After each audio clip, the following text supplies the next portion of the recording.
This comeback. You have to go back towards A, but that's crumbling as well. Ops is in a huge amount of trouble. He's going to try and take matters into his own hands. Couldn't find the second shot fast enough, but Dax, he drops in. Oh, talk about an Estonian. Talk about a superstar. Talk about the elite. USBs and the A ramp is shut down. Starry going to get his name onto the feed with a 3K. Oh my God, one more. Nex is able to cross over. He's got a smoke. He's got a kit. Nexa, don't do this to him. Don't steal it with the smoke defuse. Nexa, no! A knife! And he wants a hunt, but is he ready? Sun Pious! He was, and how FaZe even heard they're coming for you. They're coming for you, Sun Pious! Continue! Oh! Break! Oh, God!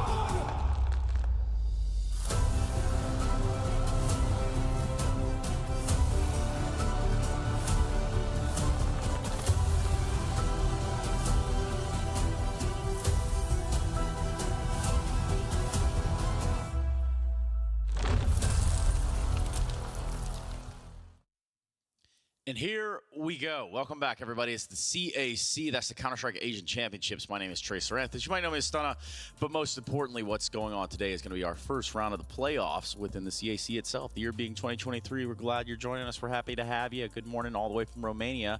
But most importantly, let's catch you up to speed with everything you probably missed if you didn't tune in the first 2 days.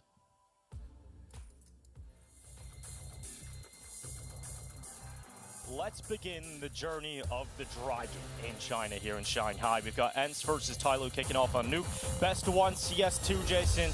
Let's do it. Vladimir going to be forced into the open by the Molotov. Can't access Dark. Good flashbang, but still lands the first kill. Oh, that's a nice flick back. Yeah, I've heard a lot of people getting excited about Vladimir. Well, he's looking crispy. There's Madden to clean up and upgrade into the AK-47. Oh, that's going to be a MOUZ on a double kill. And now it's just MOUZ, and he has to do absolutely everything. He's looking for 4 kills from the same position, and MOUZ has got it.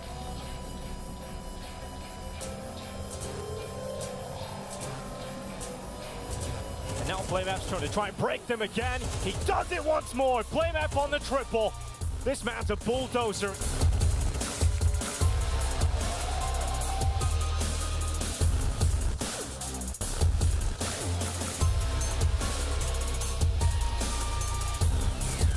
One down, not only one, but a double, and Stairs suddenly strikes as well, so they are getting dominated.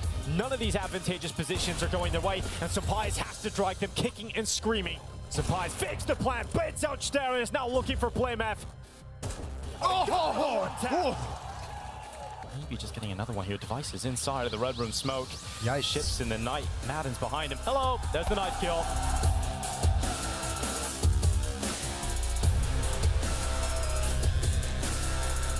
These two rivals locking horns right now. G's pulling it back, 2-on-2. Kaze making a bit of a swing. No, what? It's the shot, I can't believe it. As Lynn Vision will overtake TYLOO, and in a shocking fashion, you've got to say. The opening game of Group B, ladies and gentlemen.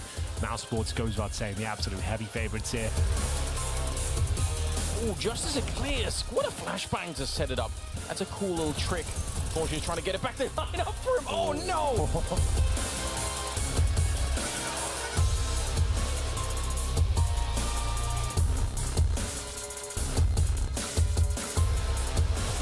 Oh, here we go. Rain, just step it up again.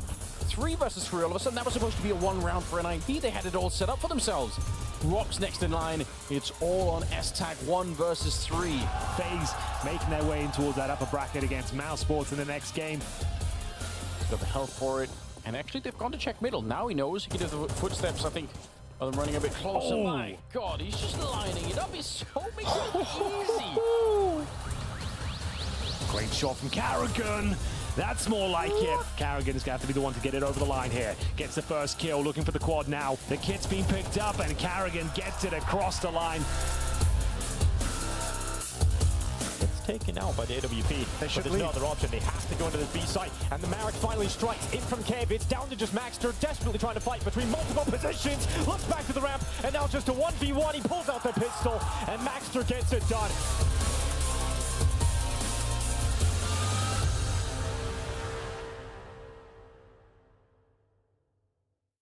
So much action, so much to catch up on with the CS Asian Championships. Now, of course, we are not done. We're not anywhere near done.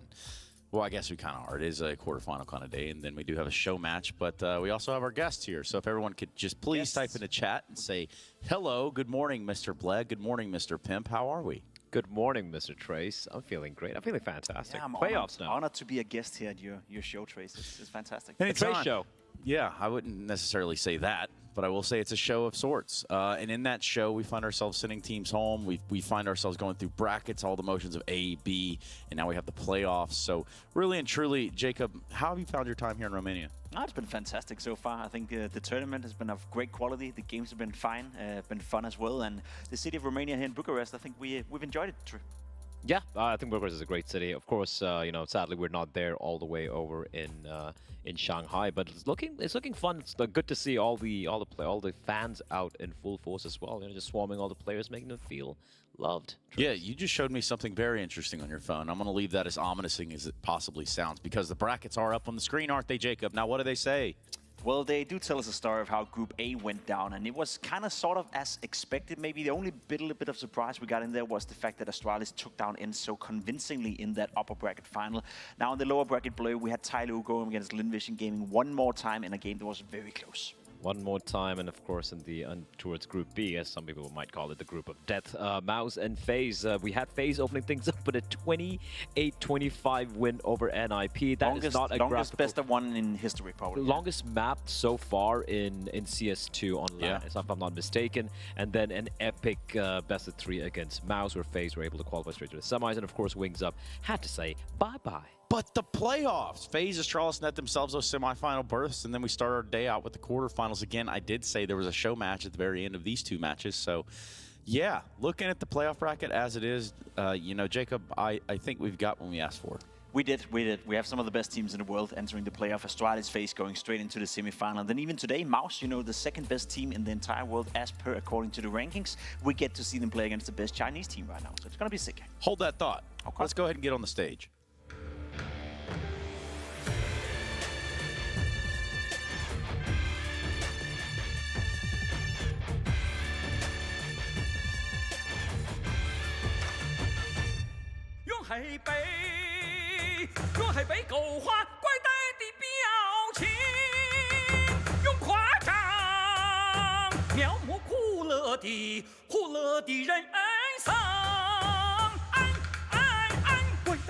背后涌动着严肃，他长的内涵有拆佛的律动，心静如水，声如雷鸣，虚中有时用意前行，用意前行。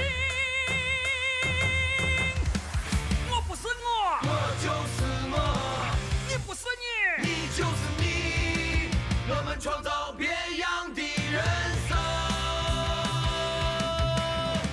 迷雾重重，我们心不乱，无畏咆哮，勇斗巨龙，天地间我们无惧无恐。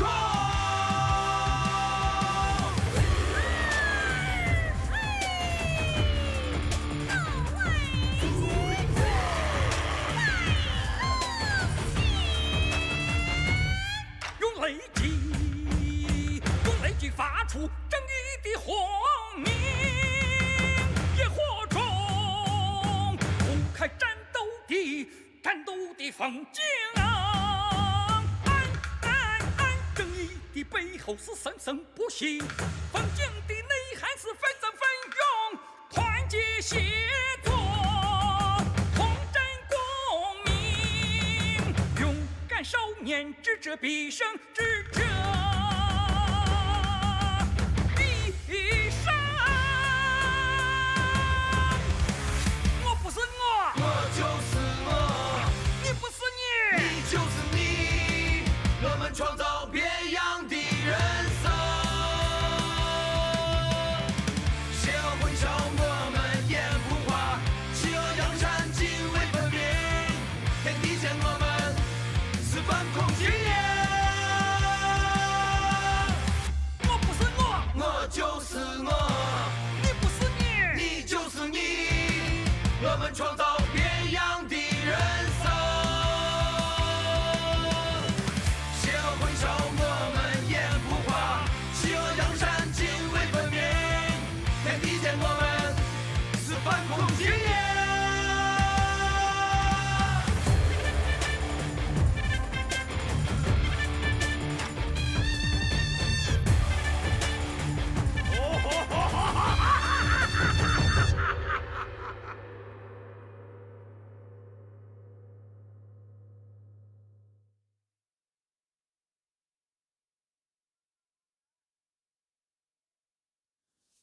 Wow. What an absolutely stellar opening, isn't that right, Blay? that was great. I really do wish I knew the words to it, but that was catchy. That was fun. That was I like the rhythm of it, yeah. The high energy, high octane music. That was, yeah. You know, I guess it's just for us because it's like obviously early in the morning. It's just not what I expected to see right out of the gate, Jacob. No, but listen, it gets a waking up, so I'm okay with that. Yeah, and if they weren't waking up before, they're definitely waking up now. Again, we do stand right here at the very beginning of the playoffs. So in doing so, in a traditional fashion, that'll be the quarterfinals. And in doing that, will be Lynn Vision versus MOUZ. That's our first game of the day, at least. We start with that. We go to Ence thereafter, and again, that show match. So tell me a little about what to expect. Lynn Vision. Yeah, I think Lynn Vision, we saw that game against TYLOO, a game they really shouldn't have won in all honesty, but TYLOO just, you know, failing in the final hurdle, so to speak. So Lynn Vision, look, they're the best Chinese team right now. I think that goes without saying, but at the same time, you could clearly see, you know, a lot of struggle, so to speak, when it came to facing off against teams of a higher caliber. That being said, they've shown enough promise to make it all the way here, but now they're going up against the second best team in the world, Pimp. And as much as a fan I am of Asian CS, I don't fancy the chances. Yeah, I'd agree with that. You know, when you look at the past 5 results for Lynn Vision, you're looking at a team that, as you said, you know, they're able to beat TYLOO twice in a row in very important matchups that means a lot for them. Obviously, getting into the playoff at this tournament is vital, but also qualifying for the IEM qualifier here where they beat TYLOO again in a final where you could argue they shouldn't have beat TYLOO. So, fact of the matter is right now, as for right now, they have stabilized as being the best Chinese team. And as you said, going against MOUZ Sports, how much weight that does actually hold when you're playing a top European opposition? You're playing a team that right now is the second best in the world. I'm not quite sure about it, but you can see the progress out of Lynn Vision right here. They're making moves, they're getting high on the ranks, and it's a good little trend they got going. So they've approached the top 40 is what you're saying. Which is not bad for a team which not many people knew about a while ago. Yeah. Yeah, and also like if you look at if you remember the results from the previous slide right there, they've had a few matchups against international opposition as well. You go back all the way to EPL. There was that game against Nine, the Polish side, which they took down as well. So they have tasted some victory. They've had some very close losses as well. I think the elimination game against in EPL was also against Liquid as a close matchup as well. So they're able to really push some international teams kind of close, so to speak, but just not able to kind of cross the final hurdle. So that being said, Trace, I mean, they do have the crowd on their side, so that's something. Yeah, I'd say that is something, but again, we always talk about this, David versus Goliath scenario. And I think it holds so much more truth here in this matchup in particular. Yeah, I would say so as well. Even from an individual standpoint, right? We have two of the highest rated players we can dive into. Obviously, Frozen being one of them on the MOUZ side, and then Saka on the other one. When you take the best player from Lynn Vision and you match him up against one of the best riflers in the entire world, you'll see who's going to come out short. Frozen, he placed against the best players in the entire world. Yep. He's posting an average rating of 1.21, whereas for Saka, he's playing against some mediocre players compared to, right? So even though he is the star of Lynn Vision, going up against a guy like Frozen, going up against a caller like Shuhei for that matter, going up against the top European opposition is going to be incredible tough for Lynn Vision. There's no doubt that right now, MOUZ is one of the hottest teams in the world of Counter-Strike. As a fact, they've only lost 4 games in CS2, 3 of them against FaZe. So if you're not playing FaZe and you're MOUZ, you're winning your games. Yeah, like if you're MOUZ right now, you're coming into this matchup with the mentality that you've kind of already won. Sure. You're already won. You're trying to just, just dot the I's, cross the T's, do your usual to get to the grand finals, which should be a rematch against FaZe, right? That's, I think, all of us are kind of expecting. For Zacher, though, just to touch upon the graphic right there, I think he's been very, very solid. He's been very consistent for his team. It's just that he lacks help. For MOUZ, on the other hand, we talk about Frozen, this young veteran, the star of the team. But he's got like 3 or 4 other stars in the lineup, and that, I feel, is a reason why, if you look at the graph here for MOUZ, their ranking rise throughout this year, and also the consistent high they've been holding on to. It's Frozen, but also because of his company. But May 2022, we'll never forget. No, I'm kidding. It's not quite that. It's not quite like that, rather. They've definitely had a bounce back. They've definitely had stuff to put them on the map. For sure, and you can just see for how long a period they've been around that top 10 spot, a little bit above, a little bit below, and then as of recently, the Pro League win coming into CS2 as well, they've looked sharp. As I said, they only lose to FaZe right now. They lost a best of 3 against Spirit Online. I don't take too much pride into that one. But apart from that, MOUZ are looking very, very hot. A young team, a motivated team, a team that is grinding out the game. So if I'm looking at everyone right now, I'm looking at a team right now heading into the PGL Major. Obviously, they have to qualify for that as well. But I would even argue MOUZ right now is a playoff contender by the stance of it. And if they continue their development, we can't argue and we can't say that they can't be one of the favorites coming into the PGL Major in Copenhagen in 3-4 months from now. For sure. 3 or 4 months from now, but so much can change right there, right? Like, for the better. For the better. I mean, the game can change. We could break MOUZ with a game update. Let's be realistic. That's the sort of topsy-turvy area we find ourselves in. Here's the thing, though, Trace. Like, they say it's hard to learn a language when you get older. Like, I, for one, I barely speak English at this point, right? You struggle to learn a new language, but you can learn it easier when you're younger. MOUZ are a young team. That's what I was getting to. Okay, I was wondering that. It's like maybe you they can learn new languages. That's the point. That's what I'm trying to make. Yeah, but they should be able to adapt pretty comfortably. Also, to add on to their recent performance coming in, right? Like these guys have all been delivering. Yeah, they have. And let me deliver to you the team intros.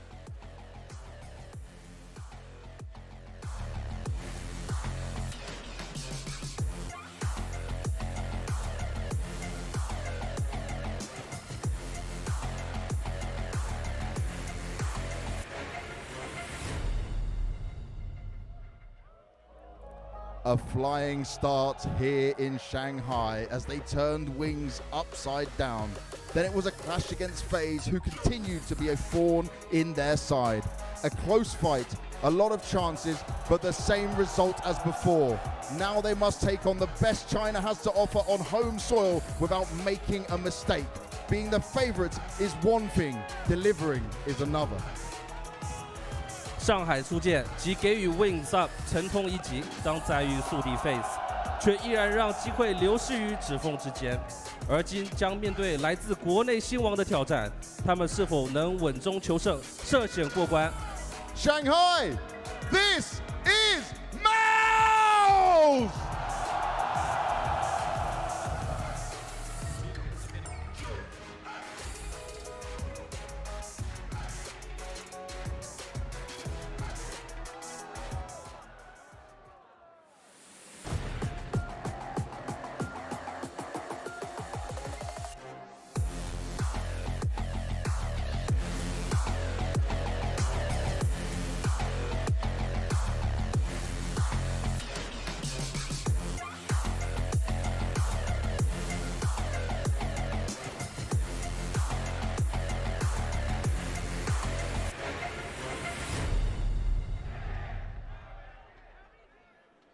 They have proven themselves multiple times to be the best in China, and they have built a strong foundation to try and compete internationally. Now on home soil, they have a chance to feed off the crowd's energy and take a win over one of the strongest opponents they have ever faced. 他们经历挫折，经历磨难，一步一步脱颖而出，奠定自己在国内的地位。在这场较量中，他们将面对前所未有的挑战，他们是否能破茧成蝶，跻身世界前列？ They lost to Astralis without much of a fight, and versus TYLOO they fought once again, and it looked damn good for these guys. But Shanghai, these are your hometown heroes. This is Lynn Vision!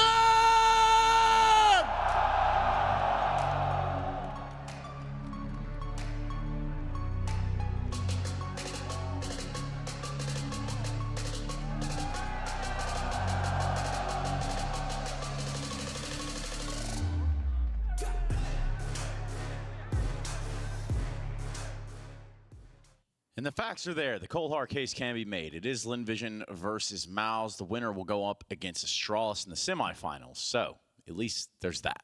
There's that, and to be completely honest, with no disrespect to Astralis whatsoever, you'd rather face Astralis than you face FaZe in a semi-final. So it's a bit of a carrot right there for Lynn Vision Gaming or MOUZ. Again, let's not beat around the bush. Let's be completely honest. MOUZ are heavy favorites in this matchup. Anything else than a 2-0 victory would be a massive surprise. That being said, though, you made the case that Lynn Vision Gaming have built up to a point now where they can try to challenge European opposition. Unfortunately for them, it's one of the best right now, and that's the fact of the matter for me, right? Had it been Astralis, had it been someone else, had it been Ence with a stand-in, maybe you could make the case, but against MOUZ in the current shape, it's gonna be rough. Also, this might be the very first time where Lynn are playing it in front of a crowd this big. I don't think they've ever played an arena game. They've probably played in a few smaller lands, you know, like that small crowd we had in the group stage, for example, over here in Asia. But, you know, playing on stage in front of a big crowd, friendly or not, is a whole different ball game. I think that might, the nerves might be a little bit too much. And even if the nerves weren't too much, I think they just might be outclassed here, Trace. Outclassed. Outclassed, outaimed, outplayed. Outplayed, yeah. You know, not even just being outshot within the server itself, but we're talking about two different calibers of opponent in terms of the strategic department. We are.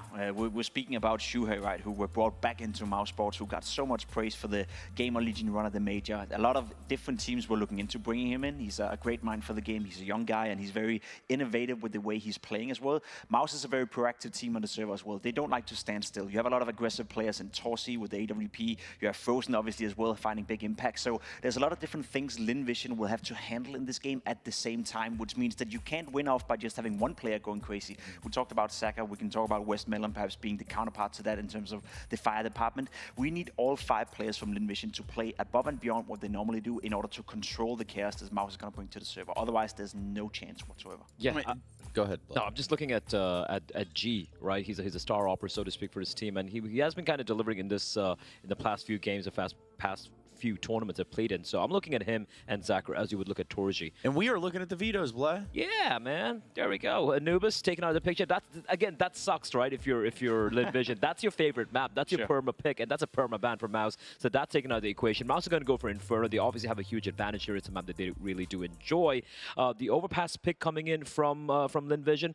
It's a map they're okay with, right? It's usually a decider map for them if no one bans it out. So all in all, look, this just favors MOUZ heavily, no matter way which you look at it. If Lynn Vision are supposed to take it to map number 3, it has to be on Overpass, it has to be getting a win on Overpass. Yeah, I'd agree with that. The only problem is that they're most likely going to start on the T side against MOUZ. That's going to be an incredible... Suffocating. It's going to be tough, so it's not going to be easy at any point in this game for Lynn Vision. But I like the veto right here. Inferno is not too bad of a map for I would argue, Asian Counter-Strike. I think a lot of the Asian upsets we've seen when they come into Europe have happened on Inferno, so historically speaking, maybe there's a little bit of an attachment to that for this team. Overall, though, it doesn't matter what maps we're playing. MOUZ are the favorites. They're supposed to win this game 2-0, and I've said it before during this tournament. If Lynn Vision Gaming can make this game competitive, if we get into double digits at any point for them, just apply pressure to MOUZ in front of this home crowd, that'd be great. Yeah, and you know, you look at this, and we talked about it last couple of days, but the idea of finding momentum at the very early stages of the game. I mean, starting T side on Overpass isn't necessarily the funnest place to try to do that, Jacob, but you know, for Lynn Vision, is that all they can hope for? I mean, getting off to a good start, winning your pistol rounds, and see if MOUZ can be talked to at any point in the game. Yes, I would argue that a pistol round and a conversion, a good start is vital for a team that is so big underdogs in a matchup like this. And then here's a problem as well. They've obviously done their homework. They've looked at the demos of MOUZ playing against FaZe the last time, where honestly, MOUZ are playing pretty damn solid CS. It's just that FaZe, it's bloody FaZe, right? We remember the round from Karrigan, we remember the round from Robs, for example. It's a huge hero plays which swung the game back in their favor. I don't think Lynn Vision can necessarily replicate that. No, I agree with you, and I want to give all the viewers out there watching this game one thing to look at, and that's going to be Torsi with the AWP. He likes to be aggressive in middle, he likes to be roaming in toilets, A long. I don't think Lynn Vision is going to get any space on A if he's allowed to, right? They need to be very, very careful with how they progress on the A bomb side. Need to use utility in the right way to force him out and flush him out of his position. If they can't do that, then Torsi will dominate the A area, which means the only place Lynn Vision can go to would be the B side. So look out for that. Look out for Torsi, how aggressive he's going to be with the up, how much space he's able to take away from Lynn Vision, and if he single-handedly can force them to go to the B bomb side, whether they can stack up their players. I think that's most likely the case we're going to see. And I feel like we've seen quite a bit of Lynn Vision playing on Overpass, or perhaps even Overpass as a whole within the event itself. But when we look at Lynn Vision here grabbing that T-sided start, you want to see them dictate everything around them in that motion. I would love to see a team that is able to use the utility efficient enough to flush out a player like Torsi, but we see top European teams having a tough time doing that. So I'm not sure if I can expect that coming out of Lynn Vision, but that would be adding a layer to the game plan. That would be adding a layer to the strategical department of that team that I think would be, you know, fun to see. I don't recognize it's going to happen. I don't really believe in it, but I think it's needed if they want to win this map. Yeah, also when it comes to utility, we saw quite a few util being failed from the side of FaZe and MOUZ as well. So FaZe as well as MOUZ. It's a new game, right? It's a new game. The molly towards mid, for example, towards party, etc., etc. So that is something that maybe could help out Lynn Vision a little bit here on T side, but it's going to require some big plays and some fast plays from Lynn Vision if they want to take at least the first half. Yeah, but I mean, obviously, we talk about teams trying to replicate rather that European style of play. Does Lynn Vision give you that hope? Not yet, but I think this could be a great learning experience. We've seen it with the Mongols as well. You need a couple of tries before you nail it down, and this will be the first one for them. I want to see some full Asian Counter-Strike trace. I want to see them hold, pedal to the metal, hold W, shock and awe. Let's go. Like how? No, I mean, we are not there yet, Bless. Slow down. I know what you want to see. I'm excited, man. I know that everybody loves that sort of Counter-Strike. You know, Jacob plays against it daily. I'm not entirely sure whether it be the confines of the client or on matchmaking, but the truth is, it is chaotic. Tell me a little bit about that Counter-Strike. Well, it's tough to handle. It's very, very tough to handle. It's one of those things where the game almost becomes unrecognizable, sorry, to some degree, as James is playing with the crowd. That's 100 decibels. That's not bad for a crowd, and you can see the stadium is already filled out. Yeah, it's pretty cool. Anyway, Chaos Counter-Strike can be random, and I guess the randomized factor in a game like this would be only benefiting Lynn Vision Gaming, so why not 100%. Go for it? But do you think it skews with it a little bit if you're screaming into the microphone while also doing the test? Yeah, I think that's probably not a fair test. I think you have a different microphone for that, which picks up the audio for the decibel meter. It's a different microphone, It's a different microphone, Trace. Wow. Science. With that sort of technological advancement, I'm not sure how we'll ever... No, I'm kidding. You obviously see it. It's a full place. It's stacked up to the rim. I'm actually very excited about it because obviously we know we have the Shanghai Major taking place next year. We have a couple of events happening in China, and everyone's like, is there going to be a crowd? Because historically, at least in CSGO, hasn't really been much of a a scene, so to speak, when it comes to Counter-Strike. But if you're able to get this sort of interest early on in the early life cycle of CS2, it can only be good for Counter-Strike overall. Listen, I love it. We used to fear playing TYLOO back in the days. I remember when I was still active, you got into a group stage with TYLOO, you're like, yeah, these guys are hard-hitting, right? They may not be the best tactical, they may not be the best at approaching the game, playing the clutches, but if you were playing that heads-up Counter-Strike where it was just all about the duels, you would fear going up against a team like TYLOO. We don't have the same installment of fear in us anymore. European Counter-Strike has raised so many levels above it, but if they can come back, as you said, and be something you can count on, make the group stage fun at European event and sometimes put in a spanner to it, then that'd be great. I mean, if you look at even a team like Mongols, who aren't Chinese, of course, because they are from Mongolia, Trace, but at the same time, look at how look at some of the teams that taken down. Look at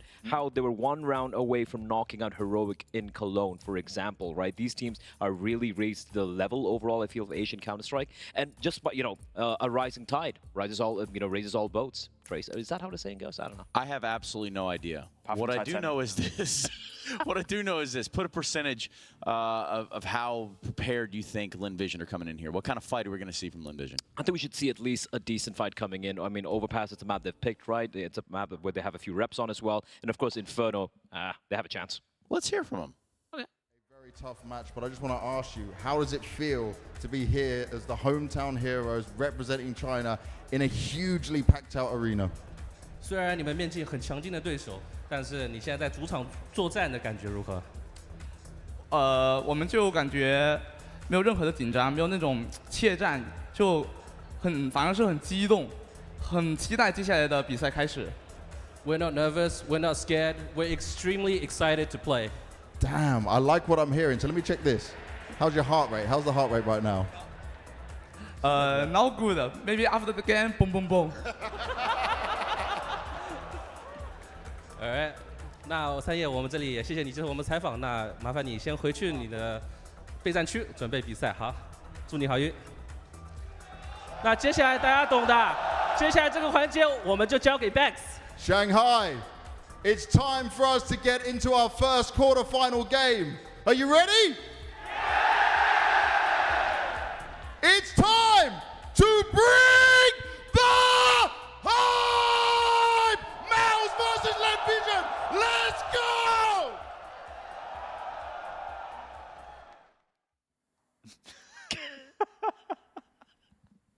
What's so funny, guys? I don't know. Your face. Your face. Wow. I don't even know how to take that. Anyway, since you guys started being so rude, Bleh, percentage chances of Lynn Vision winning the game? 0.01. Oh, hold that thought. I'm not going to let you say that number because it's time for the game itself. Thank you very much, gentlemen. We've got a little bit of Overpass, Inferno, Nuke, should we need it? But the people we need the most right now, thank goodness, it's Henry G and Anders Bloom. Yes, indeed, it is us. Anders, the quarterfinals are upon us. The stadium, it looks packed to the rafters. The hype in the arena is looking like it's a lot of fun there. And for good reason as well. We've got the hometown heroes taking on MOUZ Sports here. Now, the analysts gave us their thoughts. I think it's pretty accurate. But do you see a world where we're going to see at least Lynn Vision picking up a map?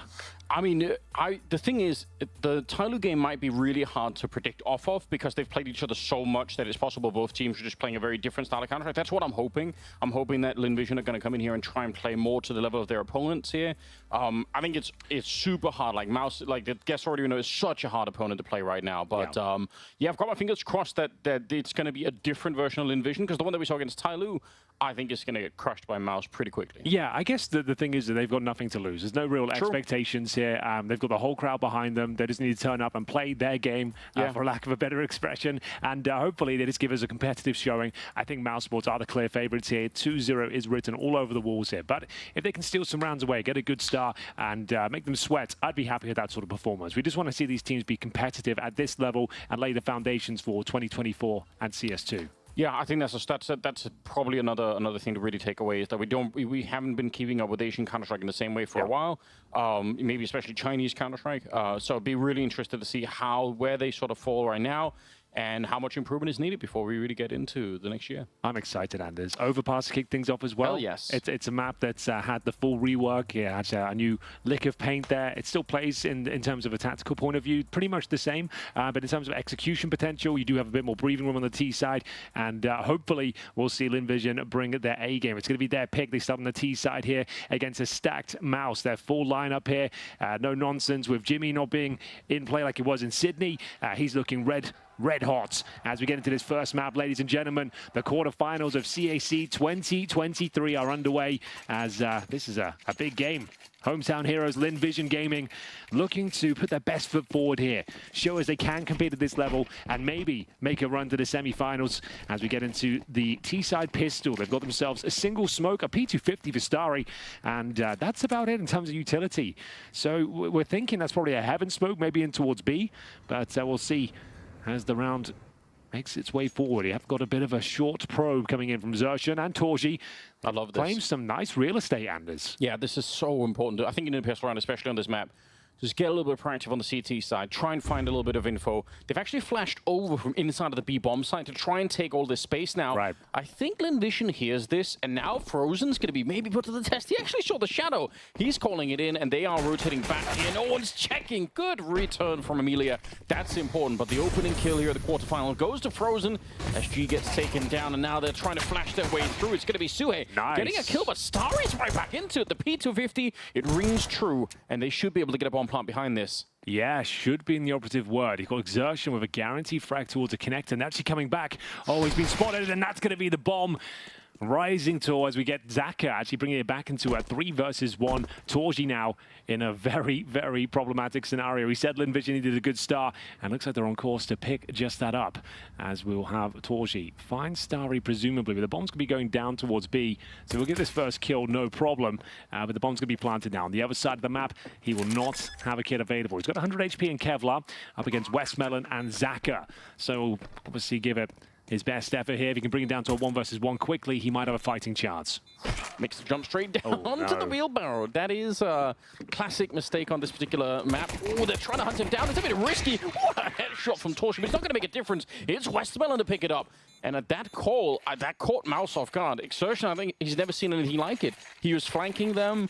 He actually had a surefire kill on Westmelon, but he wasn't expecting for them to make the retreat. He thought that was just someone looking for info. He didn't realize it was actually a fall back to the B-bomb site. What a shocking start. Well, as the analyst said, Lynn Vision Gaming, these players hit hard. You give them an opportunity to land some shots, they'll deliver on all fronts there. It's the P250 of Starry stepping up. 2 beautiful shots towards the A bomb site, and that's going to yield a nice pistol victory and a full eco out of MOUZ Sports here, number 2 as well. They've gone for the long rush. It's pretty popular right now, it seems. It always seems good for a couple of frags here. This will be G mowing them down. Bear in mind, he's a sniper as well, so any money he can farm is certainly welcomed, and a couple of kills have been found by this P2000 of Frozen. Now, can they do anything more with this? Nice little dink, so maybe there's one more kill available. Frozen will be on for a hat-trick here as well. If you get a kill with the MAC-10 itself, that's another $600 in the bag. They will be buying into that next round. Amelia should have this one under lock and key. It's only 30 points of health for Frozen. I can't imagine a world where he gets another frag, Anders, but we're living in Frozen's world now, as he does get a hat-trick, and that might even be enough to justify an AWP in round number 3 here. I think he'll almost certainly drop the AWP over. That is a really early pickup for the AWP, which is something that the CT side is struggling with these days. We've seen that in a number of games so far. There it is. Yeah, out of all the CS2 we've been covering, think of how many games the CTs don't get the AWP until like 5-6 rounds into it. Those 2 kills of the PT1000 amazing, but that third of the MAC-10, it does enable a Torji AWP. This is massive for MOUZ Sports. They have all the advantages you could ask for going to round number 3. Media down to the Galil, but AKs otherwise. And there's that CT smoke you'll see almost every single round here. A bit of pace behind this one. Zaka willing to push his smoke towards short. No boost on the other side to greet him. And we've got 2 players towards a connector as well. It's quite a passive setup from MOUZ. They're not going to be on the front foot here, allowing Lynn Vision to make their way through the connector. You can see that deep Molotov that lands at the top of the steps as well, just trying to flush out any potential CTs on the other side. Still with 3 smokes in total. Torji, bear in mind, they probably don't anticipate that he's got this AWP. It's very early to bring this one out. You need that sort of scenario, like getting a couple of jammy kills with the MAC-10. The P2000, the only way you can bring it out in round number 3 like this after losing the pistol. So we'll see if it pays dividends in the first interaction. He has been so on point, Torshi, throughout the tournament. It's a scary prospect for them to be going up against. We'll see if they're going to be quite ready for it. They will dodge him for the start of this one, and the bomb is making its way back outside of the B-bomb site. It's a double setup down there. Now, I think Frozen, he's going to get flashed around the corner, and that should be a bit of a clue. There's nobody here. They should start to realize something is up on the other side. That double setup down and B, it's vulnerable for a good while. There comes the third player. Sue started to get a bit closer now. We're down to 35 seconds. There's a potential opening, but Torshi, he wasn't even looking the right way, but still gets the flick on the Starry. And I think Jimpat knows he's got the right idea. Good little lineup there. Good double kill. And as per usual, Jimmy's just making it look real casual and easy for himself. A third kill, and that's a good start. You notice that stopping power of the M4A4 as well. You can see you have a lot more assertion available to you. You have the more bullets, you do a little bit more damage, and we're seeing more and more pros pick that weapon up. And it's because we've got the loadout system as well in CS2, bear in mind. You have the option of having the silencer M4 and the M4A4 itself. A lot of pros are opting to use it just to have a bit more in reserve in terms of holding bomb sites like B. So that's great work from MOUZ Sports. the AWP does work out for them. They hold onto it as well. They've recovered a couple of AK-47s. And bear in mind, Lynn Vision don't really have the buffer of a bonus round or residual cash because they lost so much in round number 2 against the full eco. So 2-1, sure. A decent start for Lynn Vision, but this is almost certainly going to be going to 2-2. They don't really invest much here at all. Going to be getting $1,900 into the next round as well, Anders. So they've got, what, like $2,000 per player? You get $1,900 on top. It's more of the same. It's going to be Desert Eagles. That's if they don't do much of this one. We'll see if they can have any sort of impact. It doesn't look great to kick things off. It will be Torji finding Starry towards our party position. He's showing no real fear in his movement here. He's really far forward. He doesn't have a lot of backup necessarily. He does have one in connector, but yeah, he's not afraid anyone's going to come charging his way. And looks like they're going to be cleaning this one up. I doubt if a bomb plant's going to be possible in this particular round. Frozen, he was in connector previously, but he's decided to come help out, and it's working out fine. The spray is good. Frozen, just again, another player to add to the mix on MOUZ that's just been playing very well the tournament. Beautiful stuff. What did you make of the big playoff stage there, Anders? I was surprised. I didn't think we were getting a full arena experience. It was a pretty nice setup. The players are playing opposite each other on a huge stage. Looked pretty nice. It does look sick. And they have like you can really sense like the height of the ceiling as well. It gives it like a little bit more grandeur. I like that. Absolutely. Yeah, it looks really sick. So, like I said, even if they had an amazing round there, unless they win it, they're going to be more of the same going forward. So, Desert Eagles, no armor. That's why some teams would opt to force buy in that sort of round, because otherwise you just have back-to-back kind of underwhelming setups. It's kind of a double eco. Yeah. But we'll see what they can make of it. Like I said, more of the same. Some Deagles, some Tech 9s, a couple of Glocks in the mix as well. Just trying to bleed out some utility, I'm afraid. It's one of those rounds where I don't have much to say. Like, you're just trying to... Yeah, I mean... Every grenade, every incendiary, incendiary especially at $600. Grenades in general, about 300. A flash is 200 because bait as many out. It does have a knock-in effect. CT economy can be very fragile. So you don't just want to necessarily just rush in and get the round over with. You might as well see what you can do to the finances. But in terms of positional control right now, it's exertion from a prime position, using that big old M4A4 to find the first frag and confirm they're still eco. Frozen going a little bit quick then. It's going to be fine anyway. Flash on over, but it's a little bit late for that kind of a trick. Unfortunately, they've lost a few too many players here, and it's going to be another clean round coming out of MOUZ. So just in every way, in terms of the economy and in terms of the rounds, starting to look really good for the MOUZ side of things.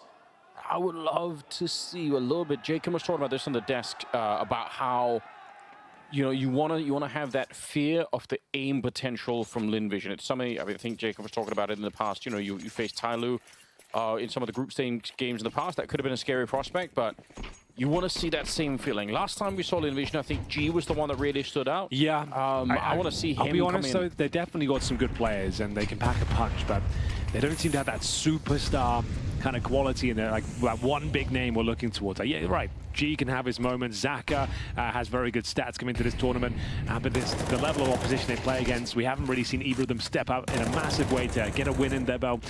But we'll see. It's early days here. 3 in a row, though, for MOUZ. Torji, he's having a field day. You're right. He just seems to be everywhere right now. They've got to address this problem. The CTs can't have control of short every single round, which they have done since round 1. Exertion. Just trying to negate the bullets there. Spam coming through. Looks to be a B finish here, but very tentative. Lynn Vision, like they're hoping that smoke will go down eventually towards connector, but they're just bleeding the clock right now. Don't really have much else otherwise. We have Starry, who's got himself towards the party area, but not really showing any presence. He'll have to join up with his teammates eventually as they continue just to smoke off that connector, make things very frustrating. And Torji, he might overstep the mark here. Bear in mind, they're waiting for any sort of aggression towards Monster. As we hit the 40-second mark, we still have 2 smokes. The problem is, though, they're losing more and more info around the map, and that's Frozen confirming there's only 1 player there, and we all know, Anders, in the current meta, a 4-1 setup is very common. I think they're just going to have to take a deep breath and go for the contact play here. The wheels have fallen off. Yeah, this entry has to be dead on perfect, and it's not at the moment. Exertion is going to get killed there. Oh, but a nice return. Saka, that double almost brought them back into it, but it still might not be enough here. It's G on his own with 15 seconds on the clock. So it's right on the other side. I don't think G even realizes that he's on the site yet, so he's really blind to this one and running out out of time as well. 7 seconds on the clock. Oh man, if he could have found him right then and there, it would have been sick. But unfortunately, he just didn't have the time to check the whole bomb site. So almost coming back into it, but Saka getting the double kill. Take a tactical timeout, Lynn Vision. You're getting absolutely bodied before the round even begins. So you cannot allow that sort of map control to come through against a team like MOUZ Sports. They're just feeling way too confident, way too comfortable. You need to start denying control of short, especially. They cannot just lock you out a connector with 3 smokes, and then you have one player who's like, I guess, lurking, but like, what is this lurk even doing? He's just standing top of middle and getting backstabbed himself. And like I said, the wheels fall off. They go for a contact play. There's just no time. One incendiary lands. They have to run through it. Fair enough. A couple of nice shots to even make the round competitive, but the bomb wasn't planted. In the end, it was a pretty convincing victory for MOUZ as they post 4 in a row here. So the loss bonus starting to accumulate, but only at the 4th stage right now to get maximum to the next. So you can justify a partial buy here. Should be getting themselves deagle, armor. If they don't, this is a very conservative approach. So yeah, you can see them now, like, boys, like let's make the buys happen before the buy time expires. But kind of like half in, half out. Some of them partially invested, and some didn't. On the T side, unless you're going for double orbs, you should be getting Tech 9, Kevlar, basic utility. You get $3,400 next round. You want to take the money down to around 2,000, but we'll see if this is going to be enough. G is focusing on that utilities. He's got smokes, flashes, molotovs. So this will be a B execution, hoping to at least get that plant down. Grenade is a bit early there for MOUZ, but the molotov will keep them at bay for a little while longer. We'll see if G can set up the right number of grenades here. Smoke just as they're trying to get through. So half of them are going to be running through the smoke, and Jimmy's on the other side just doing excellent work. He spins around. He's looking for the quad kill. He lined up the headshot right there. And if G had come through, it might have been the ace right there and there. It's a real stopping power. Again, you pointed it out, the M4A4, just the extra bullets, the extra stopping power. I think it's going to be a big deal here. We talked about it yesterday, and I guess I failed to mention, like, of course we didn't see it as often because in CSGO you have to choose one or the other. Yes. Now with the fact that if you get a good CT economy going, it still is a very viable weapon. The extra 10 bullets, especially if you're holding like upper bomb side on Nuke, you fend off 2 kills towards Squeaky. You normally have to reload at that point. You've still got 10 ready to go towards a hut, and you can actually kind of turn your head on a swivel, actually have, like I said, stopping power, and it's reflected here by Jimfats. Maybe it's worth pointing out as well, or maybe picking up on what Blair was talking about on the desk, how this, for Lynn Vision, this might be one of the biggest lands they've been to in terms of... absolutely. Like, that might also introduce some nerves. It might be a little bit more difficult, and it's an MR12 format, so it can already feel quick if you're getting beat up this badly, but you always have so few rounds, like it just snaps your fingers, and suddenly, we're actually 3-4 rounds down. What are we doing, you know? I don't think the default game is going to be working out too well for them, honestly. I feel like just set pieces from spawn and just get that bomb planted. You've got hard-hitting players that can frag. And yeah, we're going to start taking some liberties here. Zaka, he might be able to find the opening frag. That's more like it. Let's get off the leash. Get stuck in. You can go toe-to-toe in terms of the aim. You're not going to beat them from a tactical perspective. And this is the best chance Lynn Vision have had since the pistol. 5 rounds in a row against them. Amelia needs to be very careful. He goes down with nothing here. It could be very detrimental to the squad. Westmelon tucks himself in, though, beneath the connector. 4-on-4, bomb planted. They've got a fighting chance here if Westmelon can just stay alive as long as possible. Yeah, this started to look really good. There's a lot of money on the MOUZ side, so they might be incentivized to investigate a little bit further than you normally would. If they had almost no cash, they definitely wouldn't go for this 3-on-4. And now I think they've got the message. It's Saka again coming up with a double kill, but that opening, obviously, he walked through the smoke, and they just didn't even realize. So, good stuff. Those are the sort of heads-up players we need, though. Like, just get yourself in a position where you're going to find a duel. Like I said, if you try and play MOUZ's game, you try and bait out the utility and then push them back slowly, you're just going to run out of time and be mowed down by the crossfires. But those sort of plays, the unexpected ones, catching them off position, off guard, that's exactly what we need to see. That's much more like it. Lynn Vision, courtesy of Zaka, cracking things open in towards B. It's Westmelon then patrolling the connector where MOUZ has chosen to set up that particular round. So it all works out, but there's still going to be plenty of money for MOUZ considering they save an M4 and the AWP. That's a shot from Zaka. Really did need that to make this round a possibility. Westmelon, like I said, presenting some self-preservation as well. First kill, tucks himself in, good crossfire. And this is a very important round now. If they can win this, they'll start to dent the economy, but Frozen's still got $10,000 after this, so they've got a long way to go before they're there. There's a lot they have to try and punch through here, Lynn Vision. There's no doubt about it, but they are outside of the B bomb side once again. We'll see if they take you up on your offer to, you know, keep things simple, a little bit should do. straightforward. There's 5 players here, right? Yeah. I would just like to see an execution, even just a play like this. This is big. Just get stuck in. Hasn't necessarily worked out. There's still a fighting chance, though. If they can take down Torji, they'll have a reasonable situation. A 3 versus 2, not done yet. Westmelon working with Starry here. They take a lot of damage from that grenade. Still trading out the kills. I just don't think Starry has the HP to make this one work. It'll be an absolutely magnificent display if he can go further. But there it is. Not quite the execution, but I still don't mind it. Just that Wolfpack setup. And if they maybe split from short as well, could have made things a little bit more complicated. But that didn't really have much impact. And it's a really, really hard obstacle to overcome, right? You've got the deep flashbang to offset the AWP, but it's really hard to flash. Like, obviously, well, I mean, you can't, right? If Jimfat's playing anti-flash looking into the corner, you're going to have a hard time clearing that position there. But if he only gets 1 kill, if it's not a double for the M4A4 player there is a way that they can make that work. It's one of the, again, they don't win the round, but it's a closer round than some of the other ones where they stretch out. I still feel like it kind of suits their playstyle, right? Yeah. There were some heads-up duels. They weren't completely wrecked by utility. They weren't held out by a smoke or an incendiary. They had a fighting chance there. You're right. If the double kill comes through instead of the equal trade, you never know. But it is going to be 6-3. Pretty harsh reset for Lynn Vision, but they did manage to keep decent numbers up before. So not all is lost. They still have the GAWP we're going to see for the first time, and a bit of a technical pause here. It's the first game on stage to be expected, I suppose. We have moved into the arena now. Yeah, for MOUZ, it's another day in the office, right? They kind of know what the stage is all about. I guess for Jimfat, maybe he's, you know, less experienced, but he's not showing it. No, he's a stone cold killer, Anders. Yeah. Nothing phases this kid. Yeah, that double kill for him really made a difference here. We'll see once we're through the tech pause if Lynn Vision can make this round work. They really need to, right? Otherwise, it's going to spiral out. Yeah, on their map pick as well. That's why they're starting the T side, if you're not aware. It's a best of 3 here. The CAC Championships 2023, $500,000 prize pool. And the last remaining hope for China in terms of representation is Lynn Vision Gaming here in the quarterfinals up against the mighty MOUZ Sports, currently ranked number 2 in the world.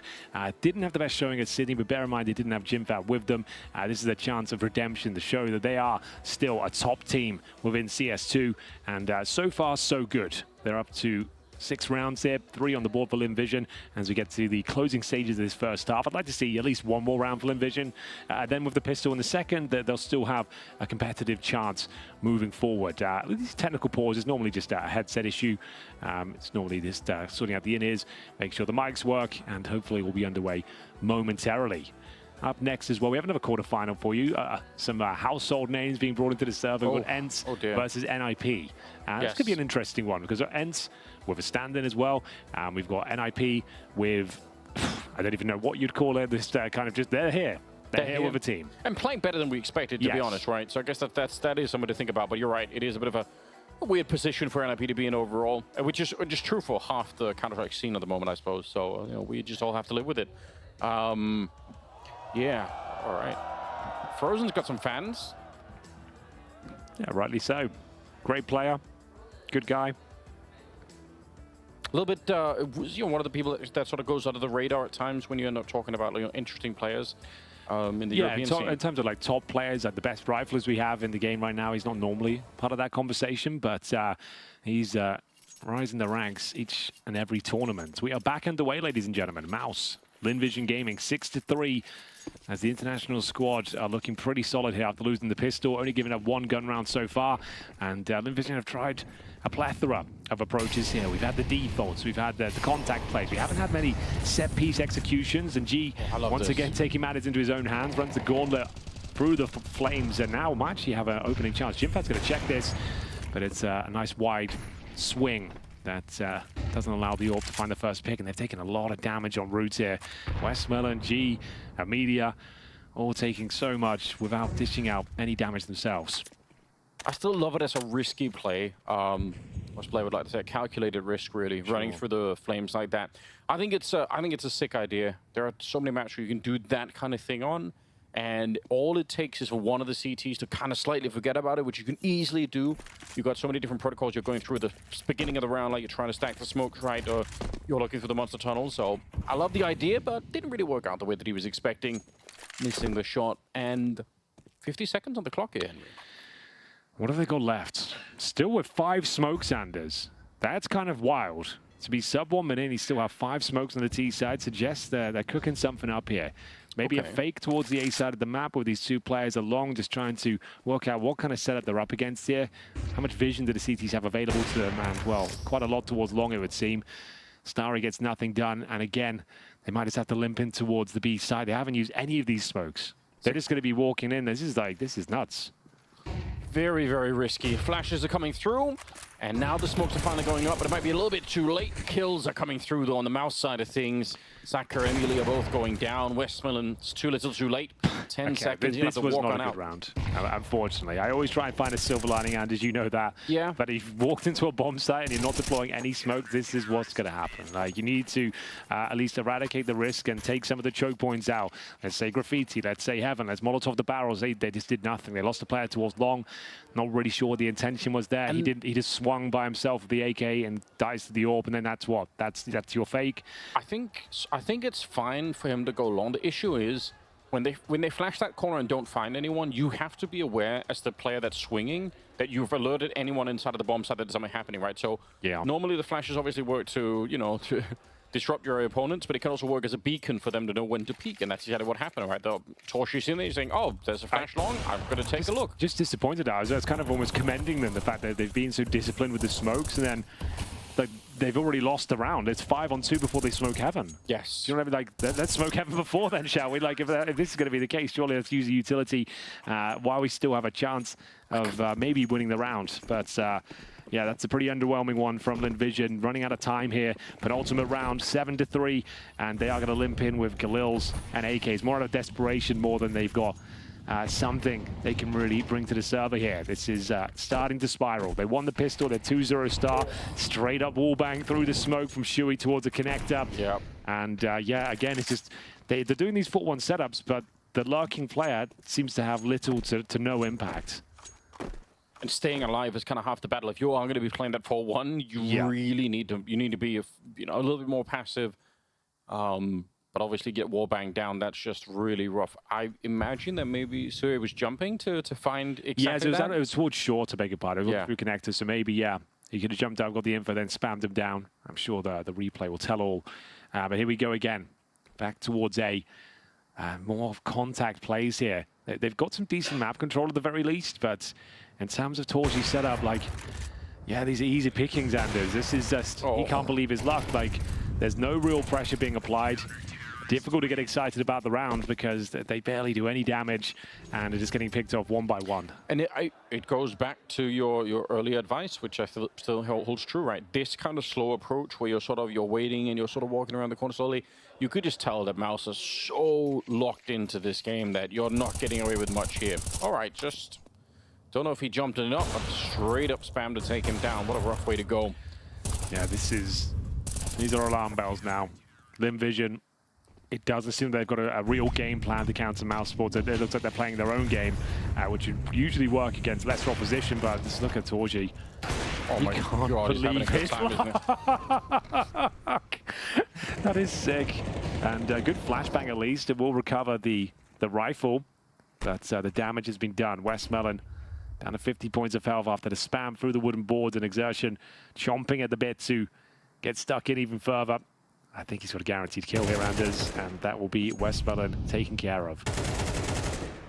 Definitely a message being sent here to Chinese Counter-Strikers, all perhaps that, in terms of where we are right now at CS2, this is definitely something that needs to improve a little bit. A lot of studying to catch up because absolutely MOUZ are looking deadly here. It's a 9-3 first half, Henry, in favor of MOUZ, and they just look rock solid right now. Yeah, difficult to get excited about that first half, Anders. Not going to lie to you, not going to sugarcoat it. They win the pistol, and that's pretty much all they do. The other round they pick up is when Zaka just walked through monsters by himself, found the opening kill.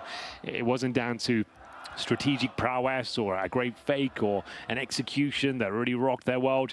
It was just a nice kill. And look at the Torchy's just like, he's playing like matchmaking right now. He's just running around with the AWP, enjoying himself. And yeah, there doesn't seem to be much resistance offered up from Lynn Vision here. That is a disastrous first half after winning the pistol. And they'll switch over to the CT side here. And let's hope they can show us why they picked the map, because that was worrying. Yeah, cause for concern. Definitely, you could see they were trying to figure out kind of different, like they were trying different things, but anything that involved a more slow approach and you know, that sort of like finding the info, stretching across the map, and all those things, they just get picked off before they even get close to it, and that's not going to work out. So that's why I would have just loved to have seen, let's just get towards B, set up our execution, and let's just get through it. Let's just see if we can find a couple of trades. Let's try and get the bomb down and all the chaos, and see if we can clutch around out. I don't think the bomb was planted the entire half, dude. Just you might have been right. I think that's accurate. I don't think they planted once the entire half.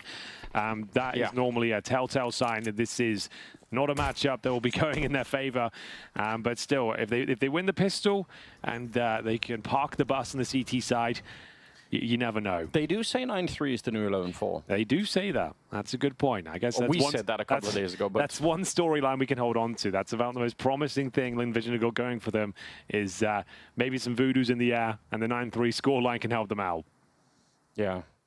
We are retreating to Counter-Strike astrology. Yeah, exactly. That's pretty much where we're at. So, in terms of the overall setup here, utility, not necessarily... Oh, there it is. One smoke and a flash for Shui, actually. And Glocks otherwise, as they start to dissect the map here, Anders. Session on the P250.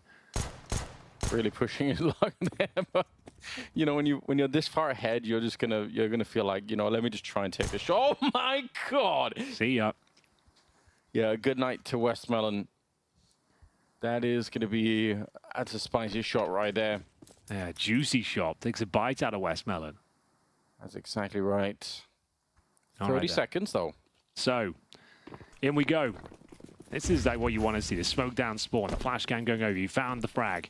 Bomb should be planted, no problem. You're going to assume there's probably some remaining CT presence here. One towards long, that's going to be Starry. Bear in mind, they didn't necessarily confirm it was clear, but now they're going to know exactly what's up. So this comes down to these frags. Shui's in a prime position, but can't quite connect the dots. And now all of a sudden, this is looking possible, but not for long. Young Jimmy arrives at the scene of the crime, mows them down with the quad kill there. Nothing but headshots on that Glock. Beautiful round from MOUZ as they go double digits, 10-3. Lynn Vision, I think they have no choice but to force by Anders. Usually, I would say on a map like Overpass, you're taking the full eco here, but I don't think you can allow it to go 11-3 before you bring your guns out. Like maybe they will full eco. I would say you need a bit of a miracle here. Probably just go for the Deagles and present something kind of chaotic. So they've taken the full eco. So this is 11-3 already. But all his kills look so stress-free. It's just it's like Counter-Strike ASMR watching him play. It's just like he's never really overworked. He's just taken like the smallest angle possible, getting all the headshots. Doesn't look like he's very stressed at all. Sort of relaxing in a way. In spite of the fact that he's got 16-5, so he's in a lot of the fights at the moment. A little bit of a fight coming out, and there's too many USPs fighting Exertion. Nice shot at the back as I think Suhe wanted to try and see if he could equalize, but they're going to get the bomb planted down here, so I don't think there's much Lynn Vision can do. But I mean, in terms of the round, it's pretty good. You get a Mac 10, you get an AK. You get to try and do a little bit more in the next round. Don't think you could do anything to retake it again. They don't have the defuse kit, so it's just going to be way too long. Don't mind throwing over the USPs, maybe the Mac 10 if you really wanted to, but just don't give up the AK if you can avoid it. Oh, Chimvat showing up. He's just going to keep going. He's 19-5, Henry. It can't be stopped. He is having the time of his life out there on the big stage right now as they go 11-3 as predicted. It's still quite impressive. He got 3 kills in the full eco there, but this scoreline doesn't really mean too much. It will help them get a slightly stronger buy. Each kill was worth $300, I suppose. They took the full eco there, so they will have rifles. They could bring out a G glass cannon. I think they probably will. They need a hero to shine up. Yeah, I think you might as well just purchase it. He's got just enough to bring out the AWP, nothing else, which he'll go for. And yeah, so nice work. Good offensive flank here. but ultimately a pretty convincing round in the end. There was no danger of losing it, although they kept them relatively modest. I guess we can say that. If it was a closer scoreline here, I would say that's significant. But this right now, it doesn't feel like it's going to have much effect. But time will tell. They can win this first gun round. We'll see whether they can start to build their way into the first map of the quarterfinal. Is that all? Oh, look at Frozen. Just charging on through. Don't even know if there was a friendly flashbang to set him up. He just went for it. A little bit risky if there is a peek on the or a boost on the other side, but he's going to be fine. And he's taking a bit of map control for the start of the round here. I feel like glass cannon on this map is a little safer than it is on some other maps. It's fine. Certainly viable. And like I said, they probably need it right now. G has been one of their, if not the best player for them this tournament. Yeah, certainly seems like it. Saka with a bit of a jump, and I'm sure that's been called in by Frozen. Still need to find out where the rest are. Yeah, he is gone. Unfortunately, that's a wallbang as well, so the armor does become a bit of an issue. That's the most commonly overlooked position in all of Counter-Strike. It must be, right? It's wild. I think only second to not to the cubby on Inferno, but there we go. 3-on-3 certainly does favor the T side, and we are going to see a bit of a reaction here as they push towards Monster. Actually, timing looks pretty promising for Amelia. Might be able to catch out the player, but he's going to be ready and waiting for it. That's Frozen. You have to wake up pretty early in the morning, and we have to catch him out. As that's the B bomb side wide open. You can pretty much guarantee if a player is probing like that, he's hunting for information. Oh my God. Frozen is hunting for victory as Starry is left in a 3 versus 1. This is for map points as well, and it's just such a categorical victory for MOUZ here. Difficult to really build up the hype in that sort of scenario because Frozen is absolutely schooling them with the AK-47. Yeah, I think it sends a message, like the way that he's standing in the last 2 kills, like he doesn't really need to be facing anybody. They can just play around the bomb, but they're so confident, I think, individually on the MOUZ side that they can win these fights. Look at him go. Great awareness, beautiful shots. My God. This guy, he's in championship form right now. Absolutely. 13-3 on Frozen. Yeah. At 20-5 as we go into a very sketchy buy. It's a scout, it's 3 MP9s, it's 1 for Mars. Lynn Vision trying to get some more rounds on the board here before MOUZ just swiped them out of Overpass. Starry, a little bit aggressive. And does a tiny bit of damage to Suhei, is nowhere near enough. Oh, it's the scout as well towards long. Bear in mind, it's map point, ladies and gentlemen. Scout doesn't connect. AK certainly does. Looks like there's maybe a double kill here. Frozen is dropped eventually, not before doing considerable damage. And yeah, I'm going to stand up, Anders. I think we might be done here as we enter the 4 versus 2. Not the best map to kick off the quarterfinals. Definitely not. But again, I mean, our hopes were that Lynn Vision were going to be playing, you know, different levels to what we saw against TYLOO, and so far, I think individually, and maybe in terms of the decision-making overall, they haven't been able to do that. Look how far away he is. He couldn't be more far removed from the equation. So ladies and gentlemen, take from this what you will, but it's a fantastic statement performance from MOUZ. I'll say that much. Like, they're looking great as a squad. Like, this is a team that could be in contention for the trophy itself. 13-3 comes through after winning the pistol. Lynn Vision went up 2-0 and then just got absolutely walloped in every single follow-up round here. Difficult to really get that hyped if you're MOUZ. It just feels like business as usual. Yeah. As they didn't really have to break a sweat. They didn't get the bomb down once in the first half. We didn't have to see it defused. There wasn't a single clutch. And that is really testament to they are outmatched, outgunned in pretty much every facet of the game right now. That was their map pick as well. That's where you kick off your big debut on the stage. Does not feel good, does not bode well. And I just feel like if you're MOUZ Sports though, yeah, you feel like you've probably locked in that 2-0 because it's their map pick up next. And the way they're hitting right now, the coordination they have, it all just looks too good. Yeah, that was a very, very quick game. But I mean, we tried to outline our hopes and dreams for it. It didn't really come true. We do have the desk ready to break it all down if there is anything to break down. Let's do it. Okay, Anders, let's go. No? No. Okay. Well, yeah, it was pretty much non-starter. Let's be honest here. Not a whole lot to show and break down, but Jacob, let's go. Yeah, let's go. I don't even know where to begin. I think we outlined it pretty well coming into the game that we had one of the best European teams going up against the best Chinese team, and there would be a skill disparity on the server. However, a little bit disappointed that it was this big. Again, it was Lynn Vision's own map pick, so you'd expect they were prepared well. You'd expect they had an idea of how to approach the game, but it didn't really seem so. GymFed finishing on, what, 20 kills, 21 kills and 5 deaths. That's right. Frozen doing the same, only dying 3 times in the game. It was never competitive play. It was never a game of Counter-Strike, and unfortunately, this is the difference right now between the top European teams and the top Chinese teams. Well, it was a game of Counter-Strike, that's for sure. This T side though, right? Excuse me, especially when it's your map pick coming in and you win the pistol and you win the pistol and you win the second round, and after that it's like you win one more rifle round. It just felt like they didn't really have too many ideas. They're trying to go for a very default approach initially, doing the classic, just pushing back MOUZ and then eventually executing with 20 seconds left on the clock, and they're just getting absolutely destroyed by the crossfires. And when they try for these kind of like early executes, it was so easily telegraphed. Like MOUZ knew exactly what was happening. The one round they won was Zacher getting 2 kills on the lurk entry from Monster. That's the only round, and after that, they're not quite able to do anything else. Zacher once again coming out on top. I think 10 kills, 14 deaths doesn't sound great. 83 ADR. The guy continues to deliver. It wasn't his fault, but everyone else, even individually, just went missing. That's kind of what I highlighted coming into the game, right? Overpass is a very tactical inspired map, and especially in terms of how you use your utility. If you don't have the protocols for it, you can't really force away or flush out any CT players anywhere on the map. And I think that was one of the Lynn Vision problems, whereas MOUZ, they were dominating in that sense. It was easy for them. I mean, just look at that, right? 21 kills for young Jimmy. Everyone else chipping in as well, everyone above double digits. And for the side of Lynn Vision, Zacher, 83 ADR, commendable effort overall. The one round, the couple rounds, the one I feel was because of him. But like everyone below 60, in fact 3 of them below 50 ADR, it was just miserable for the side of Lynn Vision.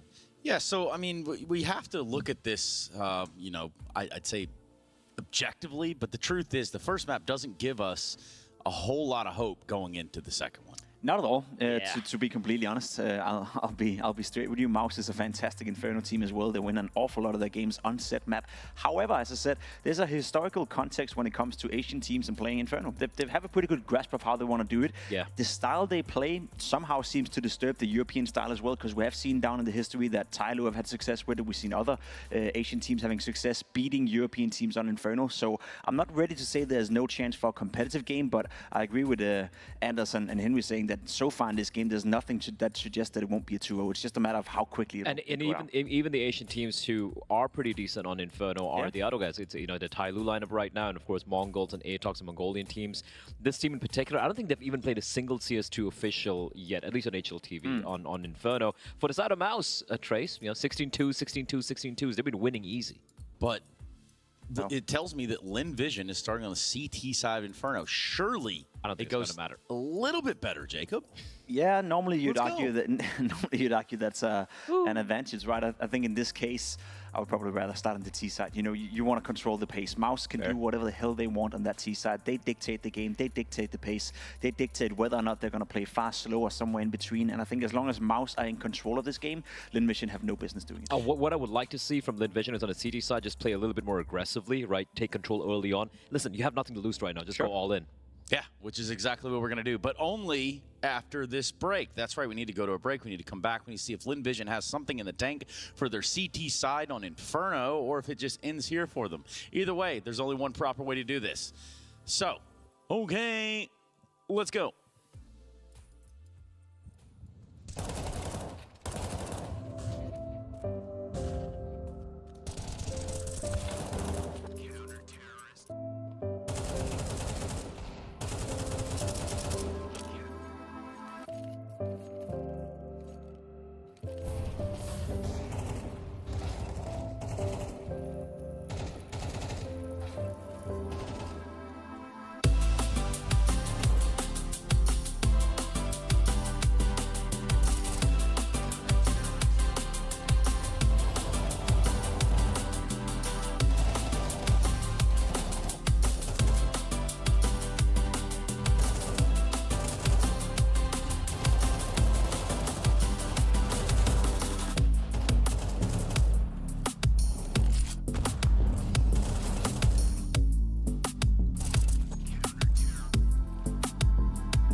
Welcome back, Counter-Strike fans. You are watching CAC 2023. Join us for day one of the playoffs here. My name is Henry G, joined by, of course, Professor Anders Bloom. And we have the second map between Lynn Vision Gaming and MOUZ Sports up next. It'll be the pick of MOUZ Sports here after an absolute drubbing on the first of Overpass, Anders. It doesn't look good, but the thing is, they had nothing to lose before. I guess even more so now after that performance. Yeah. Might as well just show up and see what they can do here. I'm hoping they can at least get 5-6 rounds, you know, something like that.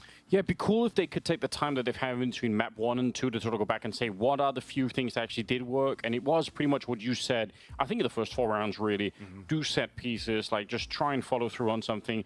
It's better if you trade, even if you trade unfavorably, if you get into the bomb site and get a bomb plant, even if it's a 2-on-3, like at least you have a bit of a chance here instead of just getting picked apart. So hopefully that's something that they can analyze before the next map, or that could be very hard to change your approach, but you know. Yeah, I you know me, Anders, I'm Mr. Positive, always trying to find that silver lining, but it's just difficult to find one so far. It's in every facet of the game, from a strategic point of view, from the hard-hitting players, nothing really turned up for Lynn Vision whatsoever. Like Zaka, he had his moments. Like he had that one round that he picked up on the T side. He's the only player to get the double digits as well. But the thing is, everyone on MOUZ Sports seemed to turn up. They didn't have a weak link in the kind of setup whatsoever. Lynn Vision stood on high hopes. Bear in mind, it's their first big showing on a stage like this, and they've got a lot to prove and a lot to work on after what we saw in Overpass. There's a distinct lack of understanding of how to get that map control, entering bomb sites with 5 smokes on the utility belt. That one was bizarre to me. Like, I haven't seen that in all of my years, having all that utility. And we were commending them, saying, oh, this is great. They've held on to everything for this big crescendo, this big collapse towards the bomb site, and it was just straight up contact play after contact play, and their 4-1 lurks left a lot to be desired as well. I mean, and also something that I think we saw towards the end of it was how a lot of the MOUZ Sports players were feeling so good about the situation that they just started to take a lot of individual fights, you know, being a lot less maybe careful than they needed to be. But the thing is, when you're getting away with it, it also just, it sort of propels the game into another level for the whole team, right? Everyone is just feeling so relaxed about it. Frozen started walking across the map, just headshotting people. Yeah, Torji as well. Yeah, they were just having such a good time, right? Very hard to play against a team that is feeling that good. They're just all in the zone.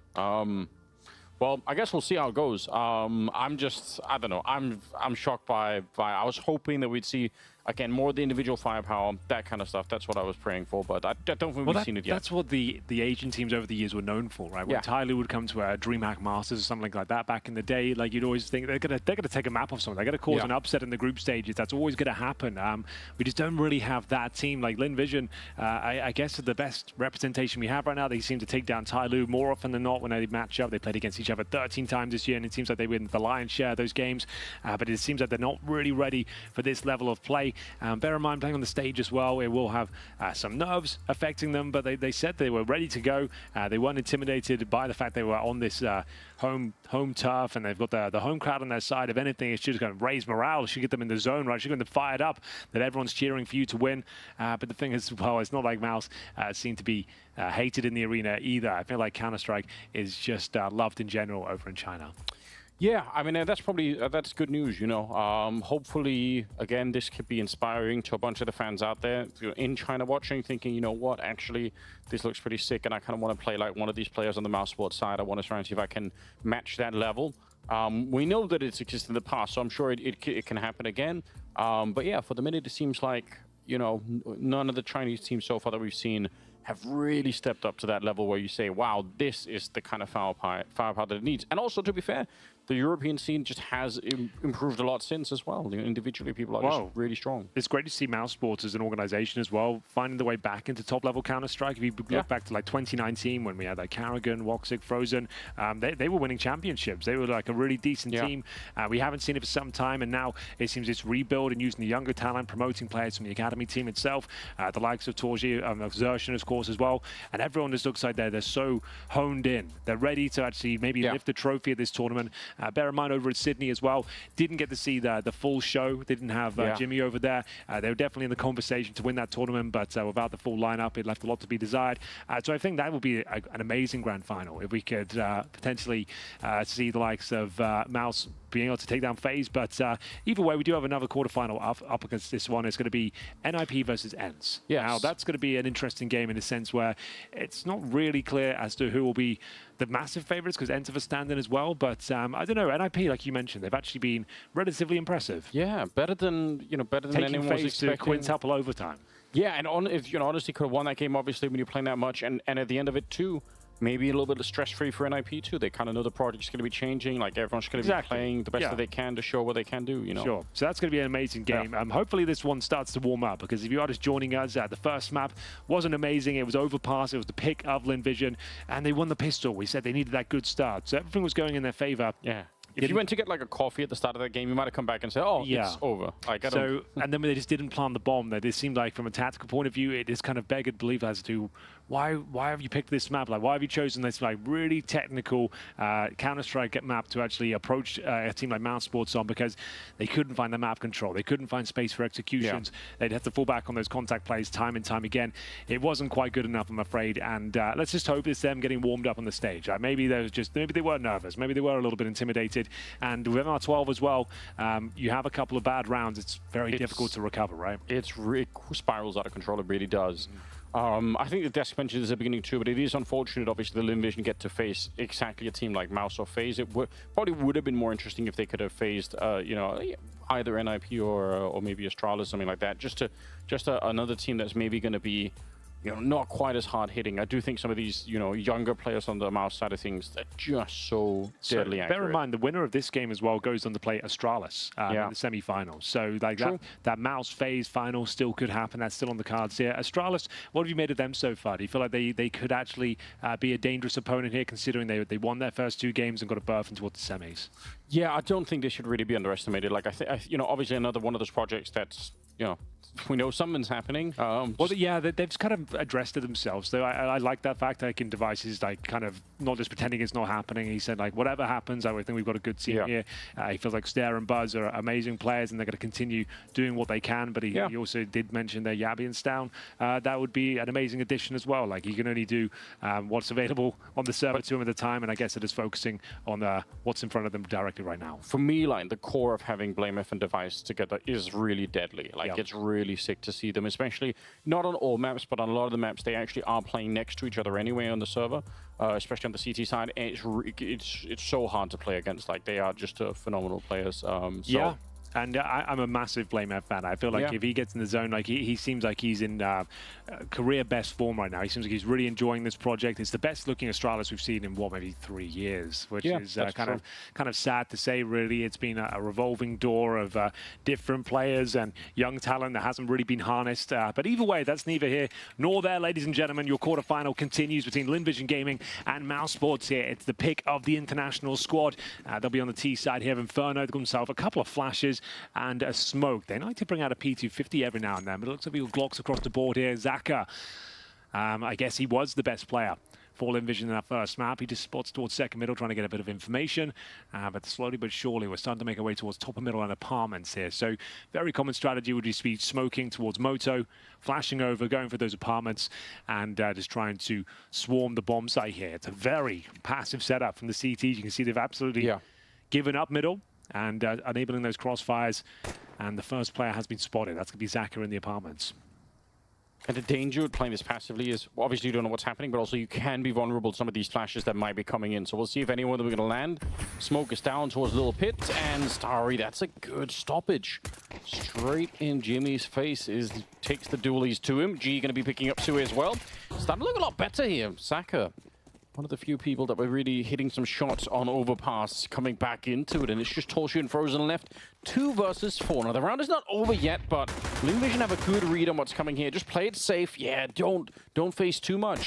It's not worth it. Good play. They were really passive at the end. Emilia gets the last one there, and it's actually a team ace, Henry. Every single member, they're picking up a kill each. Yeah, the pistols haven't been a problem. That's another opening going in favor of Lynn Vision there. Pretty comprehensive, to be honest with you. It wasn't the Moto smokes. They smoked in front of the pit. As you can see, just like that, they were trying to make their way out of the apartment. A flashbang zone didn't quite catch Starry. A nice hold towards the arch side, and then solid finish here from the Julies now P2000. Amelia denies the plant as well, more importantly. So it should be the full eco here in round number 2 for MOUZ, and indeed it is. They'll be buying up rifles in the third as we see round number 2 get underway. So here we go. Shuey, I appreciate this. Do you know any songs? Got anything for us? Let's just enjoy this.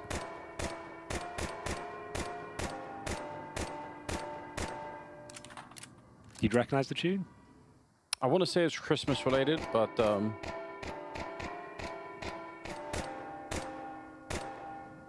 Maybe it's his own composition, Henry. Let's have that. Now he's got someone to work with. Here we go. And the dancing. They're performing for the audience. This is what Counter-Strike's all about. Bringing people together. Performance art. Wow. It's we've got more people on the dance floor now. Oh, it's a nice respite from all the killing. Yes. Lynn Vision confused. Chicken's confused as well. Westmelon in a good position here. The spray down is going to be in effect, and they've only lost one player, but that's fine. Not really an issue here for the CT side. Second player going down. A little bit more expensive, but you can still recover it. No problem. Torchy on his own, and he will get shut down. So, got the bells out of the way, Henry. Yeah, nice and early. Did you know any songs on? Can you? On the bells? No, Yeah. I don't know any songs on the bells. I've seen them on Reddit and such, but I haven't. It's not where you're putting your time into. No, I have limited time to play, and I'm not spending it ringing the bells. But maybe I should. As here comes the first gun round, ladies and gents. MOUZ. Slow start, but it's their map pick. They are the absolute heavy favorites on this map as well. 2-0 is looking likely, but Lynn Vision, once again, the good start is what they were looking for. We'll see if they can maybe go a little bit further this time, trying to get the 3-0 kickoff. But rifles across the board, no AWP available on the CT side. They did lose a couple of players in the previous round. That's quite a cool idea. So they blow the smoke open from the T steps. We're going to see more of those alley-oop plays we've been calling them. And I think that's the way to do it. Like, you're popping the smoke yourself. I don't think it has as much value because you're not going to be necessarily ready or in position. But if you have a set piece like that and you can kind of be ready to strike down who's on the other side, catch them off guard, I think that's very, very important. We have seen a lot of quad boosts this tournament. Careful, Zaka. He offers himself up there. Does some damage towards Zershin, but that's going to be the opening frag. Now, bear in mind, Starry's position is strong, but you're very vulnerable to flashes. A lot of people will jiggle peek this and notice you're there, and we'll see if that jiggle comes through because he's not tucked in. He's in the open. There's the jiggle, and well, it's actually Starry with the first kill here. So they brought it back to a 4 versus 4. He has not dropped off though, and it's still working out for him. There's that M4A4 doing God's work, and they've actually got the man advantage here. 2 versus 1. Torchy, low HP. Should be able to get the bomb down before smoking Moto. But he's just trying to see if he can work out how he brings it into a 1 versus 1. That's beautiful. Really nice play. Now he's got himself that aforementioned 1 versus 1. Oh, the smoke will be blown open. And he's been spotted as well. This could be massive. What a play from Torchy. That is huge. Just a thinking man's round, that one, Anders. Instead of just rushing the plan, he dissects the map piece by piece, works out where they're rotating from, catches them off guard, and with 27 HP, that is a real nice play, and Torchy steals the round away.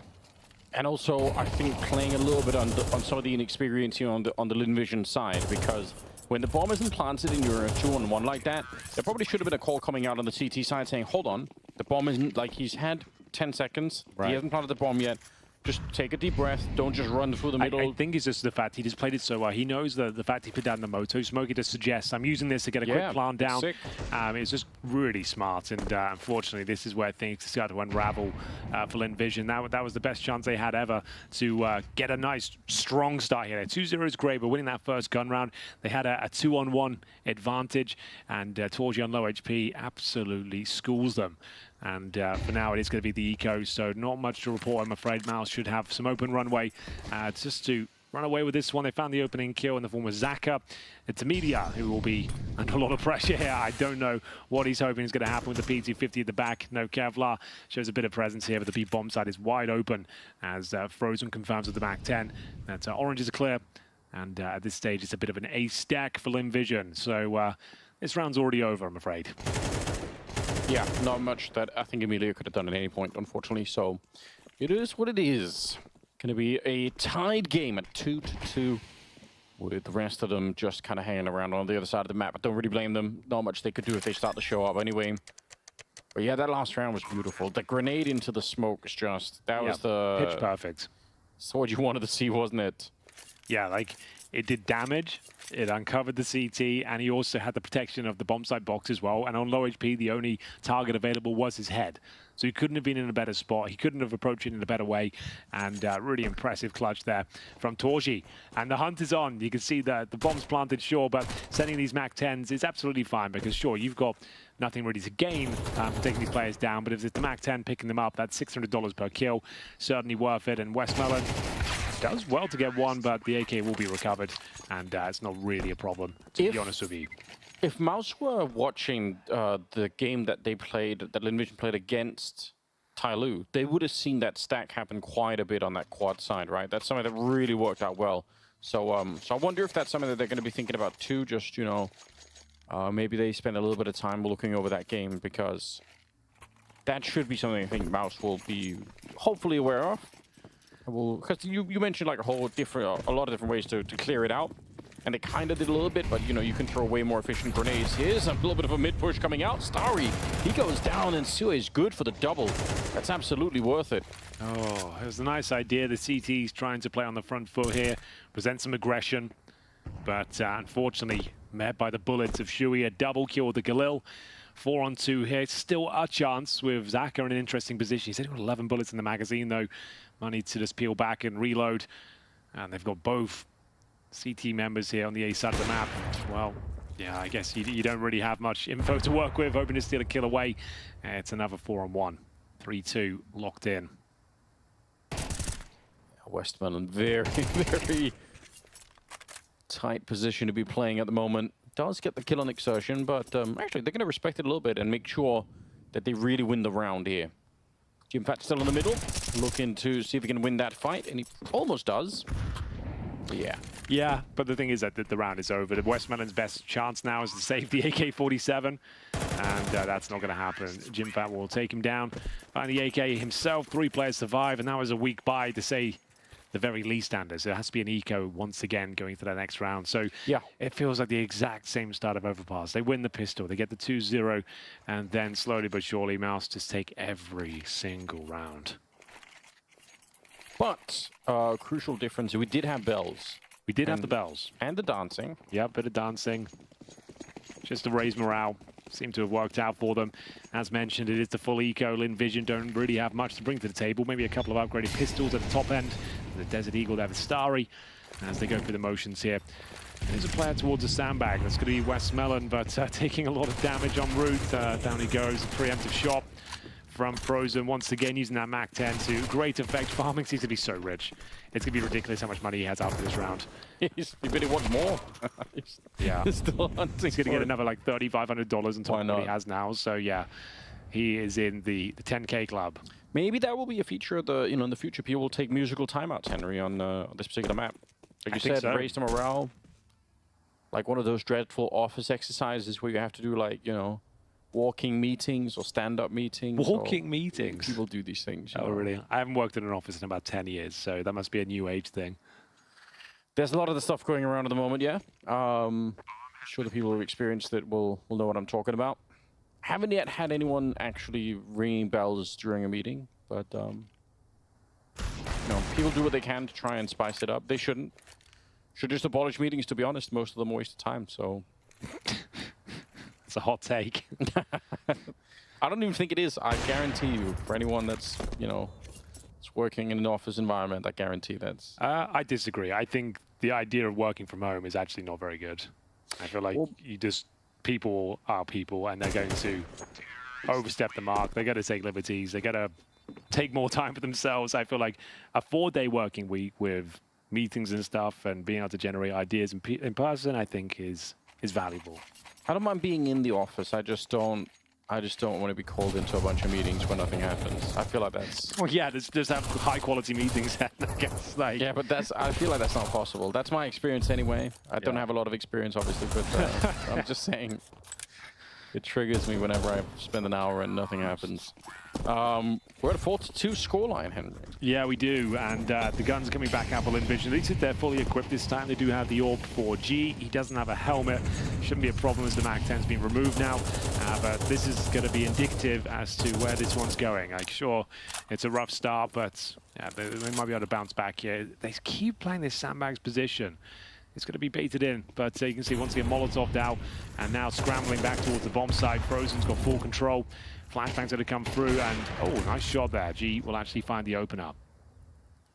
Yeah, that could be very hard to do. It's very easy to get baited into taking an early shot, but good kill for G.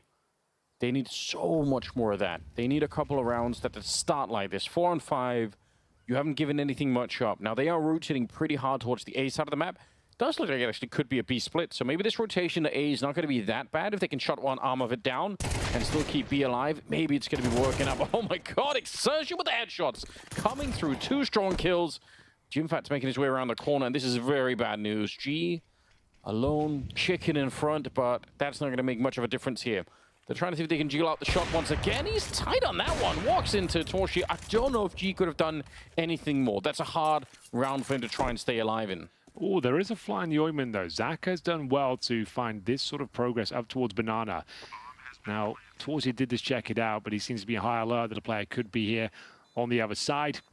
This next frag might decide everything, and it will be Torshi to pick it up. So, yeah, I was getting ready to get a little bit of hype there, but unfortunately, after finding the opening kill, it's Exertion that absolutely body bags him towards the arch side. And we've got Starry, who have no choice but to save, I'm afraid. 5-2 has been locked in.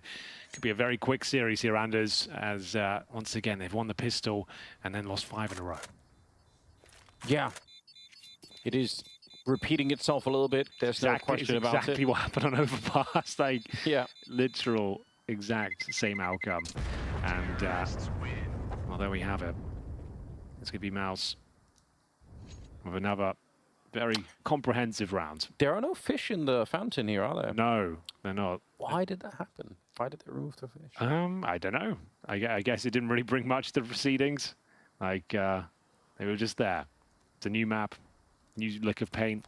I think this is a nice version of Inferno. The only thing is, like, it feels quite pokey because of the. I'm not sure whether it's because the buildings are taller. It feels like all of the choke points are narrower. Yeah. In general, but still one of my favorite kind of remakes of the map. You can see, yeah, no koi carp, nothing at all, just water. I feel like that's a shame. Maybe I'm taking it too hard, but you know. You were never really alone on the bomb site, were you, when the fish were there, Henry? That's what I'm saying. It's a good point.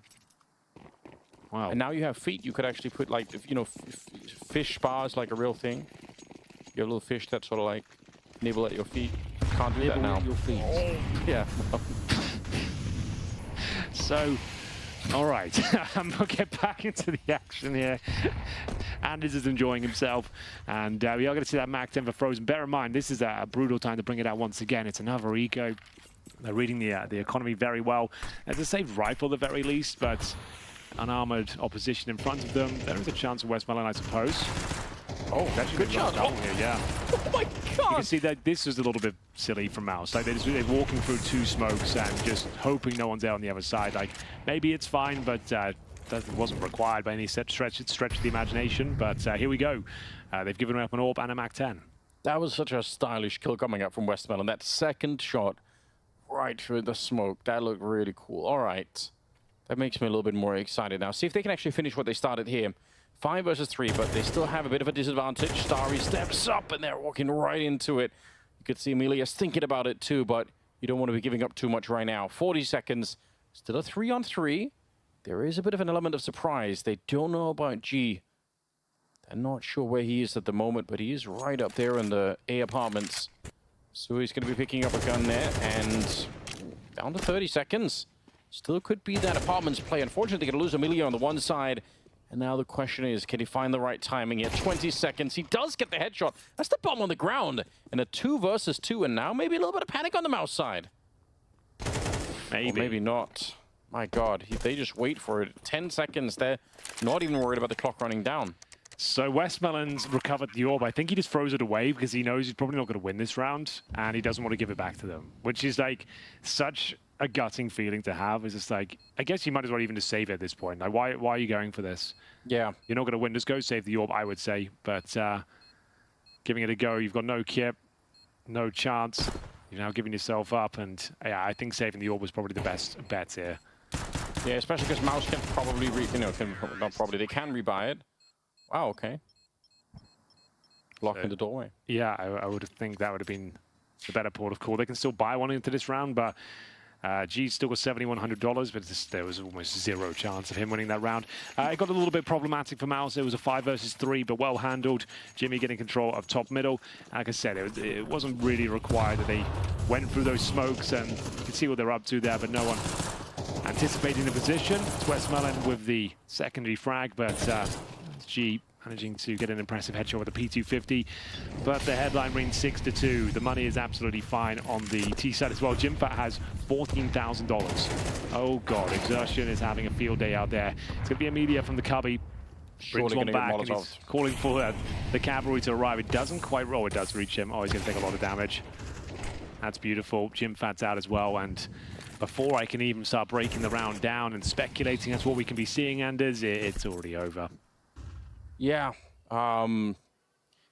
Unfortunate when you find yourself in that little cubby and you're getting Molotov and you don't have a smoke or anything. Had to just try and run the perfect molly as well, because it's just shallow enough that it reaches the corner, but you've got so much ground to cover to get out of there. So you're taking, what, like 70 damage at least. Yeah, in a perfect world, probably what you end up doing is you just sit in it and try and get a kill. Like, you just swing into it and just try and kill someone. You're not going to try and actually run away. Well, G's got the AWP. Still seems like he's one of the few people that can rely upon to get some of those kills when they need it. But it has to be. They need it a lot now. Yeah, and it has to be at the start of the round, right? It can't be once everyone else is. There has to be G finding a shot early on, make it a 4 and 5. Like, it has to be something like that. 7 on the side of MOUZ, and the AWP getting hunted down. All right, putting in a little bit of pressure with the smoke there. And they're coming for him. All 3 of them.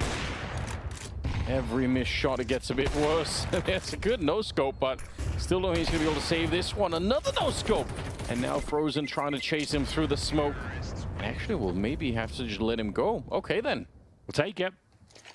They need everything they can get at this stage to post a few rounds. He does very well, fighting for his life. Holds control of the AWP, and like you said, let's see if he can have some impact at the start of these rounds, because so far, like, MOUZ Sports are just having their wicked way with them. Running up top and middle, Exertion just absolutely destroying them with the AK-47. But they saved the AWP, but still, even with maximum loss bonus, yeah, they need a tactical timeout here. I think you might as well buy into this, Anders. Like, there's no... You've got to throw the rule book out at this point and just start saying, right, we've got an AWP, we're desperate for a round. G, he's got the hot hand, he's hitting some shots right now. Let's just see if he can set us up. I think they should go all in. Like, this one's already got out of control. You need a miracle round, and he's hitting these sort of shots. Who knows what he can do going forward. So yeah, I would say fully invest in, which they will. Yeah, it's a little bit what we requested on Overpass as well, is to try and just see if you can't just take it straight to MOUZ. And yeah, so you're going to be sacrificing helmets, kits, utility, but you've still got the silence M4s that saved AWP. G will be able to purchase some grenades here as we get into the last few rounds. Round number 10 again, they just win the pistol, and that is it. If they don't win these pistol rounds, like, they're going to get whitewashed.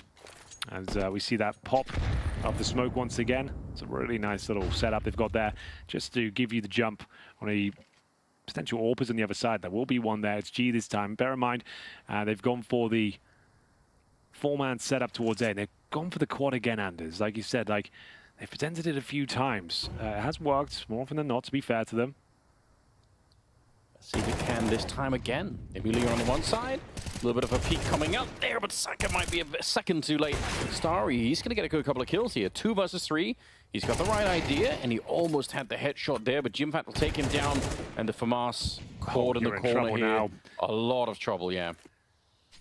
Oh, there comes the nade. I was going to say, they're going to leave him alone, but they're not. Frozen, just let him sort of, let him linger on the edge, anticipating what was going to happen next. That's almost worse, isn't it, than just getting straight up naded, the fact that it took 2 seconds. So I think he's got to save the AWP again. Like, sure, maybe you can win, but you've got no kit. You've got to find 2 players, and you've got no control whatsoever. They know you're a banana. And yeah, you'll just have to go back, pick up the AWP, and save again, I'm afraid. Exertion is absolutely destroying the Manders. Every single time he pushes towards top and middle. His teammate went down, sure, the quad boost worked once again, but then he was more than ready to take down the player towards the arch side as well. 3 players there in total. Frozen with a grenade to close things out there, and we are getting to the dying stages of this first half. Just a pistol under their belts. There hasn't really been a round where you thought, oh, this is going to come down to whether they can defuse it. Will this 1v1 go in their favor? There's been none of that. They've had some big advantages as well. They've had a couple of 5-on-3s, but yeah, it's that same setup once again. It's a cool one, but you can see MOUZ have all the protocols and awareness to deal with this. Even after Torchy missed the shot, there was no chance of Westmelon trying to look away from the grenade, but there's nothing he can do. You can't run, you can't hide. As we get into round number 11, the penultimate round of this first half. This is MOUZ's pick. If you're just joining us, it's the second map of our quarterfinal. G's gone down with nothing. As it's another opening frag, this time Frozen trying to make sure they can't access the AWP. You can see they're throwing everything they've got. Yeah. To make sure it's incredibly difficult to recover. Utility in response, they should be able to find that orb now, honestly. It's up to Amelia to see if he can grab it. Confirming there's no one behind half wall. And yeah, there's the AWP. At least he's got that going for him. Oh, it's dangerous. If Frozen would have kept peeking, I wonder if he would have had it there. See what Amelia could do with it. Certainly got the right idea, but the flashbang will push him a little bit further back. Still, 4 versus 5. Looks like the rest of MOUZ are looking to try and take control here towards the arch side of middle. Lynn Vision pushed very, very far back onto the map, so a little bit tricky. They're all actually almost hiding inside of the smoke here. This could be interesting. 50 seconds on the clock. We'll see Westman on the one side, Saka on the other side. See if they could get the timing down right to walk through. There's a good little peek, and Saka coming into it. Needy with the spray, but Jimfat takes him down, and it's 2 versus 3. Yeah. Now just Amelia here. And they've done a real great call here as well. They're going for the B split, so Amelia might be able to get one, but Jimfat's just patrolling the extremities, and Alyssa, we've got a jump scare moment as Frozen's here, and we'll be taking down Amelia. So nice shot in towards Spore, but now they know here comes the final player, Starry. And unfortunately now, he's smoked out. Such a brutal smoke, you just have to save. Like, there's literally nothing you can do. You walk through that, you're dead. If you try and wait it out, there's no time to defuse. Yeah. So yeah, you just have to save your own form, I'm afraid. 9-3. 9-3. Sorry, 9-2. Yeah, well, at the end of the half. That's what it was on Overpass. They could actually be outdoing themselves here at this point in time. MOUZ, they might be doing even better than that. Counter-Strike Source, what a game. A lot of memories there, Anders. Made me the man I am today. Yeah, where would we have been without Henry? I remember this. I was one of these fanatical people at the start of Go that was very much like a 1.6 sell it. I was like, oh, the SAM sources, you know. I regret that now because I realized since, you know, how many incredible players came out of Source. Yeah, so I wish I would have paid more attention. I would have known about Freiburg, Flaring coming into it. Sure. Like Apex, a lot of Kenny S. Like a lot of really incredible players. So I wish I was less childish back then. But, I think, yeah, it was a different better late than never, I guess. Yeah, like it definitely wasn't a better game. It objectively was maybe worse, depending on which variables you're looking at. But in terms of like, sure, like 1.6 train, the 1.6 train had already left. You know, like if you were an aspiring Counter-Strike pro, it made more sense to get towards Source and actually win competitions and actually make a name for yourself. Also, like as a non-pro, I could have just watched both, right? Like, yeah, sure, there was no real reason. I didn't have to join a cult to you know, like, to be part of the 1.6 stuff. But yeah. We all get a little bit wiser, I suppose. This round is actually a 4 versus 3. Some good kills coming in on this one. Double kill for Saka again. Every once in a while, he has a moment where he steps it up. Now, they need to make this round work, get to the 9-3 scoreline, try and win the pistol in the second half. That's sort of the very foundational stuff here that has to work out for Lynn Vision for this to be an interesting conversation. Just... good position here for him, potentially. Could be hard to escape, but we'll see if he's going to be good for the shot. Oh, he does miss it, and that makes it a little bit awkward. He's got Amelia behind him inside of the bomb site, but the timing is so good on that peak, and it's worth it. 2 versus 3. Wide swing coming out here, and the flashbang is just such a setup exertion. Couldn't see anything. Just Torchy left here. 1 versus 3, and this should not be a winnable round, and it won't be. 9-3 at the end. Lynn Vision just getting a single round towards the end of it. The crowd are loving it. They needed that. They got another 2-0 start and only 1 round posted. That's literally the same scoreline of Overpass. Like, same scripts. I have a Source player to highlight for you, Henry. That I obviously never really saw play in Source, but I saw him right at the start of Go. Go on. A Danish player called Once. Yeah, I know you're going to say him. My God. Yeah, he was one of the most feared CS players in the entire game. I saw him play for one LAN, and I remember that LAN thinking this guy is twice as good as Device. Like, I so played crazy. against him at like 10 different LANs. He always destroyed us. He was just such a natural talent. Just one of those guys, like kind of like simple S, like at Enigma, like someone who didn't try too hard, would just turn up and just absolutely destroy someone. He's a rifler, and he did. I remember when I first started commentating online, he was part of some online tournaments. He was in that mix. He didn't seem to take to the game as well as he did Source, and just kind of faded away. Never really gave it a good go. Yeah. But in terms of natural talent, yeah, he was probably like up down the conversation as the absolute best of Source. And yeah, we never really saw it realized. And that's a shame because there was no money in Source. There was nothing to really accomplish. You were just playing for the fun, really.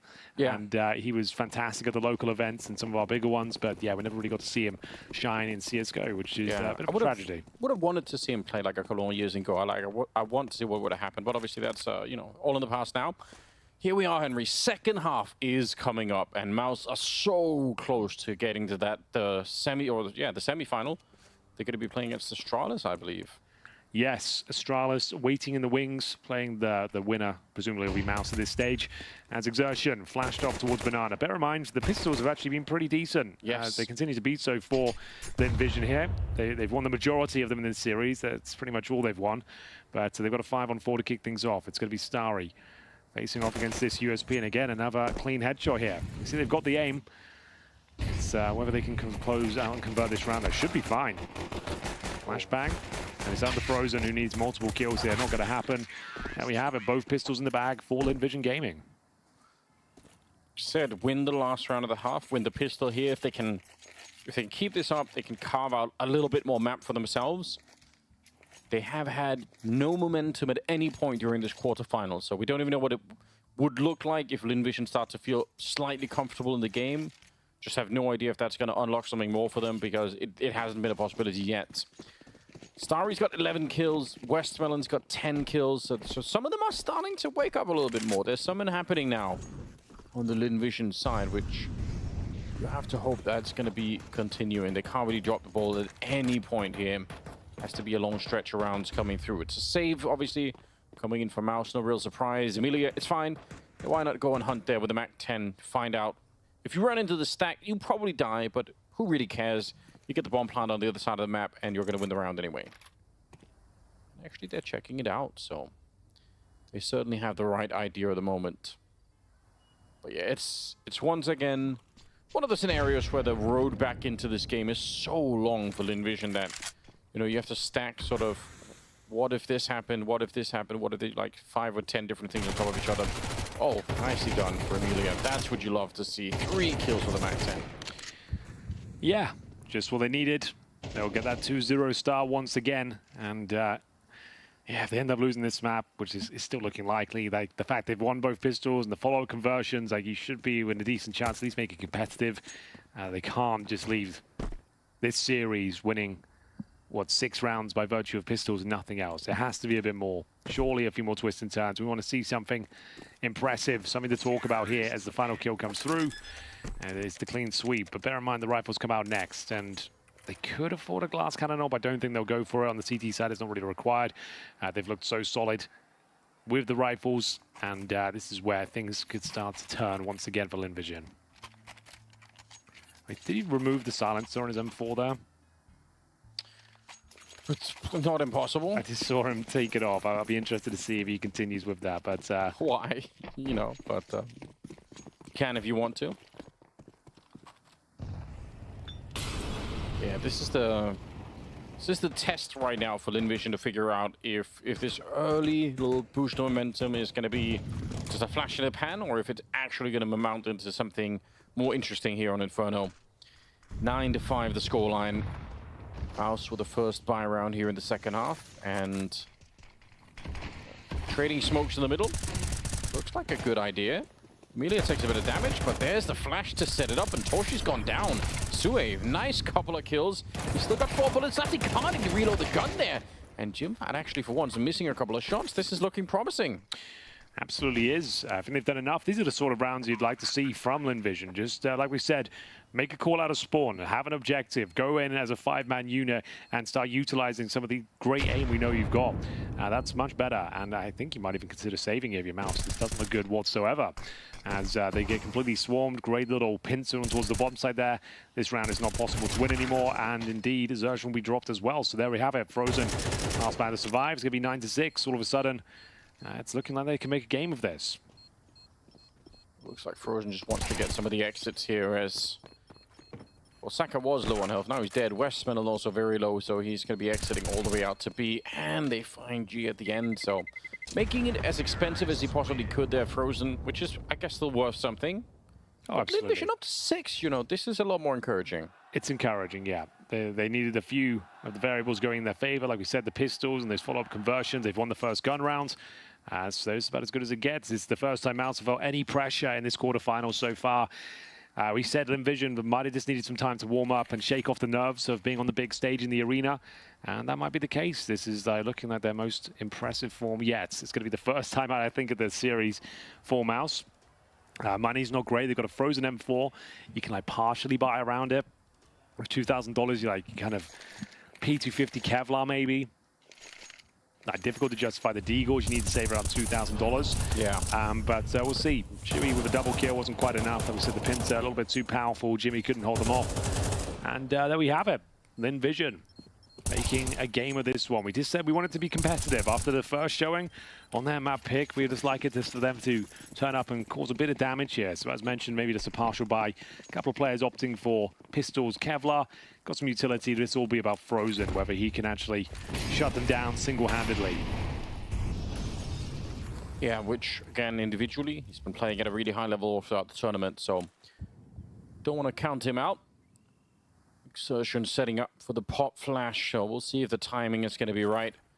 Really what it's all about here. There comes the flash. It's good, but Westmelon, that's what you want. One of them at least playing behind the half wall there, ready to swing. So they're going to get the M4 away. And you know somebody inside through the flashbang, so you've no doubt that there's at least one more player here. Certainly true. Can't recover the M4. Looks like this round is locked in. Bomb to be planted. And I guess the best they can hope for now is a few exits, maybe recover the M4 towards Banana, but looks like that's being patrolled as well. Nice little move here from Exertion. They don't seem to be aware of the possibility of it, but he hasn't got the Kevlar or the firepower to really capitalize upon his position. Jumped up on Coffins there, so now just looking for exit. So will they be able to take an AK into the next round? That's about the best MOUZ can hope for now. But 9-7. As we see some deagle shots rattling off, just trying to contain them. There is a player towards the bottom of the middle, that's Jim Fats. He's got a deagle as well, and we'll be looking to see if he can find them at the bottom of Banana. So a chance, good dink, might take G down in terms of the blast, but Jimmy, you know he's good for one. Bomb goes off, and 3 will survive. G goes down to 4 points of health. Yeah, close, but you know what? They're within 2 rounds, 7-9. They're making it work, and also capitalizing on the fact that MOUZ have really run out of money in a couple of these rounds. They're going to be able to buy in this one, but if MOUZ lose this upcoming round, it gets a bit interesting. It actually is a chance for Lynn Vision to start to have more of an impact. Emilia at 13, Star at 13, Westmelon at 13. So, yeah, huge swing back in their favor here. But they can't drop the ball. Every single round is going to make a difference right now. If they want any chance of... I don't think we can have the conversation about them winning Inferno yet, but if they want to get close to starting that conversation, then yeah, the thing is, like, it up. It doesn't tell the whole story, right, this scoreline. Like we said, they've won both pistols. They barely got a gun round in the first half. To think they can get this one over the line, I don't think we're there yet. They've made some good calls, just kind of throwing caution to the wind and running through smokes and managing to find double kills. And, well, they've managed to trade out equally here towards Banana as Xerxen goes down. Still 4-4, technically does favor the T side. Well, there's double stack towards the apartments. Jim Fat and, of course, the Orb of Torji holding full control here. They're going to rotate one player over. That's Shui, who will be joining them. Amelia is going to get a lot more than he bargained for here. Big spray, and I think he goes down. No, Jim Fat actually comes out on top after the re-peak, and a minute remaining. So MOUZ will take the man advantage back. What's left, though, in terms of utility? Just a couple of smokes and some flashes here, but we'll see if it's going to be enough. Need to find a pick before they commit towards a bomb site here, and time is of the essence, Anders. 40 seconds, and bombs in towards the apartments. They're going to smoke towards Moto and just make their way out. I guess there's 2 players there, and it's going to be... I don't imagine a world where Jimpat doesn't get 1 kill here. It'll have to be a hell of a flash, maybe using the chimney flash or something like that, but they're smoked off for now. Zaka might just have to go for this. He's thinking about it. They're down to 19 seconds. There comes the flash you were talking about, but it doesn't even matter. He just ran into the smoke, managed to find the shot. That's unfortunate. The flashbang was actually great, but still, unfortunately, couldn't really do it. And like we said, they have to keep up the pressure. They can't let MOUZ into the game early. Going to be 10-7 now, and at least I think there is going to be money on the Lynn Vision side. Yeah, they'll take a tactical timeout. Like, why not? They've got a young team on the stage here. First big showing in this sort of arena. And you've lost the first gun round here. Money's okay, but you can see there the strat book coming out, working out what the next maneuver is going to be. So 3rd tactical timeout, 3rd of 4 in this rule set. And MOUZ on track to find that 2-0. Looking quite comfortable today, even though after giving up both pistols in this map, they have a 10-7 lead. Money should be fine. On the T side, this is the first kill. Zertian did a lot of damage, but only could find 1. Because this double setup towards the apartments where things started to unravel. You can see Jimpat using the bayonet approach then, running into the smoke and making sure he took 1 down. And so we get into round number 18, ladies and gentlemen. This might decide the outcome, Anders. If they don't win this one, they're 11-7 down, and they'll have no money left over. Yeah, really a crucial point in the game, especially for Lynn Vision. Actually thinking about it, but decides he doesn't want to swing that deep into middle. Dangerous to do later on because they can be in second mid, so he's going to play it a little bit more safely. Grenade hardly does anything. A little bit too early on, perhaps. A pretty default setup. I think they're going to be rotating into a 4-1 now because they do have Frozen aggressively playing that banana position. They're going to push that smoke, but looks thinking there's a flash through. They've got a smoke down towards Arch, so they need some mid-control. Unfortunately, didn't account for the quad side. I did need to Molotov that off first before you make your way through, but to throw that Molotov, the smoke can't be in place. And now Shui taken down. Yeah. Didn't realize how many people were going to be there. Kind of shot at both of them. He did a lot of damage, but didn't get any of the kills. Interesting. Look at Frozen. He's rotated all the way outside of B. He kind of got shot at a couple of times there, so he realized someone was at bottom of banana.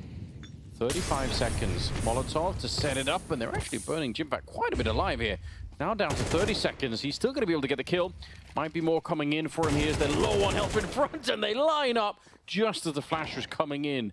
What an unfortunate turn of events here. Now it's just Starry, 1 versus 3, and a bomb plant looking very unlikely all of a sudden. Oh, I was going to say, like, Jimpat, the only defense there. Last line of defense, and with 10 seconds remaining, all he has to do is survive at this point. The bomb is out of his reach. The round's over. It is going to be 11-7, and that's unfortunate. It's a big spray down from the young Finn as he manages to secure the round. He even took a load of damage himself. He kind of put himself into a handicap position by taking 60 damage. Yeah. Hope he could find that first frag, but makes light work of them in the end. And like we said, that's the nightmare scenario now. You just don't have the loss bonus accumulated on the T side. You save an AK-47, sure, but do you want to buy into this one? Like, it's like kind of pick your poison. There's no correct answer here. There's an argument to be made that, yeah, you just don't have the rounds to work with. You have to steal one away. You've got a saved AK. Let's use them. Let's see if we can actually start to steal these rounds away. But let's have a look into the next round here. And they didn't invest, Anders. They actually went for the more conservative approach, and there's a media getting dropped first. Hunting for series points here, looking to book themselves a place in the semi-finals where they'll go on to play Astralis. The Glock is what takes Jimpat down.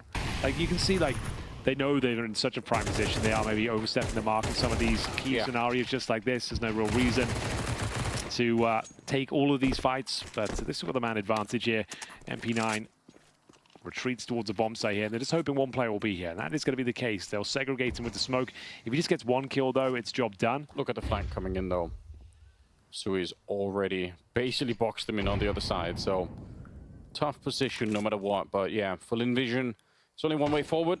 Try and see if you can get this next kill on your side and maybe get the bomb planted. They are actually going to be running back, and Sui, he's okay. Still waiting down there. Saka goes down. Nice attempt to sneak through, but it's just too little, too late. Torch will find a third kill on the round and put them at 12-7. Yeah, spotted sneaking through spawn there. You could see Torchy just one step ahead of them, and it's going to be series points with 5 opportunities to close things out to 0. Lynn Vision, a better showing on Inferno for sure, but still they'll be gutted with it. Like the point still stands as they want both pistols. 2-0 start in both halves, 3-0 in the second, but unfortunately a pretty similar result. The gun rounds have left a lot to be desired. We never really got to see some execution potential from them. We never saw any fakes or some basic control on this T side. It's all just been like, all right, let's just group up and try and use our aim, and that's absolutely fine, but it doesn't seem like they have the tactical depth to go toe-to-toe with a team like MOUZ Sports here. No, I think that's fair to say. Unfortunately, have one more crack at it here, but they will lose too. Jimfat back in action again. I think he had over 20 kills on the first map, and he's up to 20 on that one. Nearly getting the quad. It's a 2 versus 4 down the middle, and it's going to be quick on that one. They get the kills instantly, 13-7. And it will be MOUZ leading off into the semi-final of face-off against Astralis. I would say what a game. I wish I could find some really compelling storylines here. Like Lynn Vision, the last Chinese representation here on home soil, wasn't their best showing though in the quarterfinals. I really would like to have seen a bit more. It was better on Inferno, but there was never a moment you thought, wow, they could actually do this. We asked for a competitive game, I suppose. We did get that. There was a moment where MOUZ was sweating a little bit when they were 3-0 down, and we had to see like the Jimfat 3-man spray down from the pits, but that kind of just punctuates what we saw here. Just outclassed in pretty much every facet of the game. Sure, we know Lynn Vision can hit hard, but so can MOUZ. They've got some of the world's best aimers within their squad. You think about Frozen especially. Exertion's really coming into his own with some world-class form this tournament, Anders. Like, what a resurgence he's had. Shui as well, kind of the puppet master of the squad, a great fragging in-game leader at the very same time. And it just looked like they were having fun towards the end of it, like over-peaking, making sure they take those duels, sometimes to their detriment. But overall, a very comprehensive victory there for MOUZ. And they will be going towards the semi-finals there against Astralis. But we've got the real game of the day coming up next, though. That's going to be Ence versus NIP. But first, Anders, we need to break down what we just saw. And I know the man for the job is Vinny Trace and the boys. Vinny Trace. I like that one. That's not bad. And the this boys. is my entourage, so that would make sense. Thank you very much, Henry and Anders. For us, yeah, I think this one is kind of where we left it, right? Like, we had the first map, similar scenes, similar storylines, similar, like, sentiments even. You'd argue that, yeah. I guess Lynn Vision put up a bit of a better fight here on Inferno. Again, never got to a point where you felt worried on behalf of MOUZ Sports. They were still in control. Lynn Vision won both pistols. They converted both pistols, still lost convincingly. So we spoke about it coming into the blur. You know, the win condition for Lynn Vision was winning pistols, converting, and despite doing that, they never came close anyway. So I think the disparity of the two teams was rightfully shown over the course of these 2 maps. Yeah, and you can see like how confident MOUZ were in the final few rounds where they're just going for duels, right, going for fights. The first half, though, from MOUZ, like, you know, it's very clinical stuff coming out. And again, you know, I don't want to bring it down or dumb it down to just the individuals, but just, you know, Jimmy was popping off, and even Exertion towards brackets. He was getting like double kill entries all by his lonesome seemingly every single time. And for the side of Lynn Vision, the CD side defense playing a little too passively, not really getting any map control. And if you're going to give MOUZ all the freedom to roam around the map and do what you want, you're going to be just caught out in rotation. And that seemed to happen every single time. And you know what? I agree with you. And it's a bit of a shame because they actually started out the game playing aggressive on that CT side. Round 3, we saw a double stack in middle, a boost on middle, and Torsi ends up in a 1v3 that he so beautifully wins. Had he not won that, had Lynn Vision converted on that, they would be up 3-0, possibly 4-0, you know, with the money control, and they did that by playing aggressive and upfront on the CT side. But from the 1v3 from Torsi, they didn't dare to do that again because they felt like that was the reason they lost, whereas it was the clutch itself and not the setup. And also round number 12, so they won the pistol, they converted a second round in the first half, right? The third round they won on their CT side, the final round of the first half is when they played aggressively. They smoked down towards bottom mid using the FaZe smoke, as we like to call it nowadays, pushing on mid, getting a couple of kills, and winning that round reasonably comfortably speaking. If they tried it a little bit earlier, like you said, considering they got 7 rounds at the end, at least double digits, I feel, would have been a reality. But that being said, man, MOUZ, everyone seems to be in just stellar form right now. Jimmy, especially towards that pit position from balcony. I think it was like, what, a 3v2 at one point, or rather a 4v3 on that A bomb side, and he just single-handedly wins the round. There you have it, 20 kills for him. ably supported by every single one of his entourage. Yeah, 20 kills in this map. But what about 41 and 17 over the series? Torzy not far behind him at 31 and 19. So really and truly just outclassed. I don't know that we could put entirely too much behind the idea that, you know, Lynn Vision came in here today and like there was a real chance, there was a real shot. They were fighting an uphill battle, and in this regard, it was uphill both ways. Yeah, for sure. We highlighted coming into the game. MOUZ is one of the best teams in the world as of right now. They barely lose to anyone apart from FaZe Clan. So no, there was never really a chance for Lynn Vision to win the game. But I think the sentiment from all of us was that if we could have a competitive map at the very least, or a couple of competitive games, then that would be a learning experience for Lynn Vision. Unfortunately, I'm standing with a feeling that they didn't learn much because the game never got to a point where there were any learning to be had. And that's a bit of a miss. Yeah, but we're not going to miss this. Let's hear it from Jimmy. Hello, guys. Hello. Now, Yimfat, this was a solid performance that we expected from you guys, but you individually, this is your first big arena to play in, your first international event. What did it feel like for you? It's amazing, like all the fans, it's so amazing to play here, and also I was just full confident, so it went really well. 也是问他第一次在这种国际赛事，而且是这么大的一个场馆打比赛，感觉如何？他说感觉非常非常的棒，非常夸张，然后他也是充满了自信。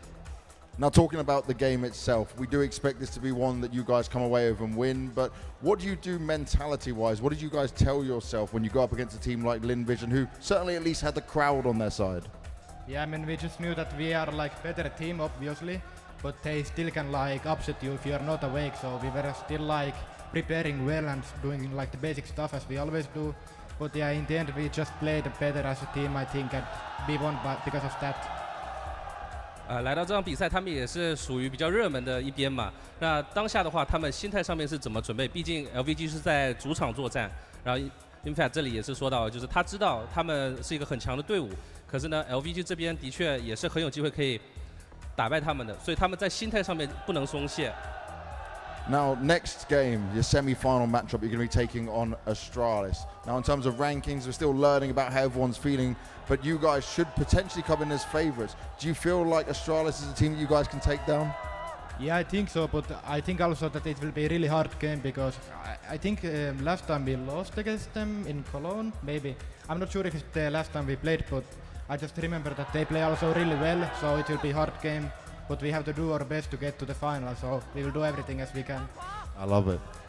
他们在接下来下一场比赛也会面对了 A 队，那不知道他们面对这场比赛是怎么看的？他说上一次他们交手的时候，好像是在科隆，不是很确定，也是输给了对方。不过这次他们也会做好所有的准备。And you've been getting a lot of love from the Chinese fans out here as well. Is there anything you want to say to the guys now? You've got them in front of you in the arena. I love every one of you guys. Like, it's so amazing to be here in China. I love all the support. It's amazing. I love everyone. 有什么想对观众说的？他非常爱所有的观众，谢谢大家的支持。That bit definitely didn't need translated, but now it's time for you, Yumi, to go and sign over this camera over there. They'll give you a pen and you'll be able to get that done.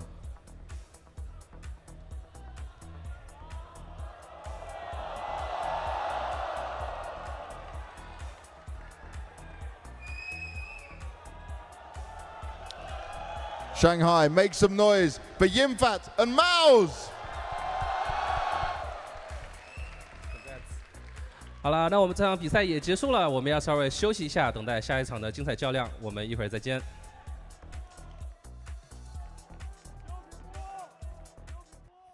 Yeah, Jimmy looking back all the way to Cologne. We're talking about a 2-0 in the lower bracket going the way of Astralis. Either way, they're setting themselves up now to play them on a new game under new confines.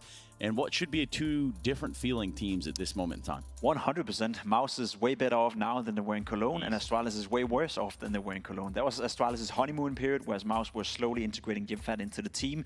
Now we reverse the roles. MOUZ, in my book, are heavy favorites going up against Astralis, despite Astralis looking somewhat decent in the group stage. I have to agree with you on that.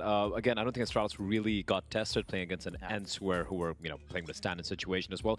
That being said, credit where it's due. They have played decently so far. And Jimmy as well, Yimfat, coming to this tournament, like we kind of forget he wasn't there in Sydney where FaZe took them down in the semifinals, if memory serves me right.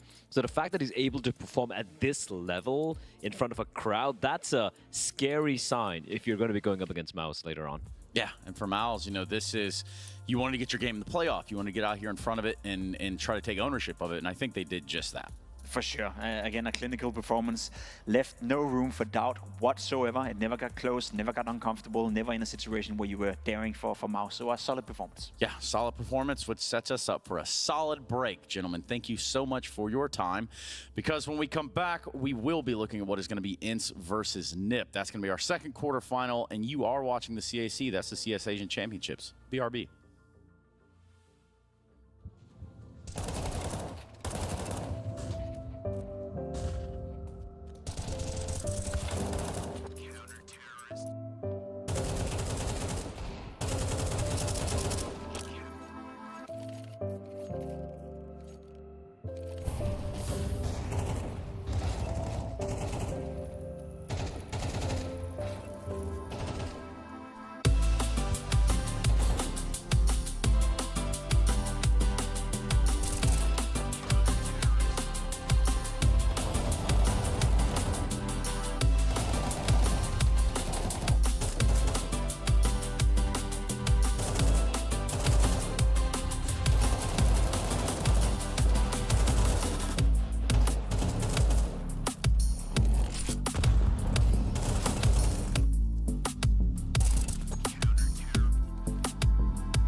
Rez here with me. Can you maybe just say hi to all your fans first? Hello everyone, Rez here. It's so great to have you back here again in Shanghai. I mean, it's been like 4 or 5 years by now. So what do you think has changed and what has remained the same for you? I mean, a lot has changed. Like, obviously I grew up a lot. It's been many years. I have a completely new team, so my career is completely different, it feels like. So yeah, I just feel like I'm in a good path right now. Like, I've grown a lot as a person and as a player. And I learned a lot, like a lot of life experiences, you know, so yeah, I'm feeling great. Yeah, so, and we noticed that like yesterday, you posted on social media that you're back at one of your favorite hotels with like the best food you've had. Did you get a taste of it? Of course, today? That was the first thing I thought about when I arrived here. Like, the buffet here is probably the most incredible I've ever seen, and probably one of the most nicest hotels I've ever been to, so I'm so happy to be back here, for sure. Did it stay the same as it was in like 5 years ago? Or like, you had so much expectations that it didn't quite meet it, or did it exceed it, or did it remain the same for you? I mean, when I arrived here, like, everything was obviously like a shock. When I arrived and saw like how everything was, the hotel and the buffet, the food, the quality of the food and all that. So obviously I had a great first experience seeing that. And now I came back here and I obviously had the same kind of expectations, and it met them. So I think it's still one of the greatest quality meals I've ever had. You mentioned a lot has changed for yourself, you know, like you mentioned that you grew up a lot. And 4 or 5 years ago, you were with like Karen Forrest, and you were like the young guy in the team. Yes. And now that role has kind of changed for you. Can you maybe just tell us a little bit about like how is it for you right now? Yeah, I mean, I think Get Right, Forrest and those guys probably kind of molded me to the person I am today in my career and the kind of player I am. So I learned a lot from them during my time in NIP, and I'm trying to take like everything I can from them to like the roster we have right now. So, and like to bring it to the newcomers like Maxter and Headtrick, you know. So I'm just kind of trying to provide my experience to them to make them better players. You and Esatag, you guys were still opponents back then, you know. So what's it like becoming teammates afterwards and for such a long time? Obviously, I've looked up to Esatag for a long time. I think he's a great player and a very smart player as well. So I'm really happy to be part in the same team as him. I think he's very easy to play with and a really nice person outside the game. So he's a great teammate in general. So I think we're very happy to have him. We've already brushed upon it, right? So there's been a lot of changes, adjustments, and in terms of the game itself for you guys tactically, how has it changed from like previous iterations of the team? Yeah, I think the whole game in general has changed. I think the metas has shifted throughout the years. Now we're coming into a new game in CS2, so people don't really know yet what's good or not. So I think it's just an unknown like territory right now, where every team is like trying to figure out what's the best way to approach the game. So, but yeah, I think like players right now is so much better and smarter than they were before. So I think the skill ceiling is much higher and it's much more difficult to like break through in the scene. So like the talents right now has to be really good if they want to like reach tier 1. And we've seen a lot of like innovations in terms of like nade usage. For example, like we saw FaZe with the Inferno, and right now it's really common on Overpass to throw the molly from short to construction. Yeah. So do you think this time around we'll be able to see you guys do something that perhaps is? Yeah, of course. I think this is probably the most fun part in CS, when something new arrives to the game, like new maps, new skyboxes, and like ways to throw nades. Like I think every team is like digging a lot of hours right now to like figure out new metas and new smokes that they can abuse. And obviously we're trying our best to also find those metas. So, and we have a great analyst and coach, and also we have Threat on the sidelines also like looking at stuff for us. So we have a lot of people like trying to find nice stuff for us. Well, then I guess for the fans, you just have to see in a couple of days I guess so. when it happens. You've already played against a lot of Chinese teams in the past, right? Can you maybe share with us like what's it like to play against Chinese teams? And yeah, I think like obviously Chinese teams, they are very unpredictable. That's like the first things that pop up when I play them. Like they're very unpredictable and very aggressive players, and I think they're very strong individuals. They have very strong aim. Like they have all these qualities that you need in a top player. I think they just need more work in the like team-based way. You know, like work more as a team and figure out like more like game style stuff. You know, because they they can be a bit predictable if you really look into it, but I just need to see like more like team play, I think, because they're very solo. It's a lot of solo missions, I feel like, in the Chinese scene. Yeah. So like in the beginning, you might see, like they might start off with a lead, for example. Yes. But once people understand, hey, this is what they're trying to do, and then it gets countered pretty hard. Yeah, I think it's very common that like I watch all these TYLOO games as well. Like they usually have a strong lead, but then the team figure out what they're trying to do and what they're trying to abuse on the map, and they get shut down like eventually. So it's sad to see, but I think like they have the potential for sure.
And yes, we are back. Welcome back, everybody. The CAC, that's the CS Asian Championships, Counter-Strike Asian Championships. Nonetheless, you know exactly where you are if you tuned in right now. It's good morning from us because it is currently 8:42 a.m.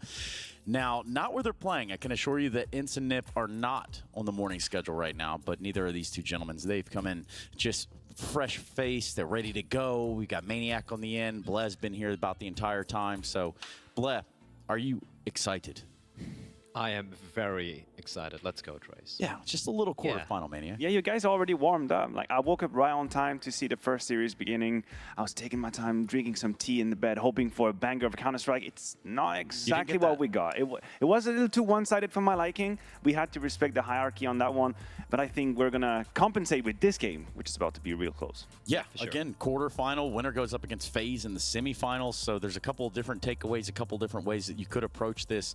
For both Ence and Nip, you have to think about the stature they came in here with and then what we got when we got here with them. I think if you look at Ence and Nip, they are in a very kind of similar place right now to team, right? Obviously, for the side of NIP and Ence, let's get the obvious out of the way, both of them playing with a couple of stand-ins because of, you know, whatever reasons they have. Nip in a state of flux right now. We don't know what the status is going to be with his team after this tournament. We know Alex is the IGL, is going to be coming in. Max will be the stand-in. I guess this would be his potentially final run with this team, but we still don't know if that's going to be the final state of NIP. For the side of Ence, sure, you know, our man, the poll couldn't make it. Yeah, Diha's not here. Diha couldn't make it. But if you go back, we still have a few question marks. Is it still going to be the same lineup? Is Snappy going to go? Is he going to stay? Is he going to leave? Both these lineups are very much in the here and now, and that's it. There's no midterm, there's no long-term perspective, and I think one of the spectrum through which we can investigate it is the quality of the stand-ins. We've had Max on one hand, we have Vladin on the other, and let's be real, it paints a very dark picture for Ence, unfortunately. It's been quite complicated for Vladin so far this event. He's not being put in a very easy situation, whereas on the other side, Maxters keeps on surprising us. Let me throw this right back to you, Maniac, but I just want to say, Maxter's jacked. He kind of has them guns. Yeah, they're I mean- out. I hope he has an open carry permit for these two. Get out. No, I mean, like, he's putting in the work in the gym as well in the server. But yeah, I have to agree with you on this. I think he's been a very standout player, personally, for the side of NIP. And even if you look at the results they had, right, an easy dismantling of Wings Up and that epic best-of-one against FaZe, he was highly impactful for that game going that far. And that remained true for the rest of this game as well. It's not just one map. He is, in fact, the highest rated CT player of the entire NIP lineup, which is great if you're thinking, of course, we're looking very short-term, but you have to be able to rely on individuals being put in tough positions and stepping up.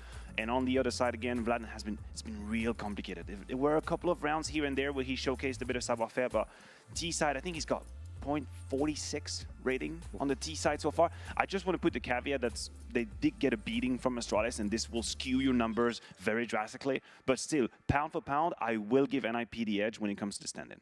Yeah, the stand-in thing is just, I think it's going to be there forever. Not for At either of least these for today. teams, but At least today. At least today, and I'm not even saying forever for both of these teams, but definitely something that oftentimes is something we have to hit on.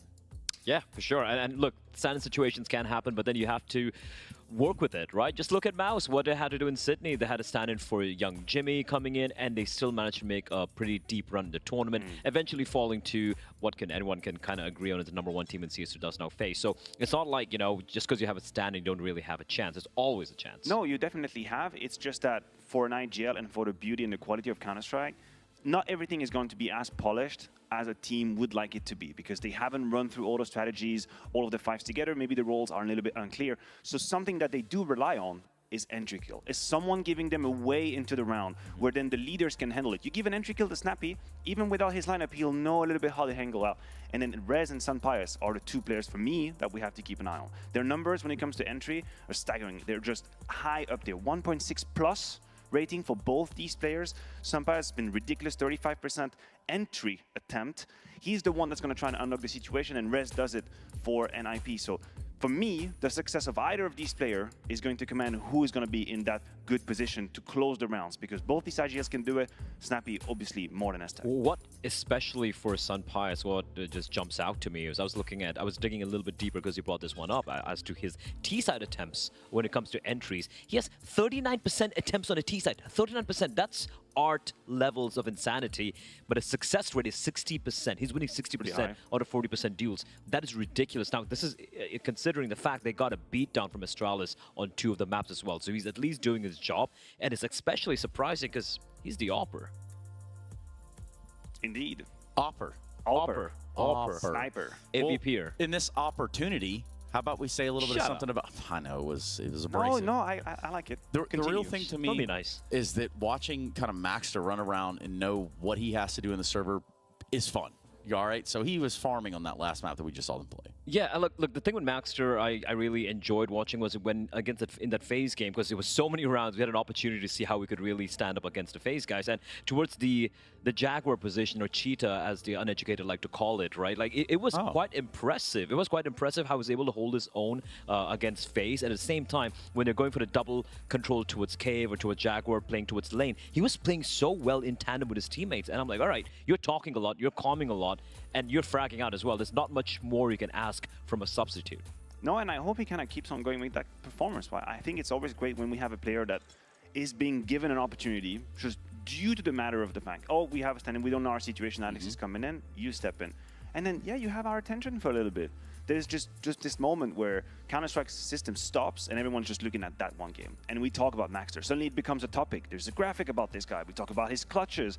You get a little bit of that spotlight and just maybe you raise interest around you. We are pretty clear on the fact that his future is not within the NIP main roster quite yet. True. That's not how it's supposed to happen. But that's an opportunity. You're basically on Broadway. You're trying to get that piece. You have that audition. And that's what he's doing this And weekend. also, speaking of audition, this is going to be in an arena of quite a lot of loud fans from what I can see so far. So this is going to be a real test for the young gun.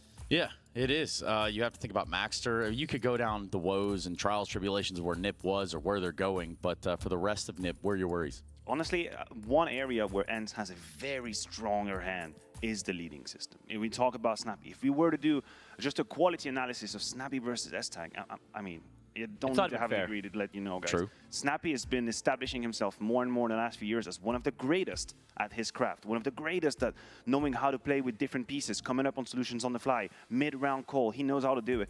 SATAC is barely just stepping into this role because it's required by the environment. It's not really by design. He doesn't have the ability or the will to become an IGL properly. He's just doing it because he got to. Alex is coming soon. He's gonna leave. It's okay, buddy. You've done enough. Just. But to be fair, we're gonna be fine. I will say this. To be fair, I feel like NiP, the overall, the calling, the mid-rounding, some of the reads they had on FaZe and Wings Up. Okay, obviously Wings Up a little bit more easier time right there. It was pretty solid overall for a guy who, you know, it's kind of like a part-time thing when he's trying to make something work, even with a stand-in as well. So commendable effort.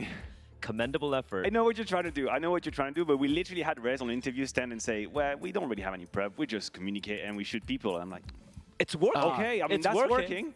It is working until it isn't. And when it isn't, then that's pretty much it. This is one of those games where it could really not work. It shouldn't work, but then again, I look at this Ence, though, how they played in the previous games against Astralis, and they had a close win, I think it was in Vertigo, but the fashion in which they got absolutely annihilated by Astralis is a little bit worrying. That being said, this is an Astralis who've been playing pretty solid overall. They're an actual full lineup playing over here, so they should still have the edge over the side of NIP. And just to add on a little bit to what Maniacs just said about Snappy, I mean, at the end of CSGO, we're saying, like, this guy's probably the best IGL we have right now in Counter-Strike. He's in a conversation, so it's not going to be that easy for NIP here going up against even Ence with a stand-in. Do we feel like we're being a little bit too lenient with Nerds? Should we being not be lenient. a bit more demanding with what he's been providing so far? When you're talking about a team that has to deal with standing situation, uncertainty on the lineup and whatever, this is supposed to be a moment where carries or hyper carries are just gonna transcend that situation and individually just blast the hell out of everybody, right? These are moments like this. I think on the CT side, there's been a few moments where he's had pure lockdown. I'm having flashbacks of the first game on Nuke where he truly just did the business on his own. Other than that, where's my carry? I was kind of promised to, like, that's the moment. Is he on your fantasy team? It's not, in fact. Well, that's kind of what it sounded I also like have a love of the game that is actually not relying only on fantasy, right? I have a feeling, I'm going to put it out there, Nerds is going to come alive in this matchup. That's your feeling? That's my feeling. He's going to come absolutely alive. Describe that feeling, though. It feels is good. it like a gut feeling, or is it like a? It's all the way down. So I can feel the blood rushing down, Trace. So he's going to come alive. Down blood south. rushing down. Yeah. The blood is rushing down south. Blood. Yeah. Nice. That's how gravity works, you know. Yeah, that's yeah. I guess it makes sense, being that south could be considered the floor if we're looking at our body's cardinal directions, but we're not. In fact, what we are looking at is two teams in two different situations. Two teams that came in here under two different timelines, almost.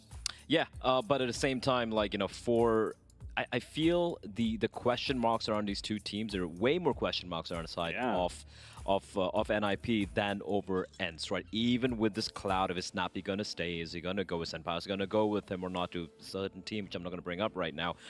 And even the fact that they don't have Diha, I feel they overall just play better CS. I've seen enough from them, even in the recent past, even in some of the losses they've suffered. I think overall they have a better pedigree, so to speak, and a better run overall. For NIP, it's just so many question marks. I mean, I just think there's the quality of the relationship between the players is much stronger in Ence, and I think this is something that might help them.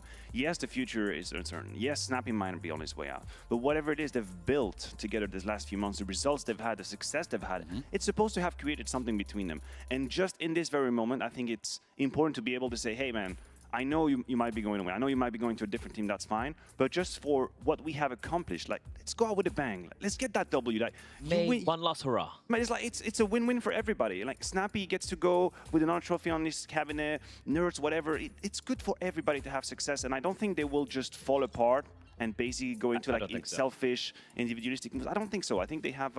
They've always been a team that we peg as very healthy in how they behave. And when you talk to players who are under the wings of Snappy, you know they address these types of situations. They talk about these types of situations. I mean, we could talk about the year that Ence had up to this point. Obviously, they're not playing with that lineup, but if you look at it, you've got all the way, if we all go all the way back to like 2 Pro League seasons ago, you think about the idea that, yes, top 4 across the past 2. Not only just top 4, you look at what happened in Dallas. They did win. So they finally got those flowers that they were looking for. But then after that, we're talking about, you know, second place, 3rd, 4th, somewhere around in there. How much does that tear on a team until we get the seams falling apart, like is theorized with Ence? Well, I mean, of course, you're fragilized, every time you're not putting your hands on that trophy that you were sort of not promised to, but that you feel like you could. And maybe, just maybe, the roster move that are rumored right now could be a consequence of that. But my fear, honestly, Trace, my fear is that this project might implode purely in terms of like the real good players just going in different directions. Because as a strong player, you want to feel like you are being equipped with the means to win. If you're Nerds, if you're Sampais, if you see your leader go away, you're thinking, man, is my future here? Is victory on this path? Or should I maybe just hear the chant of the sirens out there? Maybe there's different teams that can come in with offers and good players to be. So we're going to have to see. Yeah, but first, let's get the players on stage.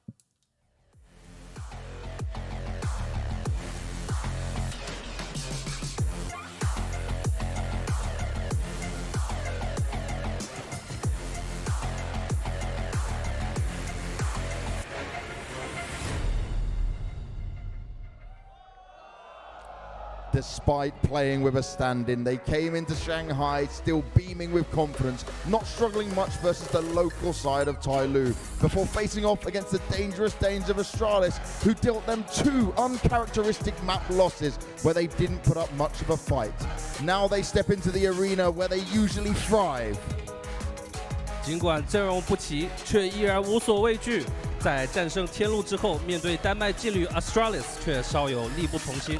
而今天在原生体育馆，作为典型大赛队伍的他们，是否能在此完成调整并更进一步 ？Snappy, Sunpius, Madden, Nerds, Vladen, and Saw.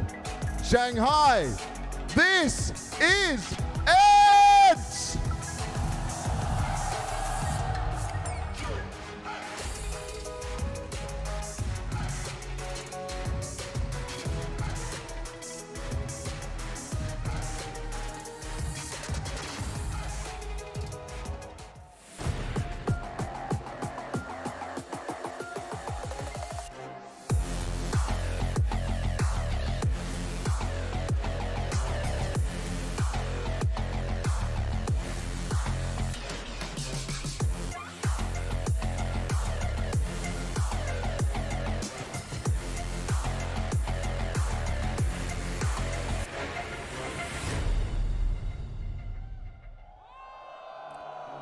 Giving the fans a show and putting up one of the best matches we've seen so far in the new version of Counter-Strike against FaZe.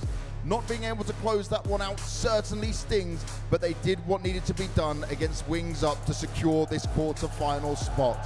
Having your own young ninja Maxter as a stand-in versus Ence, they sit on an almost even playing field. 面对 FaZe 战队时，他们为观众带来一场视觉盛宴。 虽败犹荣，并紧随其后击败了 Wings Up， 锁住6强名额。在今年的比赛碰上同样阵容不完整的 Ence， 小将 Maxter 是否能够火力全开，帮助队伍走向胜利 ？Rez, Config, Headtrick, Essetag, Maxter, and DJL. Shanghai, this is the Ninjas in Pyjamas!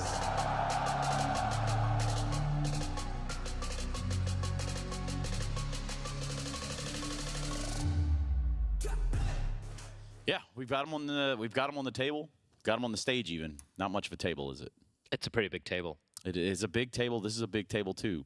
But putting stuff on this table will be putting your money where your mouth is, I think, at this point, gentlemen. You think about the idea that you do have to pick between one of the 2 teams on the stage and make it a convincing argument. And I think, you know, Blay, I think you're a good candidate to kick us off. Thanks, Trace. I'm going to try.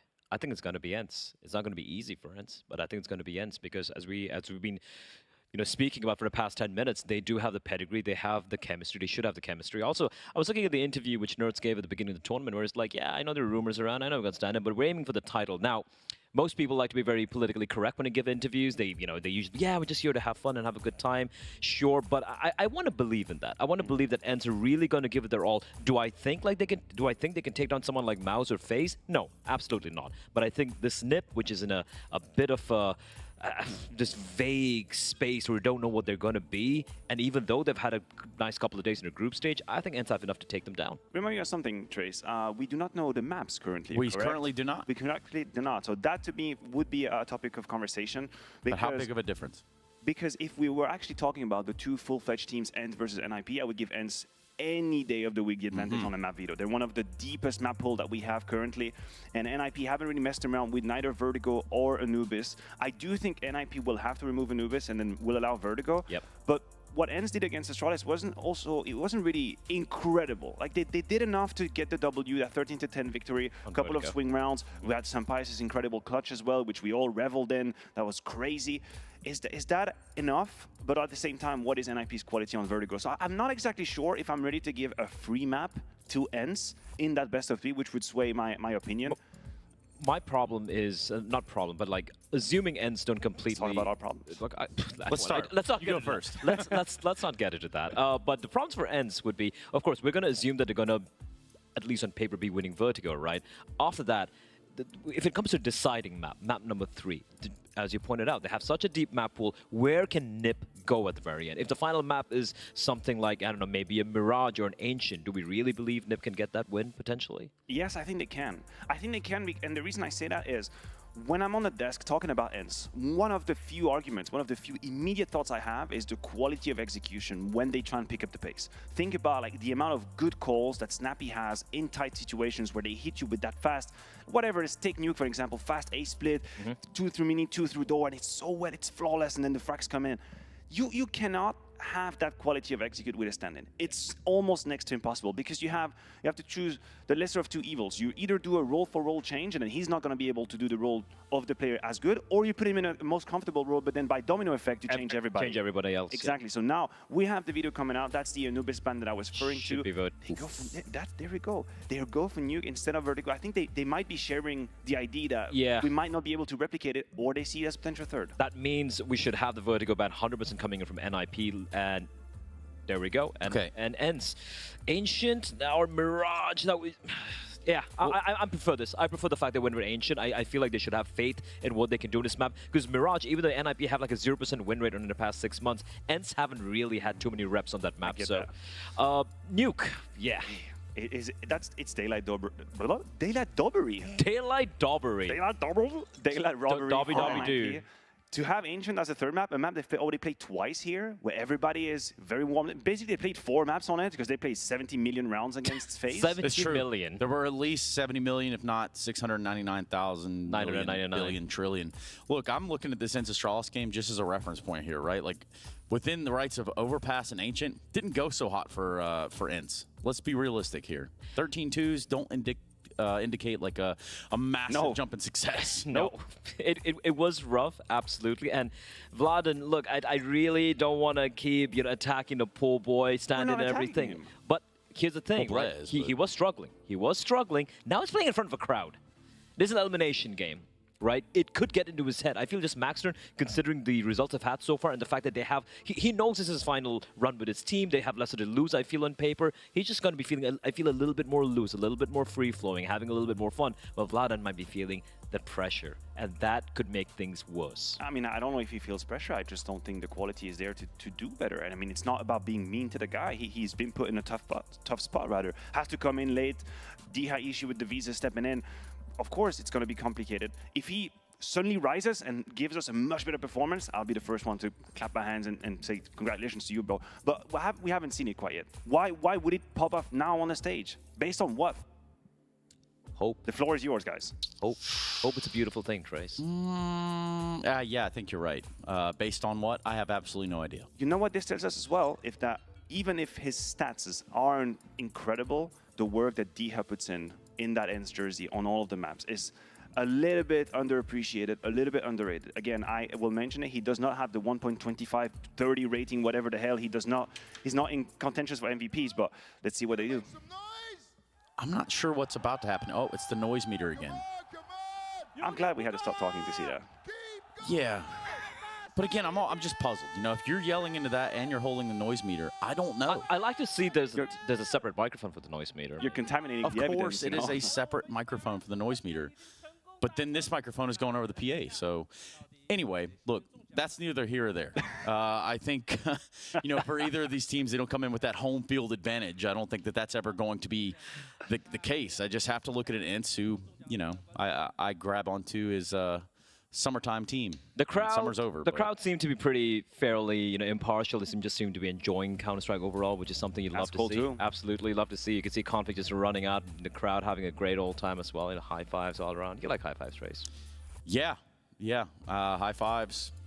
5 guys. Burgers. Are we doing free association? This is turning into a therapy right now. We got to be careful with that one. Like, I want to understand just exactly how this could go wrong for a team of Ence's stature.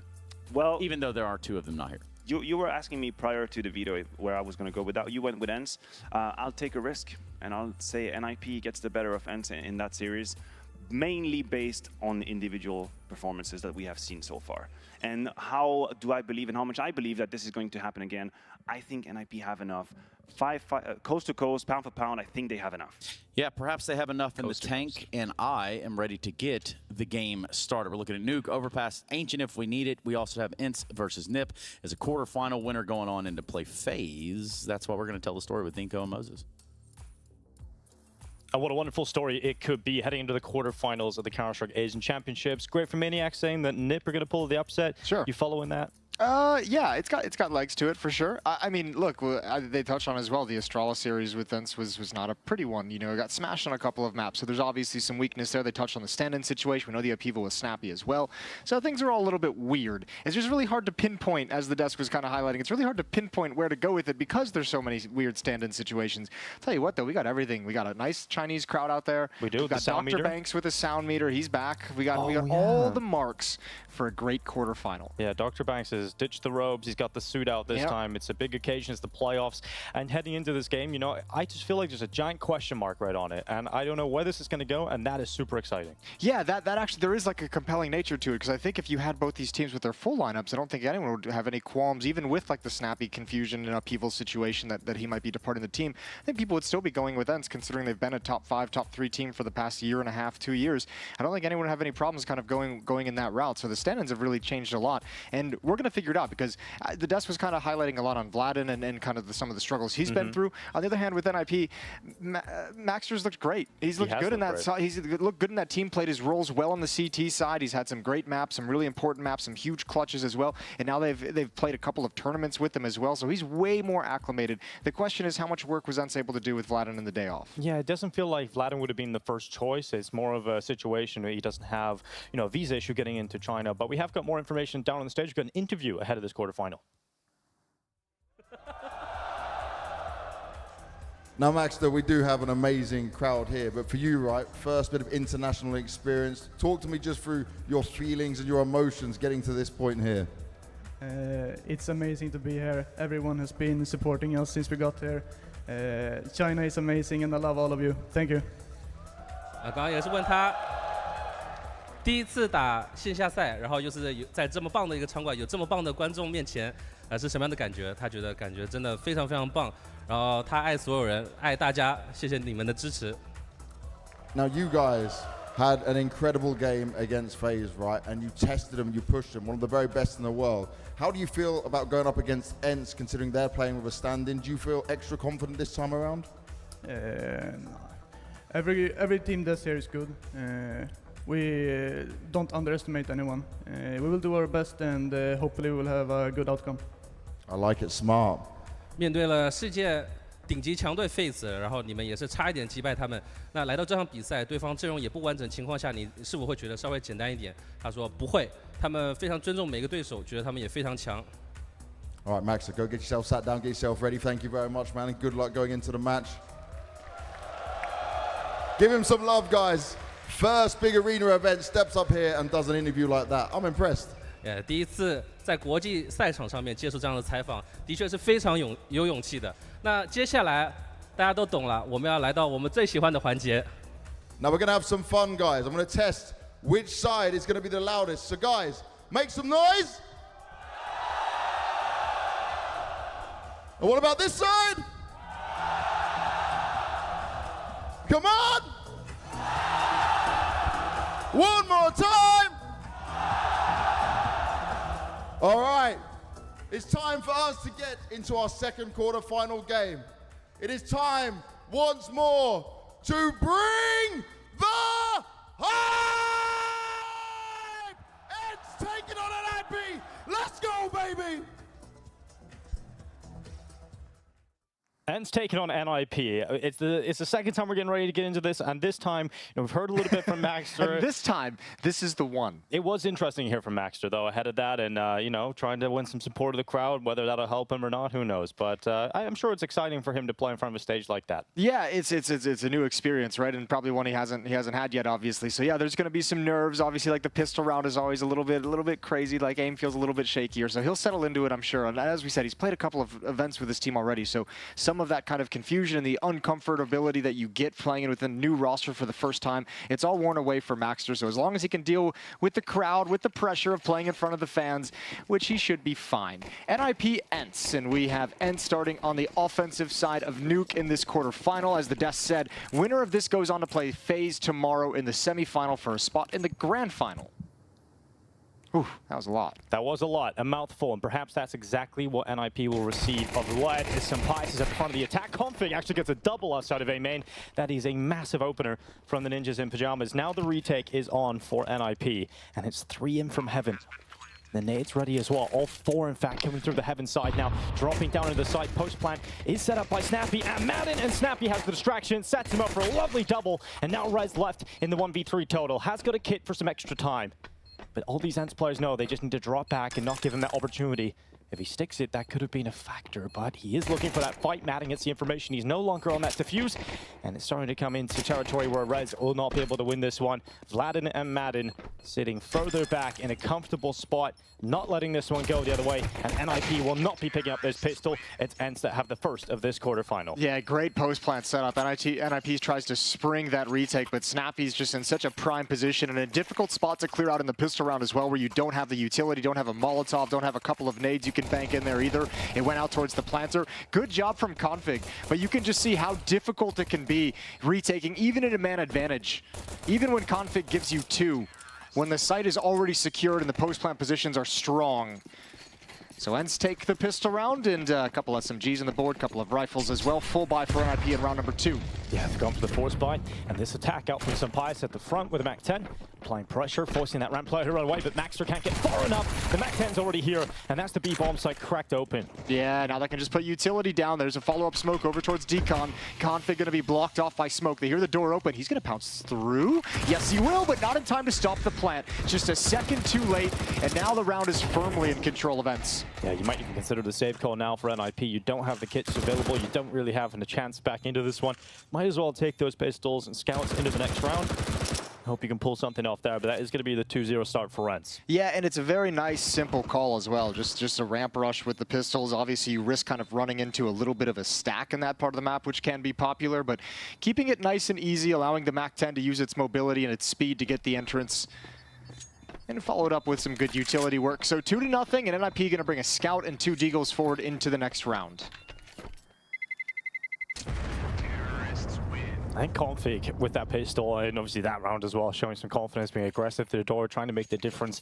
He has been kind of a shining light for NIP in this tournament. And when Config's playing well, sometimes it can be a hot and cold experience at Config, but when he's playing well, when he's up there, the team becomes a different beast. It was the same with Astralis back in the day. Now it's the same here in NIP. Look, it's been the story of NIP as well. Like a lot of that inconsistency on an individual level probably stems a good amount, I would imagine, from the inconsistency in the lineup that they've had. Especially over leadership. Yeah, and leadership changing as well. So especially with this addition moving forward of a new in-game leader, hoping that Config can get back to finding that consistency, because he is a high-impact player when it's all working.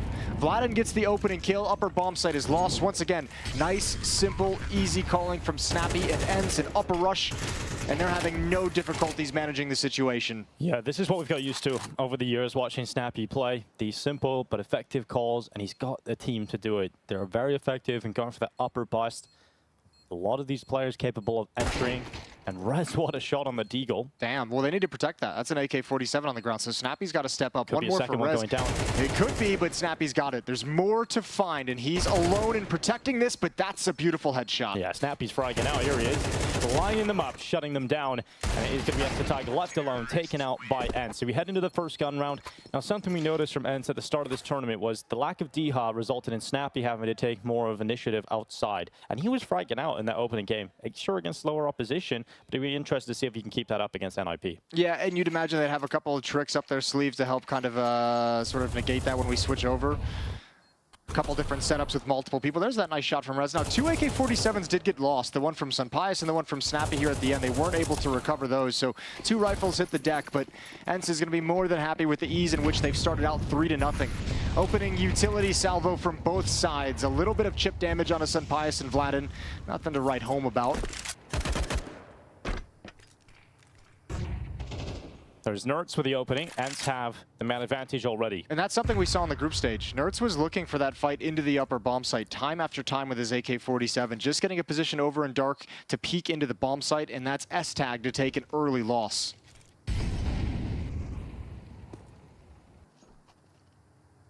Ence can take quite a bit of map control with limited utility, and because of that opening kill, it applies pressure onto NIP, feeling like they have to take some control back. So Rez's play does not work out. They have no one outside, so they have no information on how much progression. They just hear utility. Yeah, this is wonderful. Oh, Ence is just, Jesus. NIP just played right into their hand. A little bit of pressure outside, and because of the lack of information, it forces everyone to make a move. Because obviously, as we all know, when you start to lose outside, kind of the typical response is that lobby crunch, is to take over lobby, take map control elsewhere, and Ence is just waiting for it every step of the way. Great round from Nerds, the opener on S-tag, the rotation over to Squeak Door to find one more on Rez's aggression, and that makes it so easy. Yeah, NIP clearly are not in the zone at the moment, so timeout straight away here in the playoffs. You have 4 timeouts. We're going with those CSGO rules, not playing with that updated version of the timeouts here.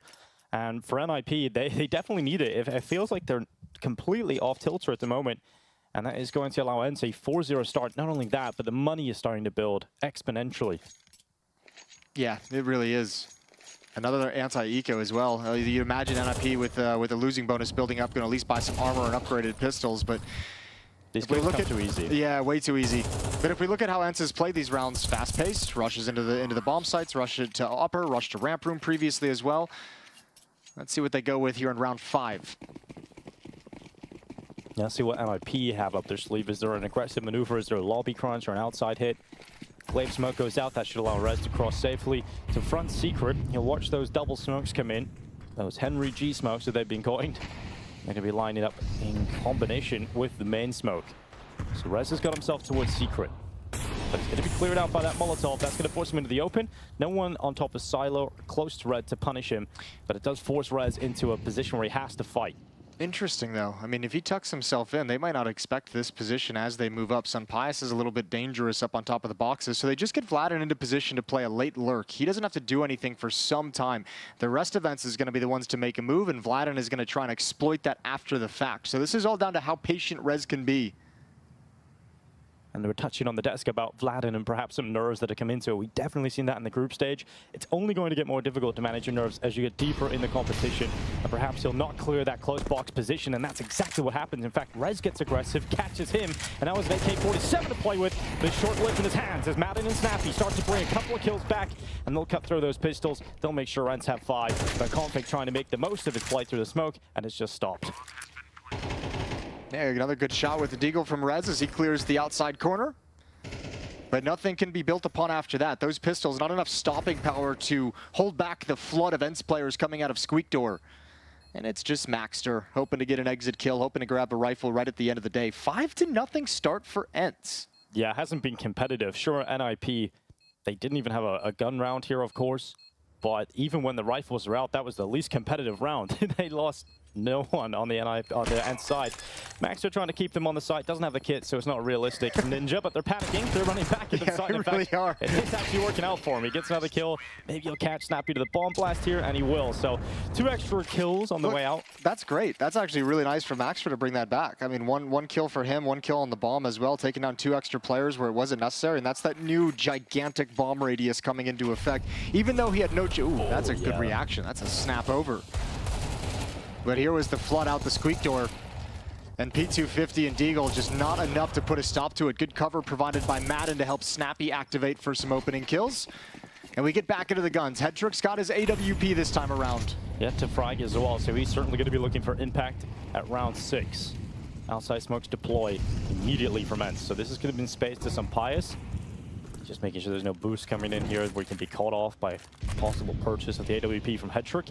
Now he'll clear Heaven. The one weakness of these smokes is around that Heaven and AC unit, so he's having to look around, doesn't see too much. All right, they've sent Vladin into the big garage. Nerds once again in a position to maybe just pick off a cheeky kill. Yeah, but he's confident. Nerds had a great group stage as well. Yeah, no one really was missing in the group stage for Ence. Perhaps Vladin, sure, but that's kind of expected.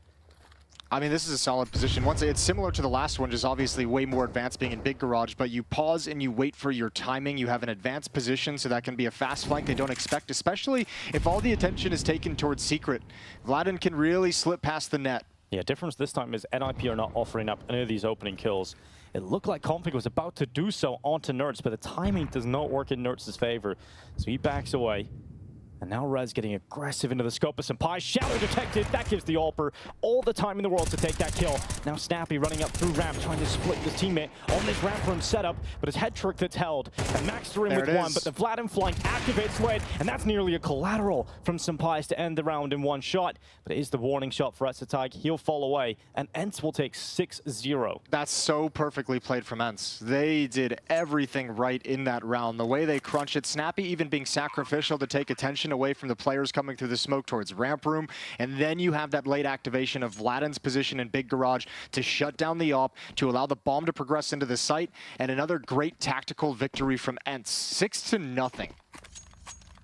Really impressive stuff from Ence at the moment. Not really going into complex rounds, and I mean, if you're playing with a stand-in, and obviously when you have Snappy as an in-game leader, it's perfect style right now for Ence, and it's working out exactly how they would have imagined it. And this is a great point that was brought up by Maniac on the text before this. Even if Snappy is on the way out, you still got Snappy in the team right now. Yeah. And obviously the in-game leadership, it's no comparison against an interim IGL of Etzatag. Yeah, he's got them playing very, very well at the moment, even with all the chaos within the team. And that's a beautifully constructed round. So NIP still searching for answers. A second timeout called because they are getting destroyed on this map. No one's fragging out at all. I mean, Config had a double in the pistol round. Since then, he's had one kill. And no one else really anywhere near. 3 of Rez's kills are Deagle kills from eco rounds or force buy rounds as well. So just not getting kills in gun rounds. So you've only had 2 NIP purchases when it comes to the full rifles, and none of them competitive. And if that keeps happening, they're only going to be sitting around 4K, 3.5K average. Well, the real thing that NIP has to talk about during that is part of the reason why these kills aren't coming out. Man, there's just so many shadows in CS2, aren't there? It's How many times have we called that out this week that we don't see in CSGO in just like these different positions? Shadows showing all over the place. But, I mean, Ence is controlling this map. They're really forcing NIP to play the game that they want, and they're ready for all the counter moves that are happening. So if you're NIP during that timeout, you might want to start thinking in the next gun round, get a little bit aggressive somewhere. Try and deny something from Ence. Try and take something yourselves. Try and dictate the pace of the round, at least in the early going. We'll have to find out. Ence going to take this one cautiously.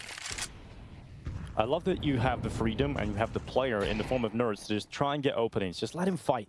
He's done it out of HUD a couple of times now. Ramp, this fight goes down. This time, Vladin will win it. The glaive smoke outside to allow the cross to Seeker is a telltale sign there could have been a player in there.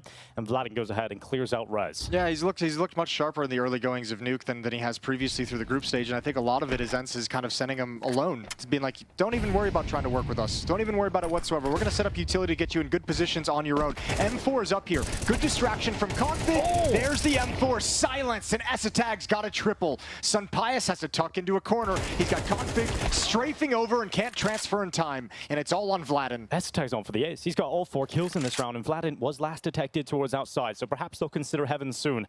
But Etzatag isn't looking this way, and so now the stand-in has a chance to clutch. A clutch on the stage, a clutch for his side, and he's got the first on Etzatag. Maxter picks up the AK-47. Vladin looks to lock it in, but goes for the fight, and it was a battle of the stand-in, and Maxter comes up on top. Yeah, great shot from Maxter. Immediate headshot as well, but a beautiful round overall from Etzatag. Helped out, good bait inside the bomb site. No Molotov towards his position, not enough attention towards his position, and Ence could never find that trade. It felt like Snappy was probably the player to check the CT vent, but he was distracted by the peaks that were coming out towards the back of the bomb site. Perhaps even seeing 2 players there, which allowed him to have to focus there instead of the CT vent. And Esatag makes the most out of the few bullets he had inside of that M4A1S. 3 kills with a tiny little mag. Yeah. That ain't bad at all. Molotov going to be extinguished. This one's faster pace, but Snappy's already gone down. Finally, the AWP of Hedrick has something to say. And Vladin and Mini Quick wasn't called out fast enough. And all of a sudden, Madden's now going to make a play. Config caught out in the open, and the upper bomb site is compromised. Yeah, Ence don't give you enough time to celebrate, man. They're back in this again. Speed is the name of the game, but Hedrick pulling out some pious Maxter from heaven, and it's just Nerds alone. A 1v2, he's certainly capable of winning these kind of rounds. And he knows the position of both defenders. Hedrick was in secret with the AWP, Maxter up in heaven. A full belt of utility, and a lot of time for Nerds to work this one. Relatively high health too. He's waiting for a mistake from NIP that would turn this into a 1v1 fight, and he can do that because of the time. Yeah, he's hoping someone's going to wander into his crosshair, obviously, but the more time this goes on, the more he loses track of those positions that were called out previously. So at this point now, you kind of have to assume you don't really know the location of your opponents all that well. They could have shifted, they could have moved. There was time for Maxter to make a flank all the way towards lobby, so Nerds has everything to consider. So Maxter will reaggress through heaven, but he's not alone. He has got Hedrick in behind them. Both players in from heaven, Nerds directly below them. This can be a very strong position, but Nerds would have liked to have been a lot more accurate on that first kill. If he had got that instant kill, he probably would have been able to transfer. And Maxter, oh, there we go. The AWP does blow down. He'll win the clutch again. Another 1v1 for Maxter, and this time recovering the AWP. What a legend. Recovering with the nade as well. A few tricks up his sleeve, this stand-in Maxter. He's doing very well. I mean, that's 2 big clutches. Yeah. In back-to-back rounds to win both rounds that NIP have picked up. Yeah, he really secured it. Not even the final kill. It was probably the one on Madden over towards Squeak Door that really saved the day. This is a 2v3 recovery as well. You know, Ence had the opening kills. They looked very strong at the start of the round. And there's that AWP being saved on over. Lightning strike back in the hands of Hedrick.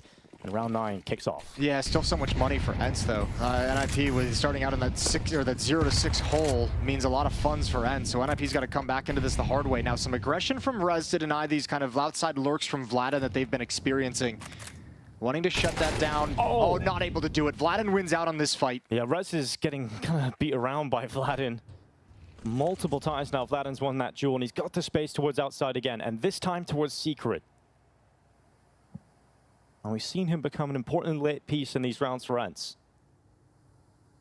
Once again, back to that slow default. Get some control outside and then slow it right down and wait for Nib to get a little too desperate and they'll walk right into it. But Hedrick this time with the AWP is starting to find impact. That's Snappy down. The AWP is coming back to the ramp to help with Maxter, trying to stop them exit the ramp room. And that Molotov will finally force the NIP players further back. Yeah, but it's also given safety to get into the lower bomb site. Nobody shifted downstairs. Everyone shifted to cover outside, which means the retake is going to be very difficult. It's going to come from ramp room as well. No one wants to go vents considering how compromised it is. If they do, surely they're dead to Vladin. Yeah, it's a worrying time here for NIP. Difficult to find the pieces and how to get back into this retake scenario. Oh, Esatag's it feels gonna like do you it. have to go through the vent, and Vladin immediately executes Esatag. Hedrick's having none of that. I'm not sending my AWP down there. Yeah, no, it's crazy. Once you don't have vent to rotate through, that drop down is so dangerous. And I'm surprised to see Esatag really challenge it when they when that smoke fades in ramp room, they had that avenue of a retake, but everyone had shifted off of it. So NIP, just by positioning, just by the fact that they never rotated anyone downstairs, they chose to defend outside instead. They're out of position to go for this. And Vladin's on the hunt now. Hell this yeah, could he be is. Absolutely massive if he even takes one of them away, but the bomb... It's on the hunt to save his own life. Denies. Yeah. I love how the stage is actually set up like the trophy. Yeah, that's actually a cool looking stage. Very cool looking stage. I remember back in the day as well, this is an event you attended, they had a sick looking stage there too. It was like graffiti themed. They had the hype beast like all over. There was like the giant stage wide hype beast painting. Yeah, CAC Perfect World definitely put on a great show visually over there in Shanghai. And right now, NIP looking to try and make this a bit more of a visual show. 2 rounds collected off the back of 2 1v1s by Maxter. But other than that, Ence have certainly looked like the more dominant team. They've won more than half of the rounds available in this first half already, Ence. They win this round. NIP's money is once again back to that 3.5K, 4K average. Standard smokes being thrown, actually a little variation this time, much deeper from Ence. That's a cool way of doing it. It leaves credit card open, so you're trying to fight that credit card player. Almost trying to lure him into a peek, being like, it's available. It's available to you. Vladin, oh, he spots it out. Rez is in some trouble now, but Config bails him out, spam through the smoke. Massive, massive kill from Config. Yeah, that's nuts from Config. And Vladin's been a thorn in their side outside a number of rounds, so it's a huge kill to find. And now Config can go wrap around Secret and present a new angle of attack for this defense. 50 seconds left in this round. Re-smoke comes down at doors, so Nerds does not have that gap. Instead, Madden goes for the peek. And Nerds took damage, I believe, through the wall on that shot from Hedrick. Yeah, it looks like it. Damn, that was close to a ridiculous kill. Now they know the position of the AWP as well, and it's going to be hunkered down inside the bomb site. So rotations, the mode of rotation for that AWP is going to be everything. Good pop-up from Maxter, 1 for 1. And again, they progress towards the lower bomb site. Still one lurker outside. That's Snappy taking his time. Yeah, it looked like that crouch timing was not going to work out for Maxter, but he's still able to get one out of it. Config is rotated down here already. Active double doors. The fight from Snappy on that lurk does not go his way. And Config stops the plant. He doesn't get the kill on some pies, but deters him from planting. And a misclose shot from Hedrick. That's going to be a kill going Ence's way, and they desperately need it. Yeah, but they're stuck inside the site. This is going to be near impossible. Oh! What a shot! What a risk from Sampais to open the door, but man has confidence, and he's got the skills to back it up. No scope to the face, and now 1v2 for the Spaniard. Sampais looks to shine. Nate goes forward through the doorway. He'll run back to the double doors, steps being heard, flash being set up. He goes for it again, but that defuse has gone all the way. And Sampais does not get it in time. He doesn't get the peek. Config defends his teammate, and Rez pulls off the third. This time NIP's downstairs, and we saw Config stop the bomb plant, but 2 players downstairs inside the doors, 1 over at ramp room, and there's just no way for Ence to find any comfort in their positions.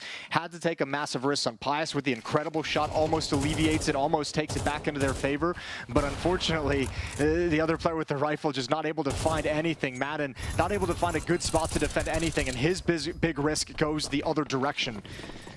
Upper rush with Mac-10s. Here they come, flashes out, Vladin at the front of the attack. It's absolutely wrecked by Ence on the initial hold.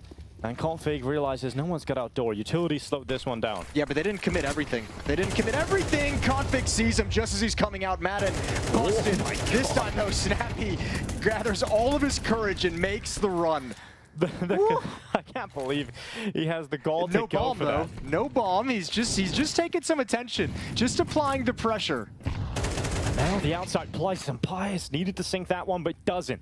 Rez comes through with a kill, but remember, Snappy got down lower. Now he's coming up the vent, and Rez detects that, locks him in, and it does look a little strange in the end. But Nerds is left alone. This doesn't look like a winnable 1v4 for him. Yeah, that was slipping out of control events for a while, but if Sunpius had been able to get that kill outside onto Rez, that might have been able to bring them back into the round. The fact that he missed it makes this almost undoable. Nerds left in a 1v4, picked off by Hedrick's AWP. And NIP, this is not a bad recovery mission. Now, because they started so slow, it's never going to look pretty.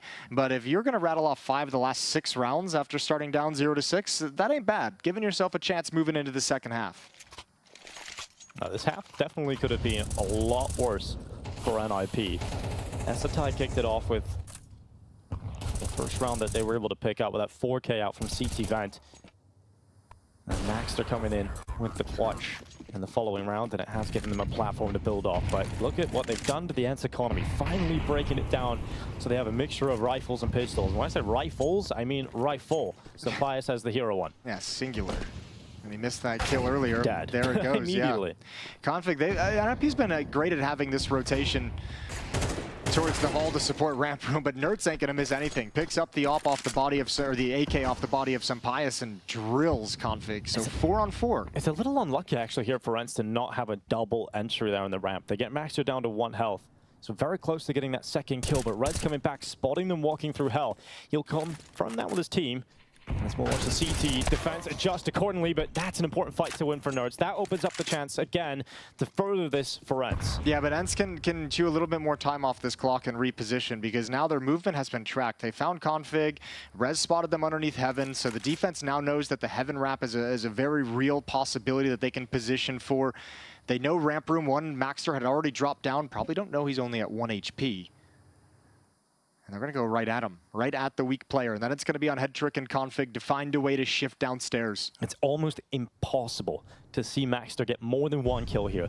Nerds on low HP might be available, but that is going to be it. The trade is in for Madden. Shot in the lobby is won by Headtrick against Flatten, and now a 2v2 set up off of the back of that.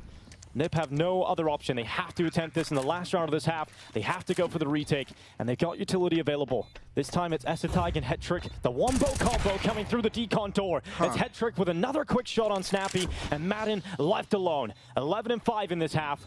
He's been an absolute monster again for Ence, and he looks to try and close with a clutch.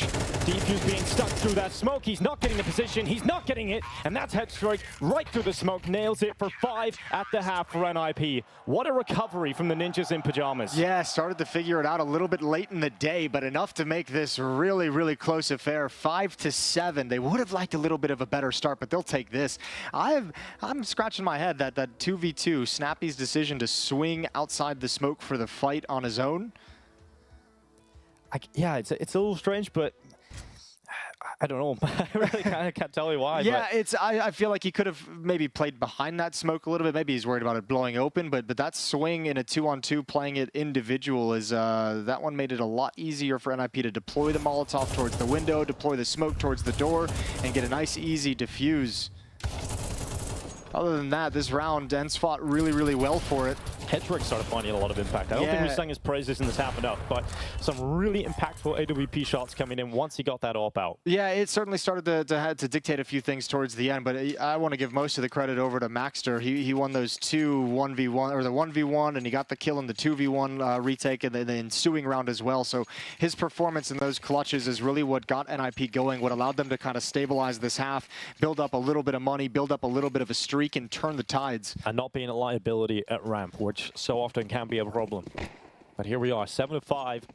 Ence from 6 in a row to 7-5 at the half. Would love a pistol to try and extend this lead further, but NIP realize they have a chance here to close the gap. Both stand-ins being parked over in ramp room on these CT sides. Here comes the upper hit. Madden with the opening kill. Nerds turns away from a flashbang, comes back with the dualies, but blinded again. So Rez gets the trade. A 2-for-2 trade until Config adds another one onto the board, and Sun Pius can't get into cover. So here you go, Vladen. Oh, we see Max to win a clutch from heaven. This time it's Vladen's turn. Hasn't been able to win a clutch yet, but he's got close to them. Here's that plant coming in. Now he'll start to come back in. That was the chance on Rez. He goes for it again, but now he's missing shots. Now he's not getting that kill, and that's going to allow Essetag to come out and help his teammate. That'll be the pistol for Ence, or rather NIP, and the scoreline should actually be tied up at this point. That's one of those fights where you're getting so frustrated that you're not getting that kill onto the player in the bomb site that you're just like, you're just really committed to finding it because you're like, wow, why is he not dead yet? Yeah. Surely one more bullet will do it. USP body shots like, surely just one more will do it. So pissed around to NIP on this T side. They continue this little bit of a run they're on. Yeah, unfortunately for NIP, that momentum will be cut short just for a moment here. We have got a technical issue, so we're taking a pause to try and resolve this one. 4 straight for NIP going back to the first half. 6 of the last 7 rounds in their favor. Ence has hit a little bit of a wall. Despite the pissed around early on, the engagements going in their direction. Madden and Nerds with 1 apiece, but it's Config, as we mentioned, that guy who can provide so much impact for the team, getting all the important kills. We're interested for the future of the Ninjas in Pyjamas. This is a story of waiting for one IGL to go out and one IGL to come in. And hence obviously waiting perhaps for Snappy to make that transfer that's rumored. And for NIP, obviously, we know Alex is sitting in the wings waiting to get into this team. It's so funny because, like, I mean, it's not really all that funny, but it is a little bit funny when you consider, like, all these, like, rumored roster changes we've seen. We just saw Nico kind of reverse course, go back to G2. JKS is out. And the whole, like, Liquid situation, as far as I know, and as far as it's been reported thus far, is all verbal. So many of these roster changes are, like, these verbal agreements that are, like, yeah, they're supposed to be happening, but we actually don't know if they're going to happen at the, like, there's a world in which Snappy stays in Ence. It's smart for the players to just do verbal agreements from now, see how things shake out. Sure. You know, under a certain condition that players join. You don't want to leave your team when you have a good thing going if you're not going to be playing with the likes of Nico, if you're not going to play with these top-tier players. So, you know, you look at this Ence project and you see a really solid team around you. You've got Nerds for the future. You've got some Pius as an AWPer. Ence have so much talent here. So Snappy is certainly a chance he holds out inside of this team now that those roster moves is kind of broken down. and the Falcons. But here we go, round 14, technical issue resolved, and in classic Ence fashion, they've gone for the force buy here in the CT half. This could be a chance. But the positive side for NIP is, Jason, if they win this round, if they stop this force buy and don't sustain a lot of damage, then they should be actually taking the lead in this game. Yeah, should be kind of off to the races, feeling a little bit more comfortable. Senpai is blinded, just firing off some blind shots into the smoke. You do have Snappy over in secret already. That was one thing we'll bring back up again, because you talked about it at the beginning of the first half when Ence was on the T side as well. Snappy playing his outside position on defense and how effective he was earlier against lower tier competition. This is going to be a bit more of a challenge for him, but he answered the bell previously. And I want to see some Pyjamas perform better in the second half. You know, CT opping could be much more impactful, you would assume, on paper.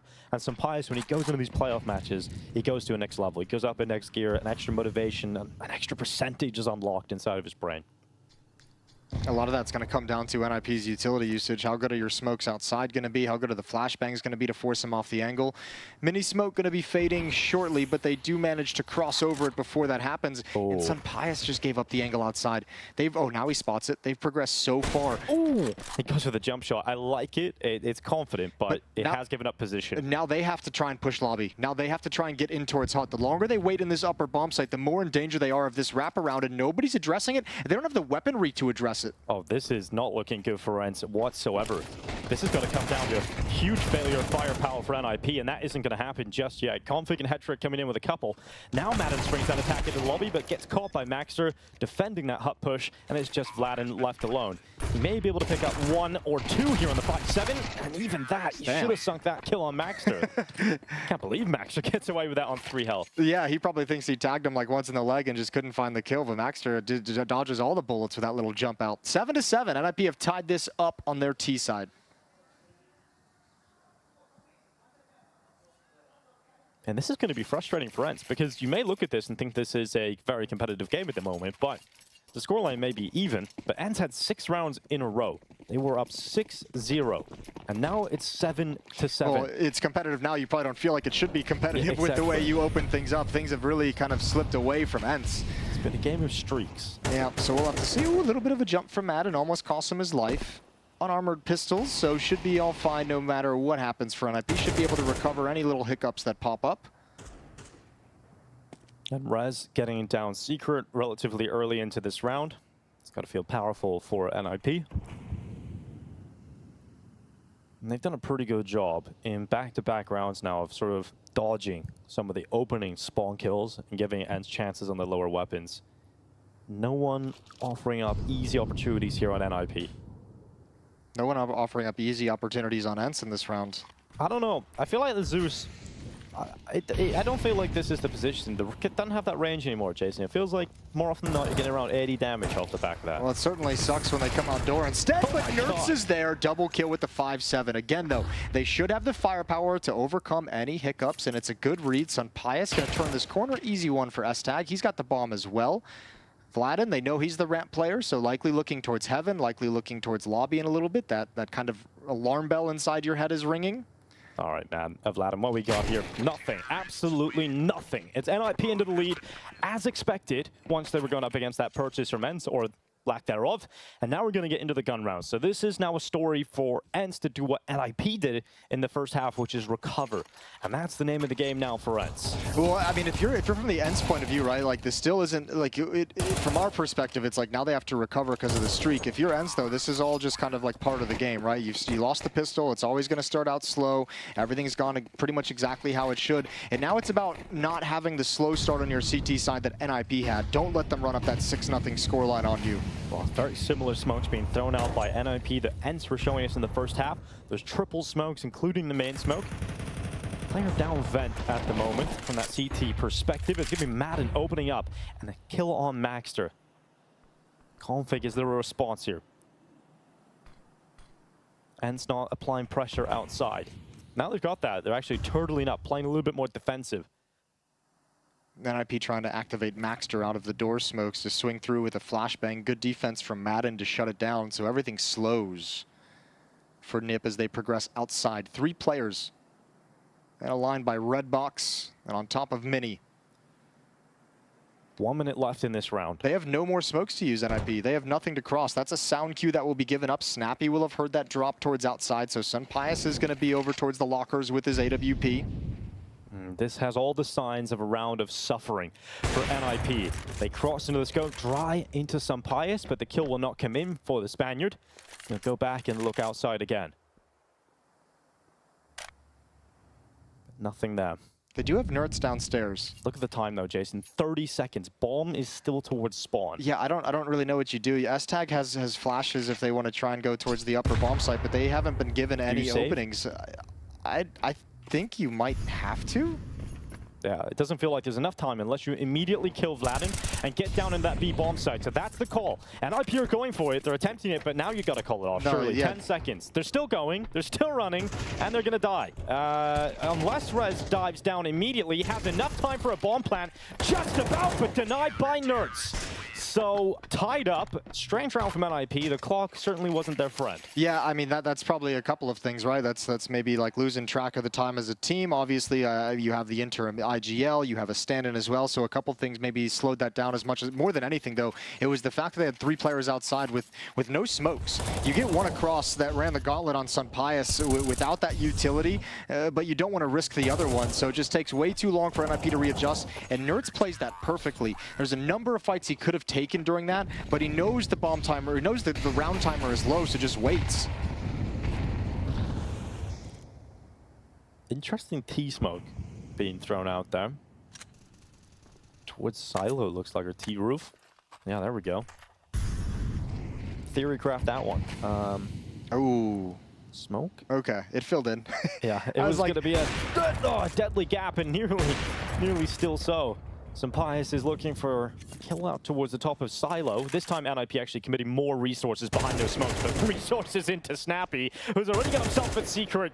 And it's the worst kept Secret in Counter-Strike. Snappy has got himself a double, and perhaps the best kept Secret here. Snappy's not letting them through. Yeah, he's got the bomb down, and that player on top of Silo could do absolutely nothing to stop this. Oh my goodness. Snappy's going to get out. Well, that was one of the questions we had. How is he going to be able to handle the outside pressure against NIP, where previously it wasn't a team of this caliber? And let's say his first test, he passes it with flying colors. And a lot more controlled than we've seen previously, obviously taking a more conscious approach to you're up against a higher level of opponent. Let's play more defensive inside of Secret. You have to save now. Yeah, you definitely. There's no other option, right, for NIP. Once again, you have no smokes to even cross over to Secret to take out Snappy to get that bomb, even if you wanted to.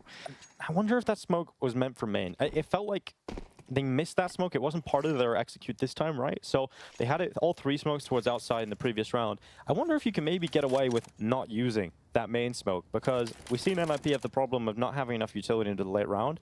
With those double smokes you do in front of main, in front of garage, you might not always need to throw in that main smoke, and you would have an extra piece of utility a little later in the round. Well, this is back-to-back rounds as we're talking about the utility usage, because we said it would have to be sharp for NIP, where they haven't really gotten a lot of production off those utility resources they're putting outside. Same with the previous round, like that initial wall of smokes, not able to cross, not able to get positioning off of it. This one as well, they use those smokes, but Snappy shuts them down entirely. So all those smokes really aren't producing anything if you're NIP, and it's caused them to lose back-to-back rounds, basically by round time. Third timeout used from NIP. Yeah, it looked like they were really focusing sort of towards heaven and towards main. And that allowed Snappy, obviously, the chance with them looking the wrong way, focus on something else. And maybe it was a part and parcel because they missed that main smoke. They're worried about a player coming out of the edge of main and spamming them down. So works out, and they haven't even been punished by the AWP, but with the lack of solid utility coming in and being able to work with it properly. So you've got to imagine at some point, Sunpius' AWP is going to start ringing out too. I don't think he's got a kill in the second half yet with that. So he's had it a few times. It's just a matter of time before we see him erupt, I'm sure. Hasn't really needed to do anything once these guns have come out. The riflers are handling business. Nertz is having a good game at 15 kills. Madden's up there as well with 13. We just saw Snappy's defense outside. So things going okay. This is Ence's map pick, and we saw them work NIP in the first half tactically. Now in the second half as well, shutting down everything NIP want to do once the guns have come out for the CT side. They don't have a whole lot of guns this time on the T side. They've only got 2 smokes available as well, and they've been deploying outside smokes immediately in pretty much all of these rounds. They're going to do that again, but it's just the cross smoke this time. So you don't have the 2 follow-up smokes to follow in with a standard execute towards outside. Well, fortunately for them, if they want to just, eventually they'll just have to swing and take that fight or contact outside. Sunpius in big garage with the op, so their contact at distance towards lockers, towards heaven would be an AK-47. Snappy just left at the wrong time as well. And Sunpius hears all these footsteps as well. He's calling the alarm bells. Yeah, he's definitely calling Madden to try and step up from the stairway. Here he is, Madden with a first. Is there any more from Madden? He's calling for his teammates to come down and help him at this point because there is a lot of numbers down on this lower bomb site from the T side. Vladin and Madden. And again, it's missing smoke. Snappy's over in ramp room, lines up a double, and now you've just got to go for it out the window. You gotta feel good about this position from Vladin. Here's Madden, and that is 10. Ents look good on the rotate down. All the essential information picked up by Sunpius on those sound cues, and they're able to adjust the setup. That's why Snappy left. He just pushes Vladin down, just calls out Vladin, rotate down low, get into the bomb site below. I'll take ramp room. Really good cover, really good mobile shifting defense from Ence. And that's a slaughter. And it's actually broken NIP completely because they're not getting bomb plants. They're not even getting close to the sites in these rounds. They're running out of resources to do things on like the second timing in the round, and part of that's because their opening moves have been negated a couple of times now by Snappy. Last round, it's a little bit more understandable with that kind of a scrape together buy around some saved weapons. You just aren't going to have the whole plethora of nades. And Snappy getting the read on the economy is now more freed up towards outside. That helps Vladin just holding down Mouse 1. It's a triple from Vladin, leaving Rez alone. Good double on the P250. Now he's got an M4. Will we give him a chance here? Will we give Rez a shot? He's got another one on Snappy. Nertz is close, and that reload is going to be the death sentence. Rez gets caught eventually, but there was starting to be a moment of magic there for Rez. I know, come on, Nertz. Give him a chance. After shots like that, give him a chance to build into it.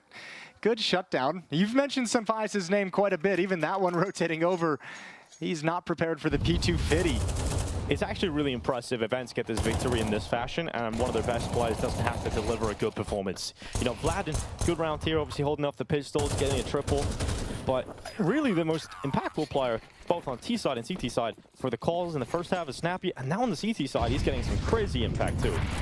Oh, now changing it up as well. He wants to apply the pressure. Lobby crunch, and Snappy's all the way. That nade is going to be great. Oh, the double nade as well, and a Molotov on top. S-Tag's in trouble. If that spreads, he'll go down, but Snappy extinguishes it and denies lobby access.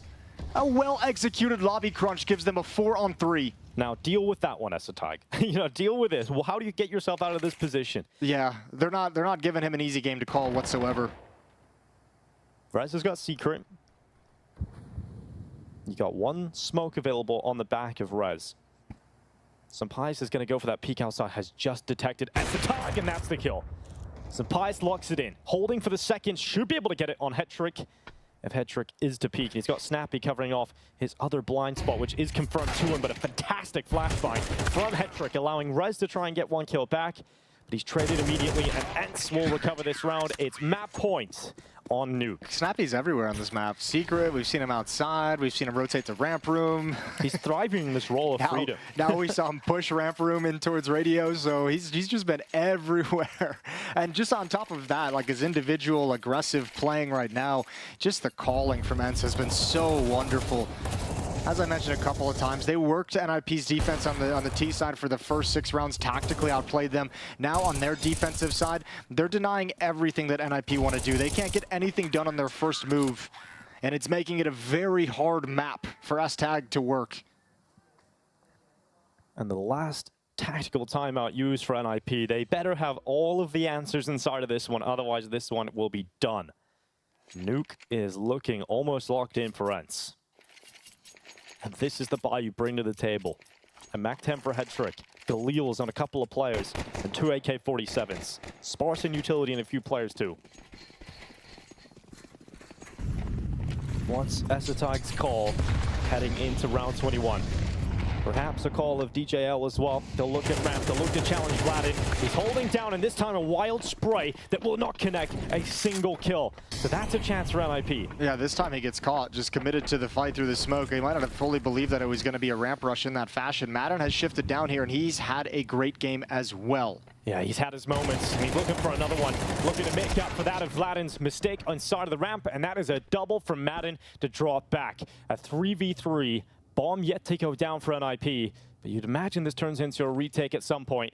And Snappy's at the control room window. Yeah, and Config's turned into an X Factor with this low HP. He's just going for a crazy, crazy flank.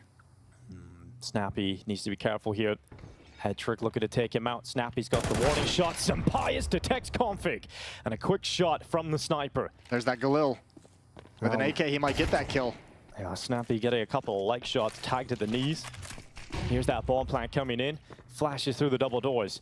He's waiting on his teammates to get in a better position. Snappy's just drawing attention away. And NIP are not comfortable in planting that bomb at all. And it doesn't feel like they ever will be, because the bomb is gone, and so will NIP be gone of Nuke, unless Hetrick has a clutch up his sleeve. 30 seconds for the young Ukrainian to pull this one off. He goes to the vent. He might actually get a chance here on Sampayas if he was to move a little further forward, but he has to think about the bomb plant because of the limited time. So he'll commit inside of the site. Decon is closed, and Hetrick is trying to fight. He's trying to pull a nurse into that duel, but he's not going to go for it. And now he's limited himself. He's put himself in such a difficult position. Taps again, but Nurse is just playing with it and allows the reposition of Sampayas. Ence toy with NIP here on Nuke. A solid calling performance and individual performance from Snappy, and Ence have the first map of the quarterfinals. Yeah, that's a better look at Ence than what we got in the group stage. The time off has done wonders for them.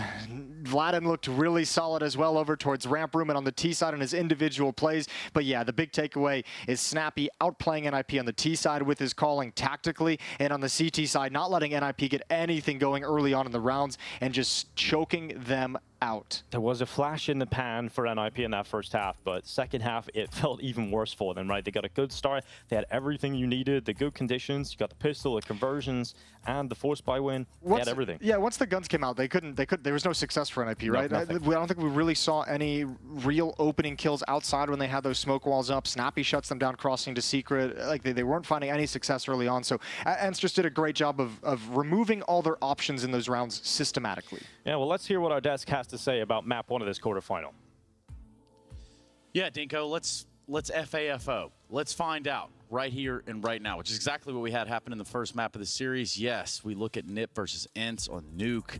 A NIP CT-sided start ends in a loss. Yeah, I'm not sure who was FAing there, but I'll tell you, Snappy wasn't FAing around at all. He was calling a great first half, especially on the T side. Absolutely 5-0 start.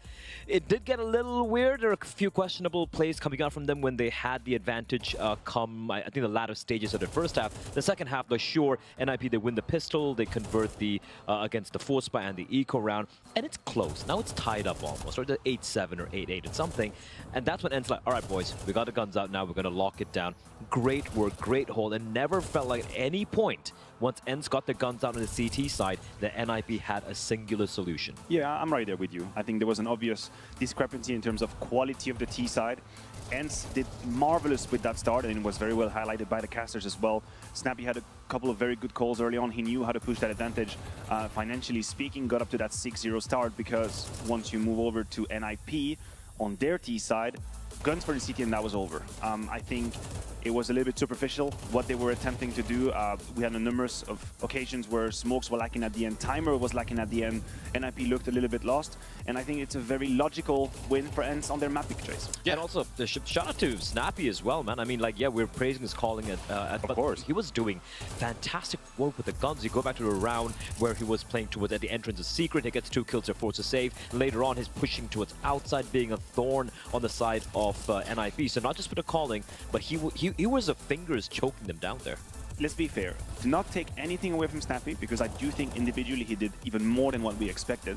But from his POV, he was never put in an uncomfortable position when he got these multi-kills. And that is telling about the lack of details that NIP were being able to put together. You talk about this double kill in Secret.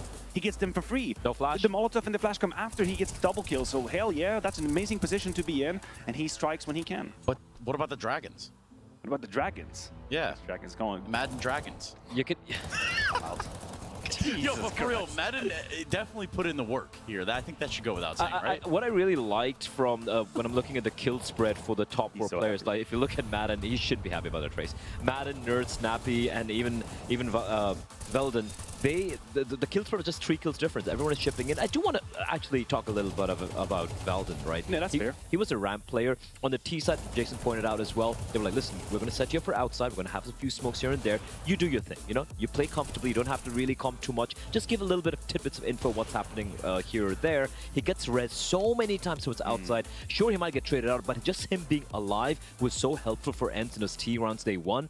And on the CT side towards ramp, he didn't have to do anything crazy, but he played it smart, he played it right, and he didn't give away ramp for free. I agree with you, and I like that you mentioned how he dominated Rez outside, because you might be looking at this stats page and think, hell, Rez did a very good job, like 16 kills, 85 ADR, that's great. I agree with you, he gave away way too many kills outside as this sole CT rifle defenders. I talked about entry kills. I talked about the importance of Rez. He was 1 for 6. Ew. 1 successful entry out of 6 attempts. Vladen got him at least twice in gun rounds, even though he fell to the deagle. And you could definitely see that once NIP lost Rez, this little interplay of rotations was definitely not well oiled. They didn't exactly know how to deal with, oh shit, we've lost track of outside. Think about the first gun round. The first gun round is the most domino style basic Counter-Strike, which is you lose information outside. What do? You get uncomfortable, you push inside for more information. Snappy's right there waiting for you. He's got the barbecue sausage. He's waiting out, he's comfortable, and he just grabs you as you try and step into his garden. Just want to clarify, you said barbecue sausage or sauces? No, sausage. Hopefully there's sauces too. You don't do sausage on the barbecue on the fire? Yeah, it's just hard to. Well, you know what? We're not going to. We'll talk about it later. Yeah, I don't think that that has any bearing here. And honestly, if you're Ence, you're thinking about that 2-0 barbecue. You're thinking about it, but then again, Overpass, it's a map where I think NIP usually have always felt super comfortable on, you know, alongside the likes of Ancient, for example. And at least from what we saw from Ence against Astralis, it did paint a pretty picture. Now, that being said, that was a couple of days ago. Obviously, jet lag would be a factor. I think every player brought that up. You know, the guys who are, you know, flying in for the tournament, they were like, I think it was Carrigan himself was like, yeah, we're just super tired. It was a struggle, a bit of a struggle that day. And I want to believe that that did play a little bit of a part as to why Ence looked completely flat against Astralis, at least a small little factor. They look so much better here. They seem to have a game plan. They seem to know what to do. And they also seem to know how to work with Velden much better here today. So let's look at that MVP. Let's identify them real quick. All right. It's Madden. We already said, like, hey, yeah, he was there in numbers. He wasn't alone, but he was definitely there providing the impact. Yeah, he's had a very few games now where on the T side, he's one of the players that you have to look towards. I really feel like he's a go-to player in that side. CT, I would probably go more towards Nerds. And I think once again, in this game, he had a couple of very, like, locking down multi-kills. The one where he's behind silo downstairs, his late rotations to ramp. He's had him too, but now we're moving on to Overpass, and the one... I think the game is going to be decided basically in the first 10 round. This is how I see it. In the first 10 round, the amount of success that NIP will have is going to dictate whether we can hope about a map 3 or it's over. You talk about Astralis, they destroyed on their T side. Destroyed 10 rounds to 2 against Ence. I don't know if NIP has the same quality there. They kind of worried me a little bit. I need to detach myself from this map, not to be biased, because this was so dry on the T side. That cannot happen on Overpass. I do feel it's more of the tactical side of things and a calling, and again, Ence being so much better on the CT side. I think individually speaking, you know, we had some moments from Config. We had Maxer, and again, you know, been delivering even though it was in a lost effort, and they did win 9-3 against Wings Up on the T side. So I'm gonna give the edge to NIP this on map 2. It is still Wings Up.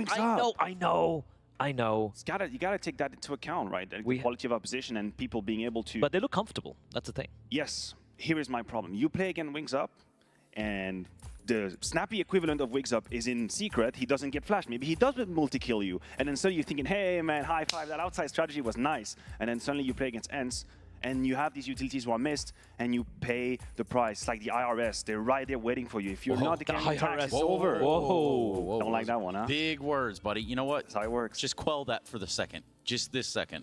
We do need to go to a break because we have Overpass on the other side of it. We're also looking at Ence trying to close this out in 2 and then go play FaZe in the semifinals. That's tomorrow before the grand finals. But first, I'll see you on the other side of the break.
To this comeback. You have to go back towards A, but that's crumbling as well. Ops is in a huge amount of trouble. He's going to try and take matters into his own hands. Couldn't find the second shot fast enough, but Dax, he drops in. Oh, talk about an Estonia. Oh, talk about a superstar. Talk about the elite.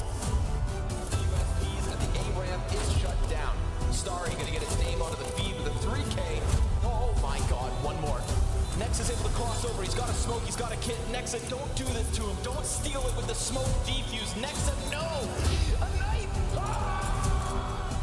Anyone to hunt, but is he Sun Pious! He was, and FaZe, you can hear they're coming for you. They're coming for you, Sun Pious! Continue! The break! Oh, God!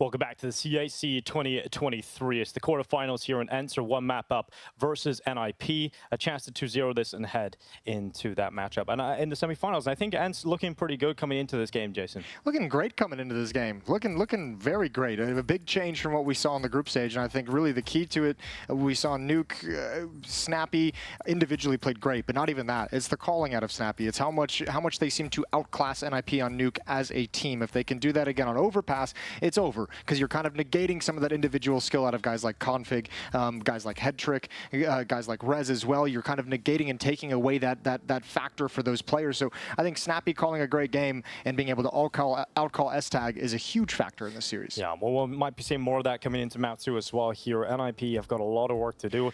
But, you know, the one positive is for NIP, I think their stand-ins play much better than that of Vladin, but it doesn't really look like it had to matter all that much on that first map of play. Yeah, it actually, I mean, I would even say Vladin didn't have any real weaknesses. Like a couple maybe moments where just he one round did on make, ramp, I remember where he just sprayed through the smoke. That was the last round of the game as well. But I think more than anything, like he handled the ramp room fine on the defensive side. They put him in positions outside where they activate him individually and let him play his own game away from the team. If you can do that as well here on Overpass, if you can find ways to kind of just put him in his comfort positions on his own to where he doesn't have to think about the team-wide scope, the team-wide goals, and he kind of just gets to play in his moment, in his element, in his position on the map, he was fine. So we'll see. Maybe a little bit tougher on the CT side, but regardless, this is NIP's map pick, so you would expect them to be a little bit more comfortable in this one, a little bit more able to kind of find their way around the difficulties that Ence is going to present to you. Yes, difficulties that they were presenting were really making the T-rounds difficult by getting aggressive on the CT side. You know, we're having to see S-Attack work with limited utility, limited map control.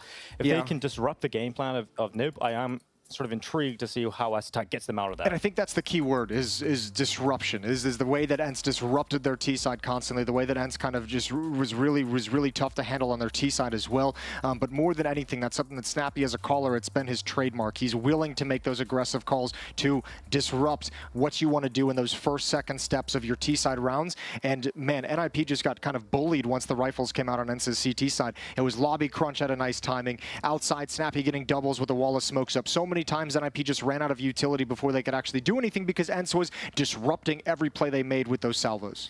Yeah, well, we're just moments away from continuing this matchup. And for NIP, you know, coming into this map in particular, you know, we're looking at some of the performances we want to see out of them. You know, Config had a good start in that game, but I feel like fizzled out towards the end. Headtrick is the player that when he started getting that AWP in his hands, was very impactful. Had a lot of kills, I remember, a lot of decisive kills throughout those rounds. And a map like Overpass versus Nuke, like you're going to have more of those opportunities as an AWPer to get some of the opening kills, to get going a little bit earlier. You know, you're not going to be always smoked out outside, kind of searching and hoping that someone makes a mistake, something gets you a little bit of information. You have all those angles over towards bathrooms and at the A bomb site that you can kind of work and manage as an AWPer. So it'd be interesting to see, because Pyjamas also had a pretty quiet game. Yeah, well, yeah, he didn't really need anything, but he didn't really find any clean fights. He didn't find any kind of groove or rhythm to get into on that CT side Nuke. So Overpass for him as well, starting on the CT side is Ence as well. Should be a chance for Pyjamas to kind of get going with that AWP as soon as it comes out. Yeah, well, we're just getting into this one, and you know, looking at the whole tournament of CAC so far, you know, coming into the playoffs, if Ence had their full roster, I think you'd look at those as one of the favorites alongside the likes of MOUZ and FaZe. But I think a dark horse team after that group stage has got to be Astralis, right? Like, you're looking at them coming into this tournament, and they go through swimmingly, FaZe and Blame after having great tournaments.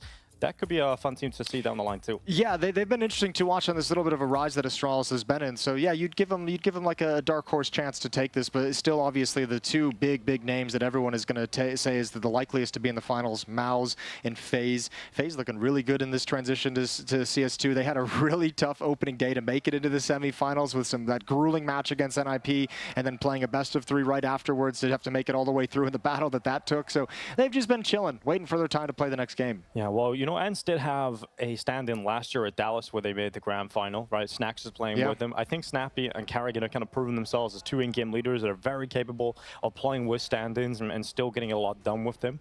And I think, you know, Snappy's doing a great job at the moment of still making Ence look this good, this solid, this competitive. He's able to make up for a lot of the holes inside of the team at the moment. Oh, sure. Absolutely. And again, like the victory on Nuke felt like more team-based than individual-based, so that's a wonderful thing as well. You can see some of the crowd getting into the game. Inhuman reactions. I'd say it translates beautifully into Chinese, I'm sure, as well. So Anders is big over that. And it's so sick.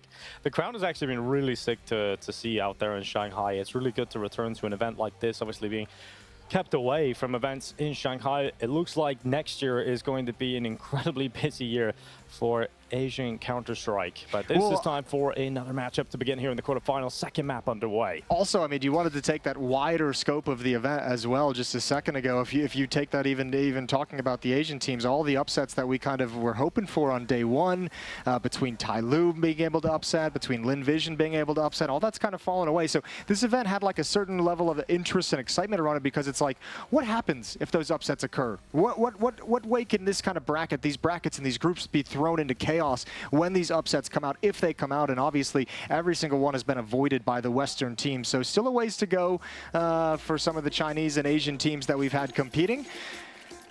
Well, here it is. Another map, another quarterfinal. It's Ence versus NIP. Overpass kicking off. NIP on that T side to kick things in.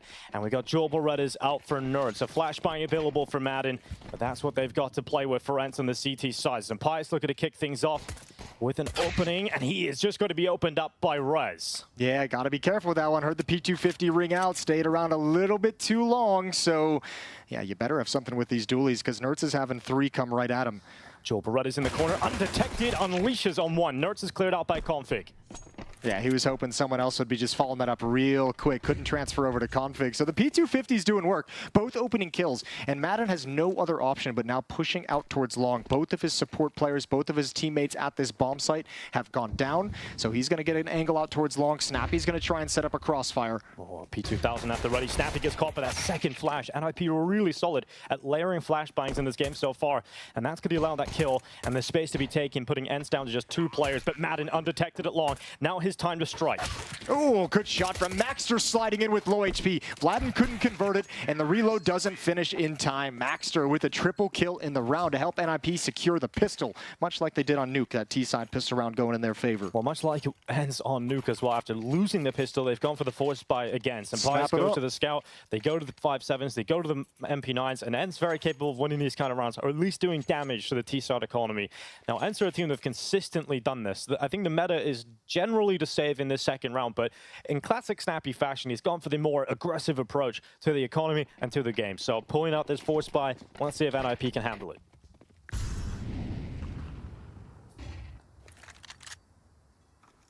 So the call for Ence is to stack over towards the B bomb site. Send the majority of your forces over here. Hope the NIP come into you. Wouldn't be surprised if they go the other way to see this safe call. Yeah, I mean, they have time to stay in this stack, right? The Sunpias is going to be playing deep angles. He's going to be playing really safe angles just to grab information, to see, like, track the progression in bathrooms, maybe towards lane. Hasn't seen anything yet. NIP's playing this one really passively. Just now starting to get that initial map control at the top of the stairs and front bathrooms. And that's when you start seeing Madden slide back. It's when you start seeing actually this whole stack at the B bomb site, because there's been no noise and no pressure. They're like, all right, we'll test elsewhere for a second. Utility being tossed out by NIP. And it's going to take out some counter utility, and this will chew up the time that it takes for them to slowly walk and contact into the bathrooms. Oh. Good shot from Rez. Yeah, fantastic work to take out some pies. Doesn't allow him to soften up some of these attackers coming into the late round. There is a couple of players that are softened up to the 5-7. It could be a couple of instant kills, but it's exactly what you want if you're NIP. It's I think that's going right through with that Mac 10. I think he was just running and gunning through the smoke and finds the first one for free, and then his easy conversion onto Madden, who's playing around the edge. So the force buy doesn't yield anything, not even really any damage. Rez is down to 75, but that's it. That's it. 2-0 for NIP. That's the way of the Mac 10. The Ninjas. The Ninjas. Couple of Swedes still kicking around. Maxter soon to be cut out. They'll drop another Swede from the NIP side. Yeah, we'll go back down to the academy team. For at least the time being. Yeah, I mean, either way, good showing for him. Get a good experience that he's getting here. I think if I look at my calendar, I think there is actually an NIP roster move scheduled in for about 3 weeks later. So just wait for that one, I think. Instability. Certainly a problem at the Ninjas. And now instability of money for Ence. They don't have enough, obviously, to get the buy here. That is part and parcel of that force buy in the second round. They do have their save weapons, so at least a shot at doing some damage. But it should be a 3-0 start for NIP off the back of converting the pistol round win. We'll see what kind of call comes through from Ence. Because you can still, when you're freed up a little bit more, you get aggressive on these pistols. You have actually seen in this tournament, just with the fast nature of Counter-Strike at the moment, the chaos can sort of ensue.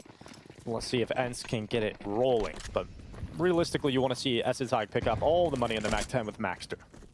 And Config. He's got one too.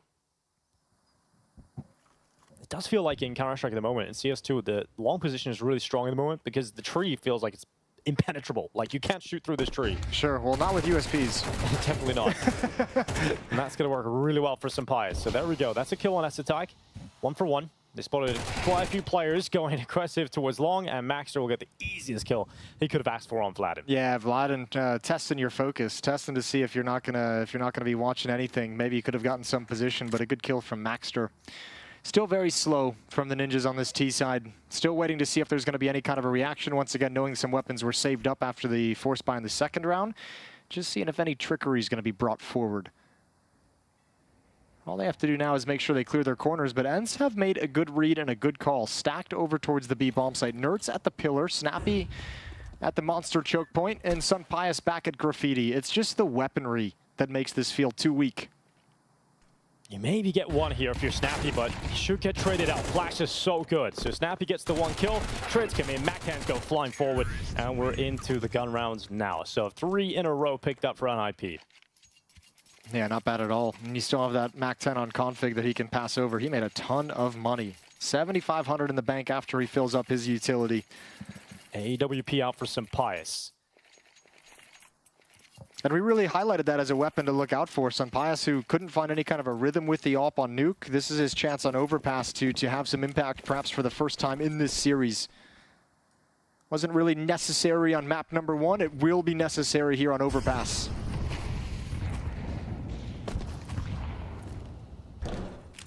Good early utility from Ence to block any of these early access points from NIP. So Monster smoked out. They've got short control. NIP are going to have to respect that. Nose flash comes in through Monster. And actually, they're going on this. They're going aggressive with the Mac 10s they've kept on over. So Config trying to run through. They know there's a player in short. And Snappy is heating up. He has to get out of there. and he gets into the water to cool down from the flames. And now Madden's turn, sweeping in on that retake, on that rotate rather, and it's going to be a big shot from Madden. Vladen and Snappy lining up too, and this quick play from NIP has not worked out. It's a quick start and a quick finish as Hetrick's in the 1v3 clutch. Yeah, S-Tag to get that trade towards Graffiti actually had to swing into the Molotov to do it, which made him an easy kill for Snappy coming back on short. The Molotov is great to hold him back, but he's still there ready to spring into action, and Hetrick is going to get double peaked. He's got an ult pinning him in regardless, and first round for Ence, relatively clean. 3 players survive. Certainly a bit of a bonus round there for NIP, though. You have the MAC-10, you've got plenty of cash in behind it, so try monster play, test that B defense, and Ence's B defense certainly passes the test. Yeah, so. I was going to say, you tested it, but you didn't really like the results. No, you did not. You turned up for the test with no revision. That maybe could have been a cleaner fight from Maxter. He had a couple bullets head start on Madden and still loses out, but from there, it is all Ence. Vladen with a double kill on the B defense. Hetrick's ults out, AK-47's around it. It's the exact buy you want if you're NIP here. And Maxter, his role on this T side is taking short control, so he's out through that tunnel already. This time more passive from Ence, but Snappy's about to change that. Snappy runs right into Maxter, who nails the headshot. Last time they wanted to get that kind of aggressive with Snappy, they had Madden jumping up, throwing a nade into the smoke, make sure no one was lurking behind it. This time he wasn't doing that. He changed the way his defense. So Snappy went into that push blind and gets completely punished. He almost created sort of a 50-50 fight, or even 60-40 in favor of his opponent on that play forward. So yeah, rough round there for Snappy. He's out. He'll have to watch the rest of the screens and call from that. And it gives NIP an advantage they never had on Nuke in that devastating loss. Was an opening kill. An opening kill that forces the defense to shift and be mobile and try and read the map. Well, that opening kill does a couple of things. Sure, it gets them the opening kill, but it also allows NIP to have control of this round. And we talked about the disruption that Ence are looking to do. If you can get this opening, control the pace of the T side, this is where NIP should be a lot more comfortable playing from in front.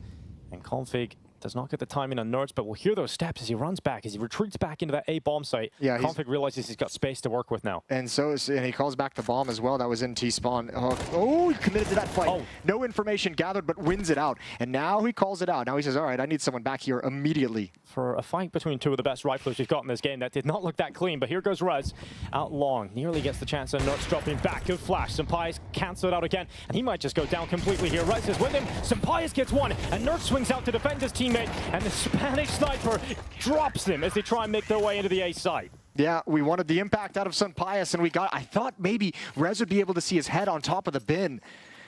Couldn't find that out, but a really tight, close defense. That was so close to collapsing. Rez was having the angle, keeping Sunpius boxed in, and a good swing from Nerds. A timely swing to save his life. And that's the team play that everybody talks about Ence having, right? They're so good in these scenarios. Nerds could have sat back and let Sunpius sort of out to dry, left him out to dry completely, but Nerds realizes the timing has to be very quick to peak to help him. And you almost got a feel for NIP, because that's not a bad call considering the information that Config was able to get on the fallback from Nerds from bathrooms, calling everyone back. For a while there, you just had one solo defender, but losing out the follow-up fight to Nerds inside the bomb site gave time for Ence to shift back. So man advantage in the round for NIP when they get the opening onto Snappy, and they let it go to waste. So now it's just about slowing down, looking for picks on Config's Deagle, and drawing out whatever utility you can from this Ence team.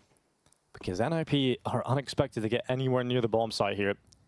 Snappy would be the player you would love to see get some impact with that MP9, get some money, drop those pistols. But they're not coming near the connector. They are crossing over the top of it. And Max are looking to be silent as he drops. As he got it, he has. So he'll slip towards toilets, and Snappy yet to hear anything. Yeah, Snappy just playing the timing game, having to be paranoid about 3 different choke points. What a scary setup that is on the CT side that you got to deal with. Some Pies and Nerds play together. Yeah, and Sunpius has that angle towards front bathrooms, and there's the jump up. Nerds has the opening kill. Sunpius peeks out in front of the long fight, and there's the flank from Snappy. He's like, all right, well, they've got a couple of kills. Not enough manpower to watch this flank, and an easy shutdown for Ence. 3-3.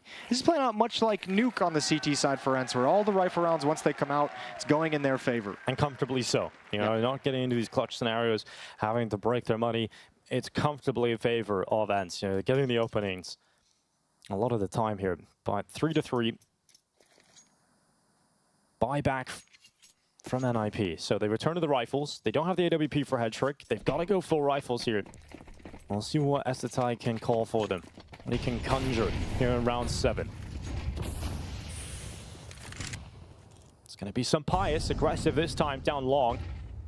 He might get that chance on Rez. Rez's head jumps up. Sampayas now locked in on his target. The problem is for Sampayas, he's also been spotted and does not want to be multi-peaked around that corner, so decides to change his position and drop back and play this more defensive position where he can fall back from the initial kill. I'd be surprised if they even really turn that corner long after seeing the AWP in that position, though. Nobody wants to mess with it for the moment. So letting the time run down to make Sampayas a little bit nervous about the position of his AWP. That's a brilliant nade and spam config down to 12 HP. He's pretty much out of the fight. He's got to turn into a little bit of a lurk. That's a huge, aggressive, impactful piece for NIP that's put on the back foot. Now, where did they go with this? We're under 1 minute already, and still somewhat of a fixation upon this A-bomb site. Look at how much time that damage on config kind of does, because he was meant to come upstairs and join this A hit, but because he's been brought so low, it's Maxter who's got to come all the way back from the B bomb site so that config can stay in this kind of a lurk position, and he can't really dictate anything, config. He has to rely on his 4 teammates to create the chaos, to create the kills that force Ence to rotate into him. This is effectively a 5-on-4 for Ence at this situation, and Sampayas is going to get another one. Oh, just picking them off one by one is Sampayas. And when they get ever closer, that's when the rifle of Nerds strikes. They've got 2 of their deadliest weapons, but Nerds actually looks the wrong way, and Headtrick gets that timing. But luckily for Sampayas, he has got more teammates around him. Madden to help him, but Sampayas looks dazed and confused in the open, and that gives Rez the kill that opens up the round again for the Ninjas. Vladin had a chance. Low HP in front of him is Config, but he's in the round now. Bottom plank goes in, and it's all about that flank from Snappy once again, getting ever closer. Vladin trying to stay alive. Rez attempted to fight him, and he will lose that duel. And now it is all on Config. Low health, but a bruised Berserker is still strong. And Config's got the kill on Snappy. Now slips into the bank, and he's looking to cash in on this clutch. A stand-in, possibly shaking in his boots, going up against Config in the clutch, but the timing works against the Dane, and it's Vladin to come up his backside. Yeah, great job from Vladin, holding on and realizing the situation he was in with Snappy flanking. He falls back, plays defensive to get one. Brilliant shot from Config. I said it was effectively a 4-on-5, and Config makes me eat my words. A stunning headshot to make it possible, but a big step up from Vladin. Suppose when you're as good as Config, the AK-47 only needs 1 shot. You just need to be faster than your opponent. So quite often get into those positions. That's a tough shot to hit, though, with Snappy running around the corner. And Snappy's had the SMG in that round, right? Like that can just take you out. Great round from Sampayas. Nerds not able to find the timing to clear back towards him. A good hard check from Headtrick. But just wonderful crossfires that allow Sampayas to activate on each side of dice boxes. That was a sick shot from Config. And then just going silent is Vladin, and we haven't really seen him be able to convert a lot of his clutches despite being in them quite frequently, but that's a really important one to win. Yeah, he's had some scrutiny on him for sure, but today he's stepping up. He's answering the call, answering the bell. 5-2 for Vladin, and a very important 1v1 victory over Config. Well, it's a tough situation here. You know, NIP last second purchasing, they're still on spawn buying up. So they bought AK-47s and then they decided against it. They had 2 AKs. Actually, let's go with Tech 9s. Let's go with Scout instead. Let's go for a more conservative approach here. And they wanted the utility more than anything. They wanted the nades, and oh, this is going to be fast-paced, but Snappy's there to catch him off. Config was about to turn the corner on towards Nerds, but Snappy shuts him down from short. Snapsy. You want a shot at Snapsy? Yeah, exactly. That's exactly what it sounds like. Yeah, well, maybe that's a brand he can open up later in his career. Yeah, well, NIP might be having a Snapsy hangover after this game. He's been playing very well in this series. Yeah, certainly got a headache. Now down to 4 players for NIP. Creeping up long. Rez and Headtrick, the 2 players doing that. And Sampayas was scoped on it. Could be jumping between the both positions, just having a look. See if he can get information, and ooh, there's Headtrick, but there's the headshot. Sampayas nails it. Damn. That's a sick shot from Sampayas. That really is. Tanking the damage from the scout and still tearing his head off. All right, Sampayas is up to 8 kills, which is actually where he stood most of that performance on Nuke. I think he ended Nuke around like 10 or 11 kills. Yeah, this is a great start, and it's kind of what we mentioned. The AWP is going to be able to have a lot more impact here on Overpass than it was on Nuke. And you expect even more in this kind of round too, with Nerds with him closer to the bathrooms this time. There's the rifle going in, but it's down, and so Sampayas has to trade it, and he'll do exactly that through the side of the smoke. Essetag making noise. There's Rez with the kill. And now Essetag is the AWP. He once was an AWPer, but doesn't really get to relive that reunion. And that's going to be Madden closing that one out. Relive the glory days. Yeah. The glory days of when Essetag AWPed. Remember those days? All right, 5-3. NIP still looking for answers. They're getting chewed apart by Sunpius every time they go towards this A bomb site. Ooh, that shot so sick from Sunpius. Sunpius is like, nerds, you don't need to swing there, dog. I had it. I got you, bro. You actually made it more difficult for me. I had to take the shot through the smoke. Well, works out in the end. And this makes sense. NIP lining up out of the gate on Overpass with the default that leans towards the B bomb site. A has been shut down a number of times. Look how much control the A players have. Yeah, this is a lovely little push. Again, just changing the look of the defense that you're going to get. Rez is all alone. Headtrick's gone once more. A 5v4 for Ence. That's found really deep. That's Vladin spamming through the monster smoke. Good rebuttal from Rez. Yeah, Nertz's aggression hasn't really been working out over the last 3 rounds, it feels like. He's got caught again now, and that offers up the trade kill. It's okay. You still have Madden in position in stairs. Molotov forces him out, but Config just chucks that and goes right back up the ladder, back towards Fountain. So nobody's actually home for Madden. And he's in charge, basically, of the A side of the map. Ence have given it up. Sunpius shifted over towards B for this timing to activate Snappy and Vladin to move through Monster. So Ence is starting to get so much information at the moment. They're clearing out everything at B. They know everything that's happening on the map. They know the readjustment from NIP is towards the A bomb site, shifting everybody over. Vladin and Madden can do like a little bit of a bait and switch up the stairs. But Rez is defensive. He's waiting for this kind of maneuver. Madden looks at the right position. Vladin now second up, but that's a sick shot from Rez. Oh, the double's even better. That is so good from Rez. And now the Ninjas unleash on the A bomb side, but Sunpius still undetected. Knows he has a timer, perhaps on that flank to the bathrooms, but he's waiting for the second kill. And Sunpius has it, turns back and nearly gets another. But it's over. It's over for this round. Snappy shoot, deny the bomb plant, and then it will be done if he can get away around the corner. And that's exactly what the in-game leader does. Rez comes so close, but Snappy dodges the bullet at the end and gives Ence another round to play with. That is a perfect round to talk about how important the information is, because it doesn't even matter that Rez gets the incredible double kill from his position at Party, because there's still 2 defenders, one in front bathrooms, that was Sunpius with the op, and one over towards Bank. Even when you have that kind of a situation, Ence has already figured out what you're doing, so they're able to have so many more bodies. And when you get these 2 kills, if you're attacking from long, you're expecting the next defender to be out towards headshot angle, out towards Bank. You're not expecting to have Sunpius to deal with in bathroom still. Everyone from Ence was ready for that A hit, so the kills from Rez didn't even matter.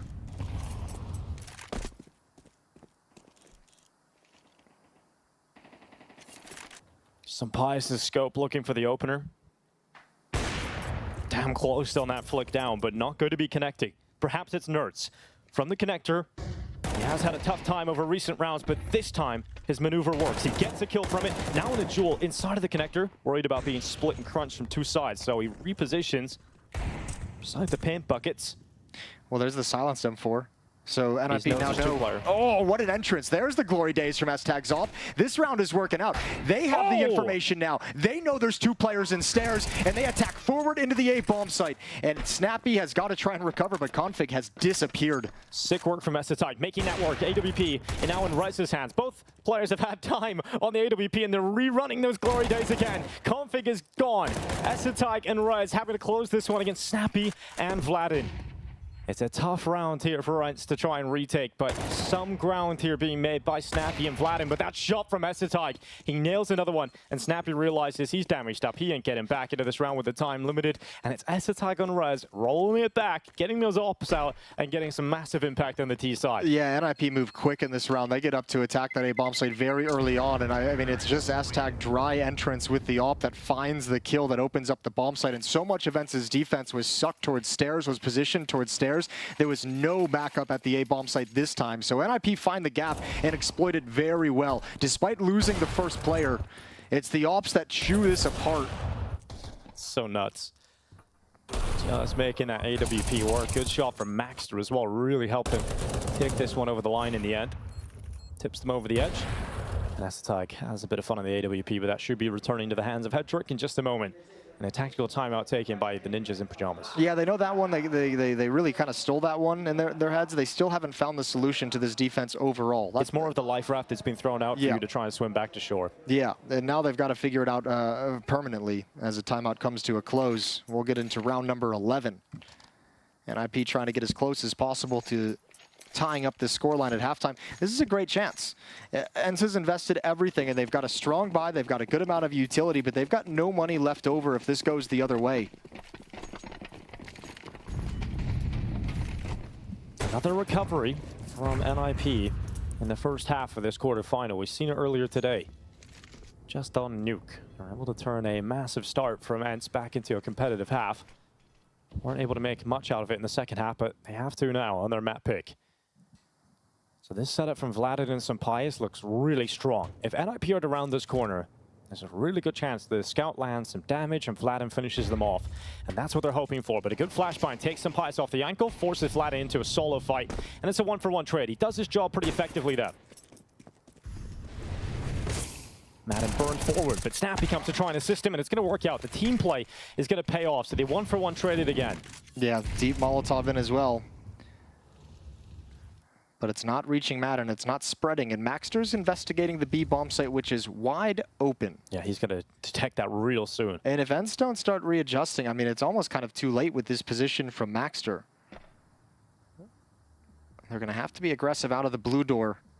Headtrick and Config still very, very far away, so time for Ence to put this together.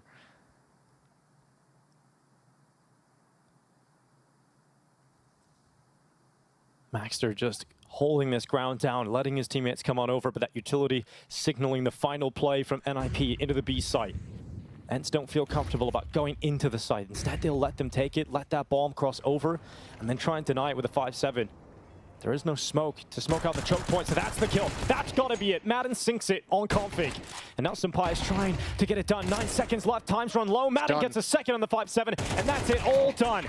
A chance for NIP. Maxter got so much ground, but no utility to smoke out the choke point. It just takes so long to get that bomb into the site, and Madden ruins their day. Yeah, that's they never cleared short. I'm surprised that Config went for that kind of a plant out in the open. They just didn't have the manpower to cover everything, so that's the risk he chose to take. And unfortunately, it goes against him. It's the wrong risk to take. Madden does great work with the 5-7. And Ence win a nice, desperate round with a low buy, or diminished buy, I should say. And it blows open the doors. Sampayas plays there early, and now Nert's going down long. We've seen him use this position in a previous game. It's very strong for him, but Snappy's aggression works out for the kill on Maxter. But Rez removes the AWPer. Sampayas is gone. And Snappy forced into the fight because of the Molotov. He was so ready for the kill, and then he wasn't. Headtrick flicks back. The AWP takes him out. And now Ence are down to 3 players. He was almost surprised to find that kill. Nerds needs to make a move, needs to make a decision. If he's going to fall back to help shore up the A bomb site, that's a missed smoke, but it might not matter at the end of the day. No one's here. Madden had just shifted off, so Rez has standing at truck inside the bomb site. And Config hears this every step of the way. Never seen a freer kill. Nope. Vladin charging back into Config. The lurk gets it done. Now Nerds and Madden not really in a position. But Headtrick has no idea. He looked long and the timing wasn't there. He got it. He can get ever closer. Nerds, but the turnaround! Oh, Headtrick just spins and Nerds goes down. I wonder how the hell that happened. I wonder how the hell Headtrick got that done. But a flick around the backside, Nerds had a kill locked in. It's because his mind is saying, trigger discipline, hold it, let me get a little bit closer. It doesn't expect the turnaround, obviously, but his mind is focused on what the second kill is going to be when he finally gets that opportunity. That's a little bit of fortune. It was still going to be tough to recover, even if he does just take that kill straight up. 7-5. Still not a great half for NIP, but the fact that they win the pistol has really, really helped them out. And if they do that again in the second half, great opportunities to try and force a third in this series. Ancient would be the decider. Both these teams playing for a spot in the semi-finals of the CAC 2023. That's going to be up against FaZe tomorrow. And they've got to pass this test first. Ence just 5 or 6 rounds away, I should say, excuse me, 6 rounds away from securing that semifinal spot. And Ence haven't looked that good on Ancient recently, right? I think in the past, definitely a lot more comfortable, but their last 3 games on it most recently have been losses to that of big G2 and Astralis. Yeah, and I mean, the Des touched on it as well, and FP's played Ancient a number of times already in this event, so, you know, significantly more warmed up on the map, significantly more comfortable in how they want to play it, especially with the stand-in situation. That is fast. Yeah, it's a big shot from Hetrick. And very frustrating for Nerds. But as you mentioned, still not the best half from NIP. Perhaps they can pad that by getting another pistol round under their belt. And I mean, you take from Nuke as well, what's going to be a factor coming into this was how well Snappy was able to outcall NIP on the T side of Nuke. Really make them take the fights that Ence wanted to have. Ooh. Oh, indeed. Senpais receives a lot of damage. Doesn't taste so nice, but Senpais isn't the main player in this pack. It is Ence actually moving through connector with a majority of their players. They're in limbo about where they want to go still, but they're creeping up that connector stairway and will eventually find themselves towards Banana. Yeah, there's a lot of space to work with. A lot of space to work with towards bathrooms, and they're going to start moving up right now. Rez wants to investigate. This is dangerous. He's put himself in an exposed position. He's about to have a lot of bodies, and he's got like a one-and-done position. Maybe not. It's only Snappy to come in, so he gets back into safety before the follow-up engagement. Yeah, the spacing definitely helps Rez in this spot. He's looking to try and get another one here. Sees the arm, sees the utility coming in, and Rez trying to get close quarters combat going. A second kill for Rez! Oh my god, Rez! He resurrects the round entirely, and he destroys them at the door of the bathrooms. It's just Senpais left, and he is cleaned out. That is so unbelievable from Rez. You're right, he should have gone down way earlier in that round, but he overperforms to a massive extent. That's huge. What a double tap at the end for Rez. 17 kills, 7 deaths on Rez, leading the server by a country mile. So sick. Here we go again. So yeah, the first kill, understandable. Snappy goes in alone, but he should have died a lot sooner than this. 3 bullets. And he just gets a double out of it. 3 kills. So sick from Rez. I guess that's why they keep him around, the Immortal. And the Ninjas in Pyjamas. And Ence are down to Glocks off the back of that. And without even close to a bomb plant, they can't even do any of their trademark early buys, low buys. They've got to just sit back. So a little conversation while they don't have armor, while they only have Glocks with the round that they, you know, the percentage of winning this is close to 0. It's not 0, but it's close. It's close to 0. It's like 0 point something. Nightclub music for Nerds, just chilling out. Yeah, he's dancing. Did enjoy Anders during the group stage, saying, you know, he's got a new rule for himself. What's that? Doesn't leave the clubs until the sun is up. Like, Anders? that's crazy. Yeah. Okay. I think that was more of a conservative approach from him, so. He doesn't show up at the clubs either, so yeah, well, that's an easy rule to follow. Yeah, I suppose that's true. Never really have to hold him to it, I suppose. You don't know what he does in Denmark. He might be a fiend of the nightclubs. True, yeah. We don't really know what his home life is. Hetrick clearing out. It's Snappy got on the bomb down, and these Glocks really should go nowhere. Should be nice and easy. Forward of the mask. Config makes that look real nice. Nerds now left alone, cleaned up. And the scoreline, it's tied up. How do you like that, Jason? Oh, I like it. I like that we're having this close affair. Although I'll say at one point on Nuke it was 7-7 as well.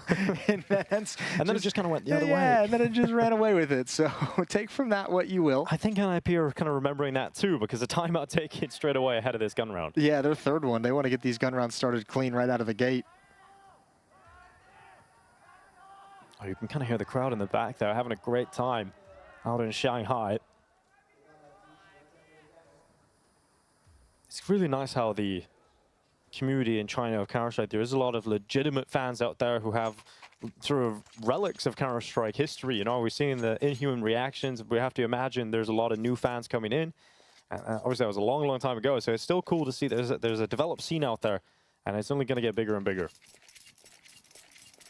Maybe we'll start even having signs with you on it, Jason. Maybe. Probably just my face covered in pie. Yeah, that would be it. Creamy Moses making its way. That one's still surviving in CS2. Yeah. We like that. We got to do like a CS2 version. I'm okay. I think I'm good. It is November. I think I'm good. Here comes the boost up on the sandbag. So bit of a bonus here for NIP. Triple boosts. I like it. This could be really cool. Yeah, well, back towards the ramp. Ooh, this is a little tense. Snappy could be in some trouble. That'd be a frustrating way to go down. How long does Config want to stay here? He's got the security of Maxter on the ramp as well. Sees the toes, doesn't want to take the fight. I think now it's been spotted out, so they're going to give it up. That position in towards Blue Door, so Snappy doesn't fall prey to the trap set by NIP. Yeah, Config could only view the feet for free, just for his viewing pleasure in the end. So he's going to have to drop off, dismantle that boost. And what a pleasure it was. It definitely was. Free feet from Snappy. Man, they just go back to the A bomb site now. They saw that attention in Blue Door. It's just Maxter here. S-Tag's coming back, but Maxter has a huge job to do. I feel bad for him, Jason. I really do. Well, now he's got a teammate actually dedicated into the bomb site with him, so it can help out a little bit more. Defensive utility is held onto and primed up, ready to go. Molotov is going to delay this hit a little bit longer. That'll give time, because Hedrick's pushing up lane towards bathrooms, and he's starting to call out, Config, time to shift back, baby. Time to rotate back. Rez is coming with him. So actually, they've managed to get players here in time. So it's not just the lonely MP9. There's a couple of them looking to combine together, and it's Maxter on that first kill. Ence trying to break through this, but there's so many players now looking directly at them. Maxter gets a couple out of it. Now Esatag takes up position at the barrels, and it doesn't even matter. Rez gets the double on the M4, and the rotation comes back in time for NIP. So there's a window it looked devastating for them, but they're able to make the adjustments in time. It was that last Molotov that was thrown out towards sandbags was the big one. That's really good job in terms of using your utility and using the timing that utility provides you for NIP to figure out what's happening on the map. A little bit of aggression in that 6-7 second Molotov that's thrown towards sandbags, towards the A bomb site, and they get all the information. Rez and Config able to rotate to the correct bomb site and provide supplemental defense to hold off the Ence hit.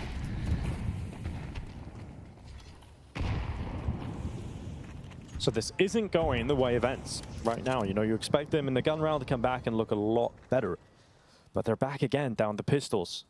They've gone for the investment around these Tech 9s. Mac 10 for Snappy. And no secret to us where they're going with this one. Now B-bomb site about to be bombarded by utility. And Maxter under pressure. Good flashbang from Sampayas. Vladin's taken out his teammate again. 2 team kills in this tournament, but it doesn't matter if he gets the trade. I mean, he finds more impact off the back of it. And look at this. This is the X-Factor play. Nerds lets them run in, and a double from Nerds. Goodbye NIP in this round, unless Config has something ridiculous left. He's worried about so many different positions, and another great piece of utility. Ence set up with the flashbangs, and they burst through the B-bomb site.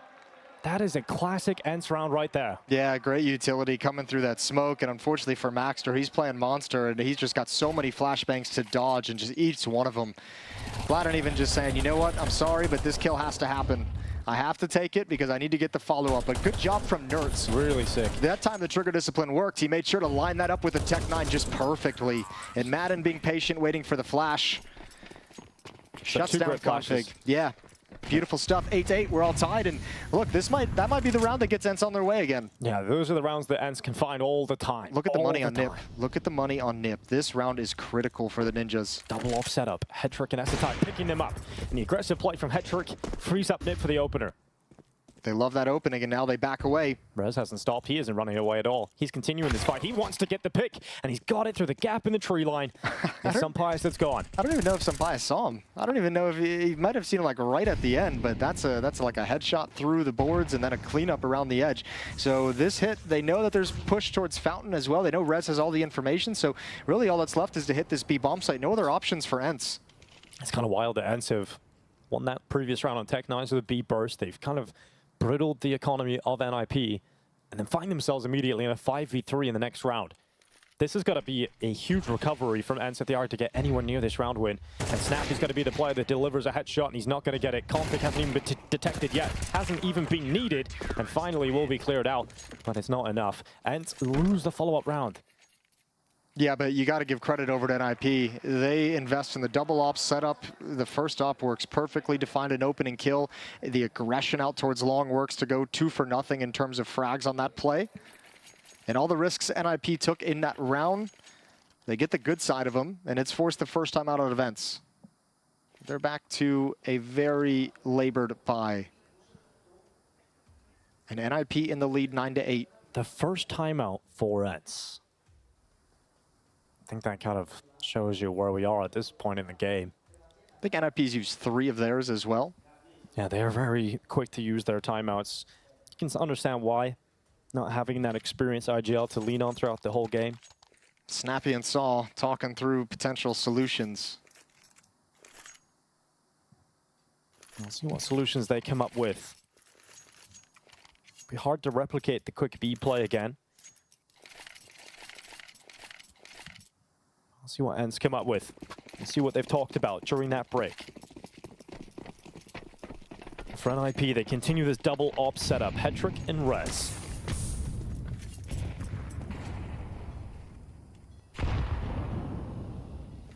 Was Esotig in the previous round that held that secondary op. Now Rez gets a go. And he's going to be positioned a lot more passive this time towards A long. We've seen Hetrick aggressive long last round. This time Rez boosted up on top of the old flower bed. And he might get a chance here, but rings that AWP out. Flash picks up information, if nothing else. And he re-peeks. That's so ballsy from Rez to go for the re-peek around the corner and go for that fight versus Madden. Yeah, but you win it. He's 22-8 right now. Rez is having a masterclass. But I worry, Jason. I worry about this because there's 2 ops on top of this A-bomb site. 2 AWPs close by. You don't have to be worried quite yet because the distance for these ops is still there, and they've got both ends covered. They've got lane covered. They've got bathrooms covered. Missed shot from Hetrick. They might think that's Rez, and they're going to walk right into his setup. So the double op in bathrooms at the A-bomb site doing work. Yeah, Rez ain't missing. Hetrick will connect. And Snappy, the last remaining player, they know exactly where he is thanks to that kill. And eyes are set upon it. Rez looking for another. Why not? Go ahead and get it. And Snappy crosses into the site. I think he's realizing the bomb in his back, and he realizes there's nowhere I can go. Yeah, nothing you can do. I'm just gonna have to save this Khalil, or try and go die very, very quickly. But there's no chance at winning the round with 15 seconds on the clock. Ops working wonders for NIP. Rez is doing wonders for NIP. Yeah, this is the wonder boy right now for sure. 23 kills, 8 deaths.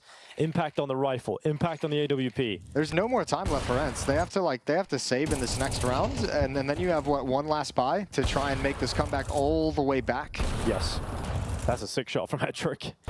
But yeah, it's not like they haven't had their chances in the second half, right? That round where they had the Tech 9s, they burst through the B bomb site, that was the chance. You mentioned it as possibly the turning round, point. right? And that was good because it's what we talked about is what Ence did so well on Nuke was being disruptive, and that follow-up round is where NIP for the first time really showed that they're willing to be disruptive on the CT side, pushing very, very deep and finding 2 kills and not letting Ence do anything on the map. What has Rez got on the AK this time? Different weapon, same outcome. It's flat and gone, AK headshot locked in for Rez. And ever since the pistol round in the second half, this territory has been Rez. Yeah, he's feeling himself at the moment. This is one of those games, because of how he's been performing, he's got supreme confidence. Ever since this second half pistol round, he's just like, yeah, I'll take every single fight presented to me. Yeah, he's in that zone. He is absolutely in the zone right now. And Hetrick with him should be strong enough just to break apart Ence as they attempt their play towards this A-bomb site. Config's even here too, so not a real weakness to be seen for the Ninjas at the moment. And Hetrick's going to blow open the smoke. Out front bathrooms, not going to see anything through that. So perhaps intended for damage instead. And now Config gets around the side of the smoke. This could be a powerful position. He could get the first kill and then be in a power spot, but he's actually traded out. And so it does come down to the AWP instead, and Hetrick locks in that kill. He needs to be careful he doesn't get overrun here, and Hetrick is handling it quite well. Madden runs over the top of him. This is doable though. 2 on 3. AWP is recovered. Oh, the nades just flush Madden out of position. Nerds is the last one left with 20 seconds. Well, he has a shot. When you've got a rifler with this caliber of skill, there's always a world of opportunity, but NIP play it perfectly. You know, that crossfire between the 2 players, Rez doesn't overstep the mark and just draws Nerds into the kill and makes it look clean. So once again, Rez opens up the round. Smart decision to drop back. And another impactful round from him. And now this is that round you were mentioning. Oh, their HUD looks a little different. Yeah, it does look a little different. It changed. Now we're back. It's alternate realities. Get back to the 3D PGL HUD. Here's the last time out. Yeah, final one from NIP. So if Ence embark on a little bit of a comeback, if they manage to turn the momentum into their favor, there's nothing NIP can do to slow it down and have a bit of a longer conversation. This time out maybe helping Ence out, getting on the same page, heading into this potential final full buy for the Ence attack. Yeah, you mentioned last round, this is actually the last chance for Ence to get into this game, right? It's the last chance to turn it around on Overpass and try and take it 2-0. And if this goes to Ancient, this series opens up completely for NIP. The results from Ence have not been good. Most recently, a 13-2 loss on Ancient to Astralis in this very tournament. To rely upon that will be quite uncomfortable for Ence.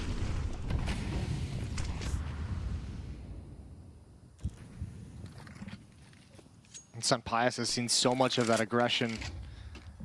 Out towards long, he's being cautious. Very conservative opening from Ence. They haven't progressed very far at all while smokes are still up. That's giving space for this push towards short. Yeah, that's a tag already at the front of that. Nertz at the ready, AK-47, first kill. No issue for the rifler of Nertz, but he's cleared out eventually. Good trade from Maxter. Once again, doing his job effectively. Smoked out, so can't fight connector. And now Ence start to focus more towards the A play. But it's always worrying when you have to go A, because you know there's a mythical beast lying away somewhere around the bathrooms, and it's Rez, who has been unbreakable, who has been unstoppable. And he's here again. Molotov goes forward. Actually, SoundQ made on that, flashes in, and they use everything they've got to take the beast out of the round. But there's another one waiting, and it's Config who gets the trade kill. That's actually a really sick sequence. The Molotov to force Russ away into the flashbang, and obviously the peek from Snappy on top of it. Vladin heard that noise. Oh, made a footstep, though. Made another one. Config knows there's one at Divider. He's being cautious. Flashbang to see if he can get a deeper angle at Pyjamas, who misses the chance, and Config's ready for the follow-up swing. He eventually does go down. Trades the whole way through on this round. 20 seconds left. Oh, tense round here again. This is Ence's chance. This is their rope being thrown to them to try and get back into Overpass. But it's the stand-in who looks to stand up again from the back of the truck. It's another kill on Madden. 9 seconds left. Pyjamas going for the shot, and it isn't going to happen. Composure personified for Maxter at the moment, just doing so much on that stage. From an academy player into the main team and playing across the world on a stage in the playoffs and doing his job so effectively. Yeah, really doing a wonderful job in that round. I mean, this is one-for-one trades the whole way through.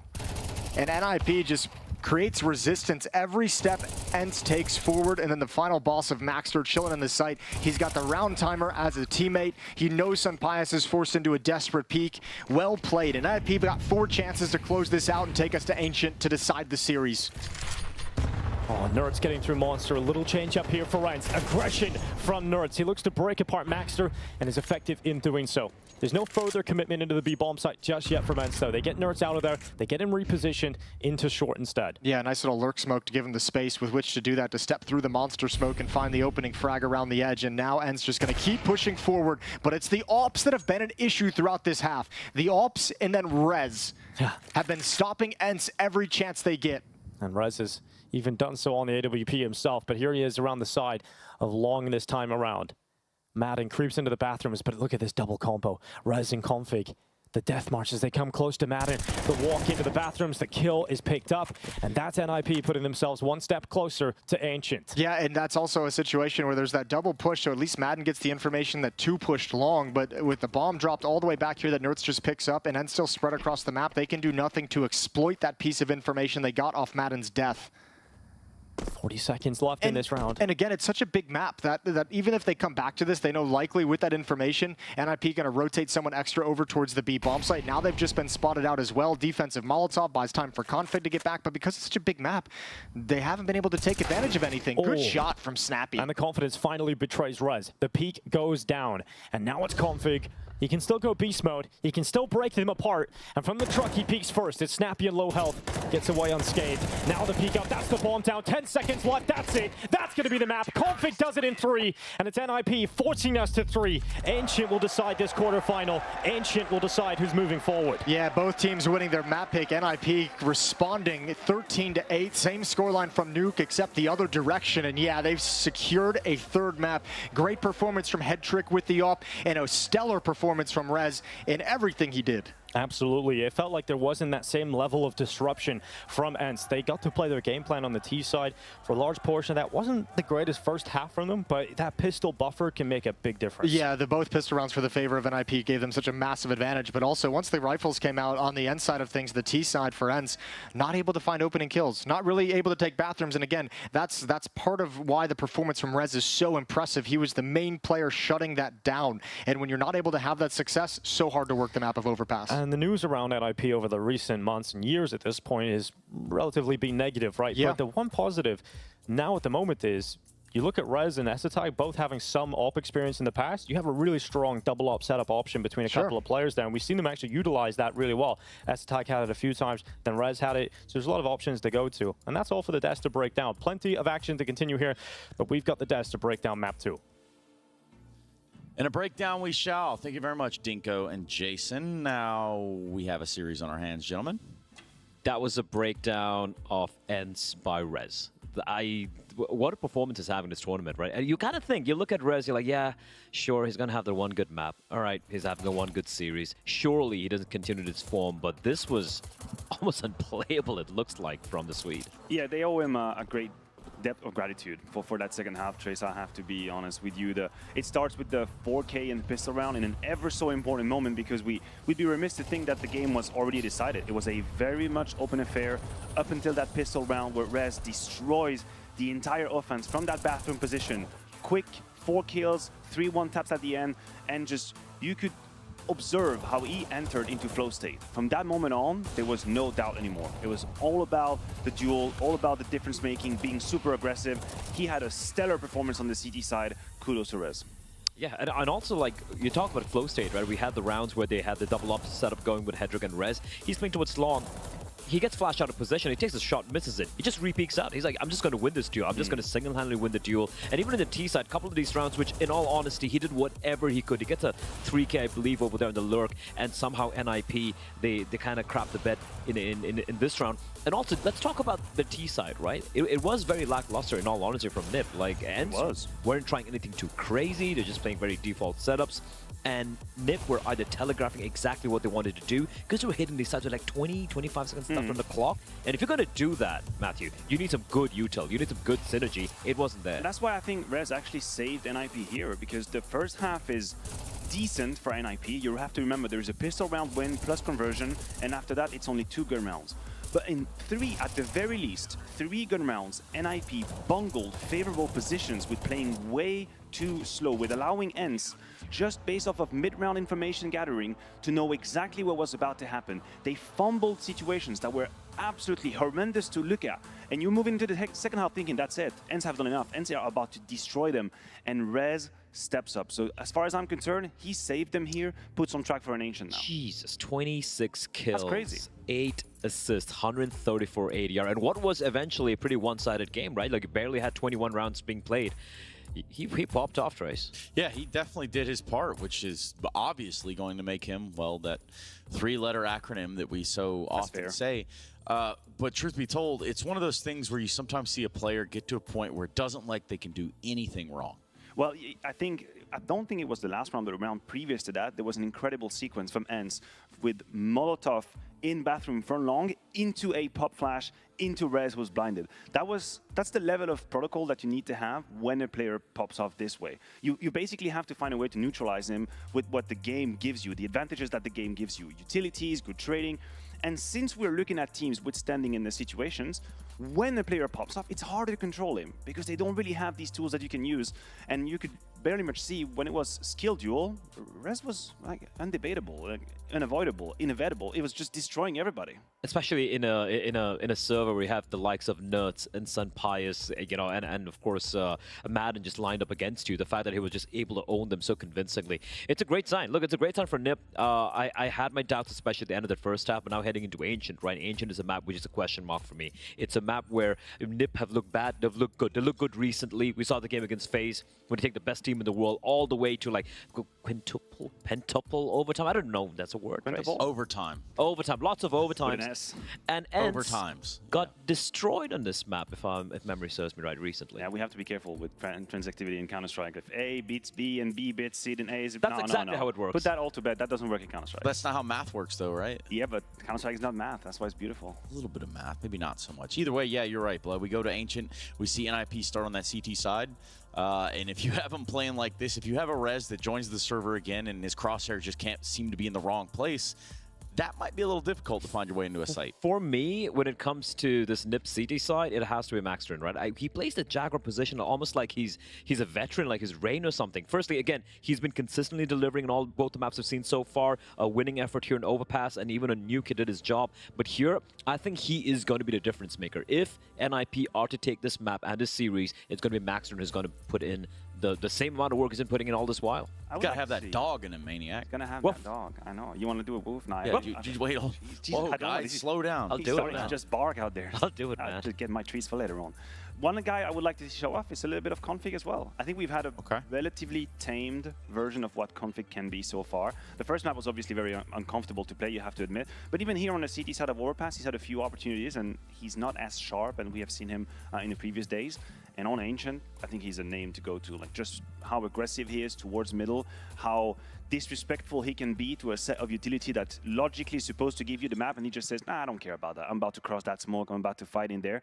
So we need to see a config that maybe warms up into this game finally. I feel like CSU just meant for config. Just that whole W style of just swinging out wide, the bulldozer in play. I want to see that. Yeah, me too. Yeah. And then I want to see him take his mouse and just smash it one more time. That's a throwback to a couple years ago. After an ace? That's a while ago. Yeah, I mean, you got to win the game first. Anyway, there's not enough frags on the server. Frez keeps getting them all. Nonetheless, we do go to a break. We come back. We're going to settle the score here. Send one of these teams on into that semifinal. The CAC continues when we return.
The Counter-Strike Asian Championship continues, and it's a third and deciding map in this quarterfinal between NIP and Ence. It's anybody's game at this point. Who knows where this one is going to go? But for me, I'm siding with NIP coming into this. I think just based on the performances from Ence so far on Ancient, I believe in the NIP win. Yeah, and we kind of mentioned this, that they have a little bit more experience in this tournament on Ancient. It's going to be interesting, but we got some words before this third and final map goes live. We'll head it down to the stage. How long did it take him to make all this? 哇，我们可以看到他的 cosplay 有非常多的细节，所有的道具都非常齐全。那也想要问一下，就是你是花了多久时间才把这一套做出来？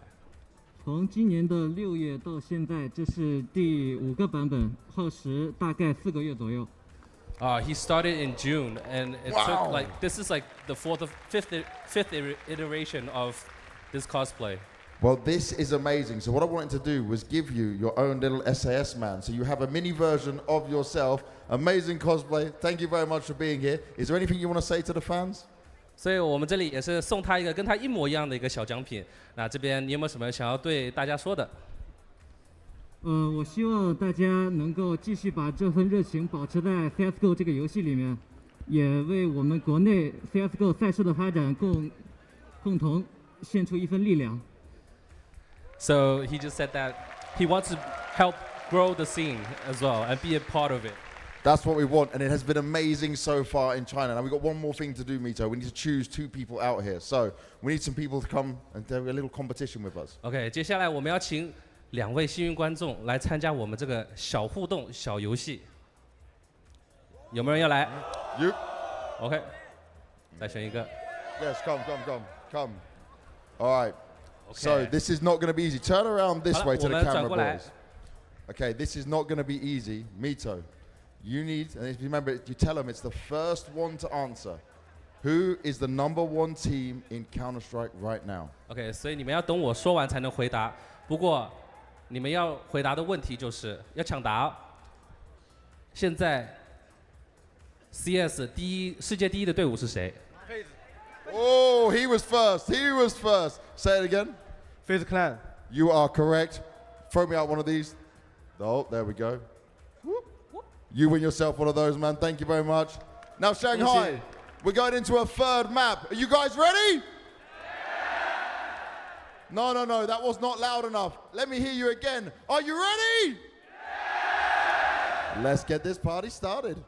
OK， 那我们把时间。Well, it looks like it's certainly fun down there on the floor in Shanghai. Not for the guy who didn't answer the question. He looked downright sad and despondent. I feel so bad for him. I hope they gave him something after the camera turned away. No, he said MOUZ, so I think I heard MOUZ. I know, but just, help out the guy out. That made me sad. Yeah, it did. Poor guy. But, yeah, I guess the cosplay was pretty sick. Yeah, the cosplay was... I've got some questions answered there. I'm glad the microphone was able to pick up something through that gas mask. Something came through for sure. That actually had me dying. I was worrying when he had the microphone on his own. Like he just took it. He could have said anything, but seemed pretty cool. Not that I understood anything, no, but yeah, I mean it was pretty sick. I guess the sad face of that poor guy might just be on the face of the loser in this game, Chase. Yeah, that's going to transfer over to 5 players inside the server. Ence NIP, third and deciding map. It's Ancient. What we were kind of talking about before we went over to the cosplay interviews. NIP having experience on this map in this tournament, playing it a number of times, and doing it well. I think they're actually they only played it once. I think it was against Wings Up. So take from that what you will. It was like a 13-6 victory. They handled business, but this is where we saw Maxter performing very well on the defense of that B bomb site. We saw NIP able to kind of control this map.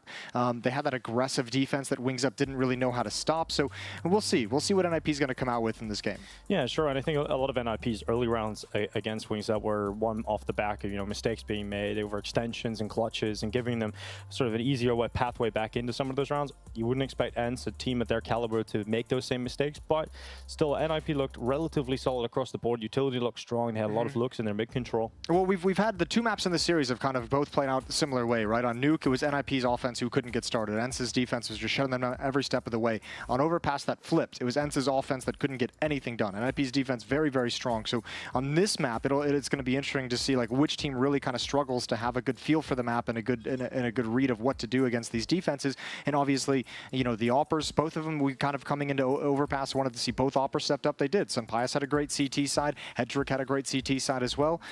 It's just what are we going to get? What are we going to get? Yeah, what did you make of some Pyjamas on that second map? Because that was definitely the talking point we had coming out of map 1. We expected it to be better on the second map. I think his first half was okay. I liked him on the CT side a lot. Really, Ence didn't have any production on their T side to get that op kind of rolling in any kind of significant fashion. But I mean, look, I think he played great inside the A bomb site with EDP. A couple picks, a number of rounds, couple of good defenses. Potential a little bit more for the op to have impact here on Ancient. Winner of this series, winner of this map, goes on to the semifinals. That'll be against FaZe, where they compete for a spot in the grand finals tomorrow evening. And let's get it on. Pistol round going live now. We saw the buff that you get winning both pistol rounds from the Ninjas on Overpass. They win both pistols and allows them to close this one out with ease. Ence is coming into this map. That had to have been a conversation between the maps. Was Ence, let's just get a pistol round. Let's win one of them. Let's not lose both. Please, just one. That's all we need. Start with one, and you know, maybe we get two, maybe it'll be nice, but let's start with one. Yeah, maybe, just maybe. But we'll see what Ence have got on their pistol round. T-side, straight through elbow. It's some Pyjamas running towards the donut already. About to be an A-main fight coming down here. Nerds, he's got Config right in front of him. Rice has come through the backside, and now Nerds is in an uncomfortable spot, but he thrives in the chaos. Nerds on the double kill. Goodbye, Rising Config. And that bomb plant coming in. It looks good for Ence to win that pistol that they've been searching for so long. It's now Maxter left alone. There's nothing he can do. Get out of that. Yeah, what a round from Nerds. And as soon as that aggression is spotted, they were already pretty fast-paced out middle to donut, but as soon as Nerds spots that push, it's like they just step on the gas. A bomb site overrun and way too many bodies to deal with. So Maxter's the only one left, and he's gone down as well. 1-0. There's that pistol. Well, we see Ence go for the force spy on the CT side quite consistently. Let's see if NIP decide to go forward here on their CT side. Doesn't look like it for the meantime. I don't think I like it. If you go back to Nuke and the way that Ence played their T side, like second and third rounds after winning the pistol, was very fast. It was rushes towards the bomb site, and if you go for the second round buy, you don't really have the tools to stop that so much. Like there's one Molotov on Config, but he's got to sacrifice other nades in order to get it. So if Ence chose to go fast here, which looks like it's more of a default spread, so this is going to be kind of a standard gun round opening, although well-timed flashbang, and Nerds comes through. NIP do go for the force spy, and they go for something that was working a lot against Wings Up, and that's getting Config close to elbow, playing around that smoke, but up against Ence, you're already punished by it. And it's Nerds with the MP7, that classy gentleman's gun. It is. It's a classy. You know, you pick that up, it tells you a lot about a man. It does. His SMG of choice. That and whether you do chunky or smooth peanut butter. Those are two really big questions. Well, what do you do, Jason? Crunchy. Yeah, it's the only right answer. And Madden charges around the corner with that old school complexity sticker. Sticks Rez to the wall. And now Head Trick looking to turn back. Good deagle shot on the ramp. That's Snappy getting caught. Snappy should have had that one a long time ago. Yeah, he was engaged in that spray. He was like, this kill will be happening any second. Any of these bullets that connect is going to find me that kill. And just spamming the deagle finds a headshot in return. But Ence, they have complete map control and complete confidence to just shift towards the A bomb site. Maxter, Head Trick, and S-Tag will have to save these weapons that they have. No chance for this retake. Ooh.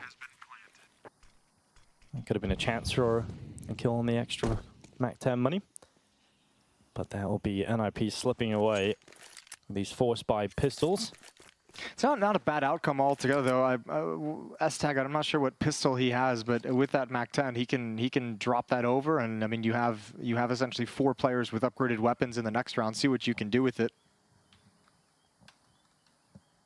But on all reality, in the realistic expectations, going into the next round is, in fact, a 2-0 lead for Ence. Now, I have to say, that cosplayer, bit of a, we don't usually do interviews just for the game with the cosplayers, but I think it warranted it because it was very accurate. It was a legit cosplay, I'm not going to lie. That was kind of sick. If he made all that on his own, that's I can't imagine wearing that gas mask is very comfortable either. So someone needs to check on him, actually. There needs to be like a safety officer around with that guy because he might just pass out. It's probably getting hot. 2-0. And now we'll see those sort of save weapons really come into play. S-Tag keeps the Mac 10 with his armor, but he passes the deagle over to Config to see what he can do. It's Rez who's just stuck on a USP. And similar round. Again, fast-paced with the flashbang out middle. Yeah, just making sure they got all the B-link control from both sides. So damn, what is stop any cave plays? Config just ate a 96 damage nade. Oof. In Red Room. So yeah, have fun with that. Yeah, I don't think it will be. Actually, I think that's going to be a pretty rough old time for him. Snappy running forward with a Mac 10. Deeper into cave. Utility bombarding the site now. It's Maxter seeing the smoke come up. Nothing he can do about it apart from push forward and try and get into the site itself. And maybe, just maybe, there's something to be had here with a 5-7. Hetrick getting boosted up upon Rez's head.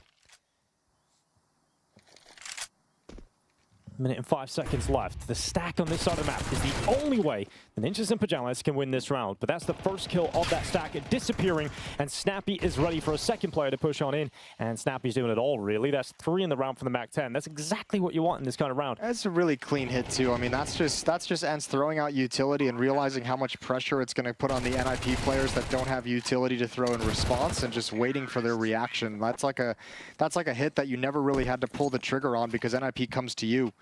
3-0 start, and the rifle's going to start being picked up. Conversations being had for the Ninjas ahead of this first gun round. Very, very willing to use timeouts, and NIP, I suppose, but NIP more so early on in the rounds. We see NIP pick them up and go to DJL's calling. It makes sense to those, right? Like you have a stand-in as well, Maxter. You have an interim IGL, everyone just making sure they're on the same page. Not the worst idea in the world. Nade is gonna, or smoke is gonna be blown open, but Nertz has already crossed over. That timing is almost there. There is an opportunity. I don't know if he has the courage exactly to go through this smoke while it's up, but there's nobody in red room whatsoever, so he's got some space. Oh, look at this from Maxter as well. He'll lock that in, no problem. Snappy walks to his death, his demise. But yeah, Nertz's position now becomes pretty powerful if he can make something of it, especially after losing Snappy this early into the round. And Rez and Hetrick realize that if there is a player in red room, that could be a problem. So they're going to have to sort of adjust and address this issue. And not only is it 2 players, it's now 3 as Esetites come over. Nertz is about to be in a whole world of trouble. Yeah, he's dead. Oh, no, he's not. No, he's not. How does he come out of that? Yeah, well, he's got dropped on the fallback. But here's the step through the smoke in towards B, and it's wide open. Oh. Maxter, he was so good in the group stage. Struggles here, but it's low HP and Vladin, and he goes down as well. Rez with a double kill. It's all on Madden. A plant would be excellent, but he's only got flashbangs to work with. Oh, this is going to be such a difficult clutch attempt for Madden. You don't need to win it, though, right? Kills. Kills is the essential part of this. If he can bring down a couple of those rifles, sure, yeah, you throw the economy of NIP into the wind. But is he going to get that chance? Will he be given that opportunity? A bomb plant would be cool for his economy too. Build and a little bit of extra cash. Flash goes out, and 4 picked up this time. Oh, they line up. There was a chance there for a moment to turn that into a 1v1. Fortunately, Rez is hitting headshots today. And that's NIP's first gun round going their way. Yeah, there was some real potential there, especially with a low HP player leading the way. Rez doing a good job of keeping spacing, but not making it too easy for the double spray down. So 3 kills in a bomb plant. Not bad, all things considered, for Ence. And they'll be able to buy a full kit of AK-47s in this round. 3-1. So this is Snappy dying first. Really tough angle to deal with if you're Snappy with that MAC-10, especially if you're just walking. And Config gets an important trade there on Nertz, who looked like he was going to die a lot earlier into that round with nothing. So well done from Rez. And if he has another blow-up game like he did on Overpass, like this could be an issue for Ence.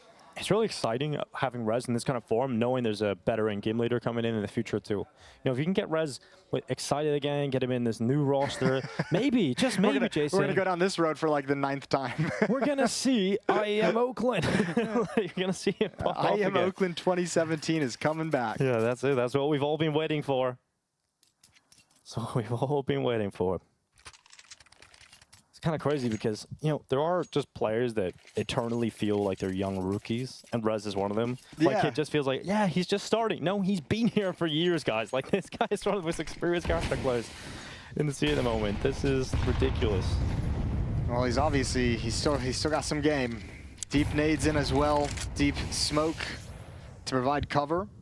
MP9 aggressive in Jaguar while this maneuver is happening, but Ence is looking towards the extremities. They're looking at the A bomb site. And it is Hetrick with the op positioned over in Temple. Can they get a flash on that angle? Can they get a flash in position? Hetrick's going to dodge the flash, and he will get a kill. Hetrick's looking for another one here too. He's not dropping back. He's still going for it. And finally, his emboldened nature is quenched by the flashbang, and he overextends, overpeaks, and is punished by some Pyjamas. That should be it now. Nertz has got the elbow kill. There's nothing they can do, despite Rez hitting a headshot through that smoke and the box. it is not going to be enough to really think about any kind of retake. And Ence just pouncing the A-bomb site. Yeah, nice and easy. Good job from Senpaius. He had one job that whole round, which was to keep the AWPer boxed into Temple, prevent him from causing any more damage, and he nails it. So even though the opening kill goes towards Headtrick, the Donut players couldn't produce anything on that defense. It'll be interesting to see from the replay and get another perspective on it, but it is a question if Headtrick needed to re-peek. He couldn't fall back as the molly, obviously, in that instant, but he did have opportunities to get away. We'll have to see in the replay how it all shaped out. I think part of it was he wasn't really catching those flashes at all. He was just like, oh, I'm just gonna keep going. Yeah, they're not blinding me. I'll just keep stepping forward. I'll just go for it. And then obviously when he's making that play, the Molotov comes in behind him, and that's where he's got no chance to fall back. Yeah. And then he actually got caught by the flash when it mattered most on the peak. Yeah. Fortunate. So there's the instant redstones being put out, but NIP fine just pushing through them. They got the mid control early. It didn't really matter because Ence just pounced on the A side. Vladin's looking much more comfortable in this series than he did really in the group is, isn't stage. They had a nice little chat during this day off to get him up to speed, and he's been playing so well today. All right, Rez, are you going to be checked? That is the question. Does he get away with anything? Rez is committed to this, and he will be dead in just a moment. Config's able to assist and get a trade, but now Config has shown them that he's just a beagle on this A-bomb site. Yeah, but I can't believe Vladin's committing! Oh, there it goes. Snappy's got some payback and a double kill on top of it. Takes down his teammate who killed him on Overpass in an attempted entry. Yes, a couple of team kills now across the board here. It's all good. It's blow for blow. And it is going to be Headtrick involved in a 1v3. AK-47 picked up. He could try and go for this if he wanted to. He'd have to get onto it right now. No kit, but I think he's going to be pleased and happy with the AK-47 saved up. He's got some teammates with low cash, so a valuable weapon to drop over to someone like S-Tag in the next round, or Maxter. Yeah, and he's got utility, Kevlar, etc. still available. So yeah, this is the more conservative approach, the more realistic one. He's just going to carry this AK on over, but that's 5 rounds now for Ence on the T side. They're putting up a big performance here, and this is giving me shades of Nuke, right? We're seeing a big T side performance coming from Ence, racking up the rounds in the first half. Well, the nice thing too for Ence is you've gone back-to-back rounds. You've hit that A bomb site effectively 2 rounds in a row, and yeah, this one is mostly pistols on the defense. But you're making NIP have to consider the fact that you can have success on the extremities of the map. If they want to push middle, if they want to be aggressive and take control of that, they're not going to have resources to defend the A bomb site, not going to have resources to defend B lane as effectively, and all of a sudden you open up some options.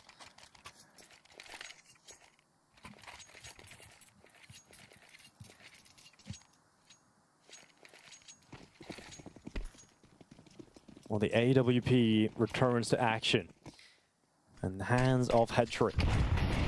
The ops were a big part of the CT success on Overpass. Madden looks to pressure up the ramp. This is a move he loves to do. If they don't molly in the middle of that ramp, he can get into that beehive and have a position here. Rez is looking to fight him, and the confidence works against him this time. Oh, Madden, what a shot. Headtrick gets absolutely deleted, and Madden's not stopping. He wants more control, and he might get it as well. Config finally puts him in his place, but he's not really followed up on it. And Config shows he can do it better. He can do it much better. Second kill in, and now NIP are up in a 3v2. How has this happened? What a weird round. I don't know why nobody else followed up Madden in towards the B bomb site. Look at the kills at that B site on the minimap. The X deep in at cube is Madden's position that he pushes forward, but no one else had come up the ramp with that double entry. Maybe they just weren't in position to take advantage of it as much as they would have liked.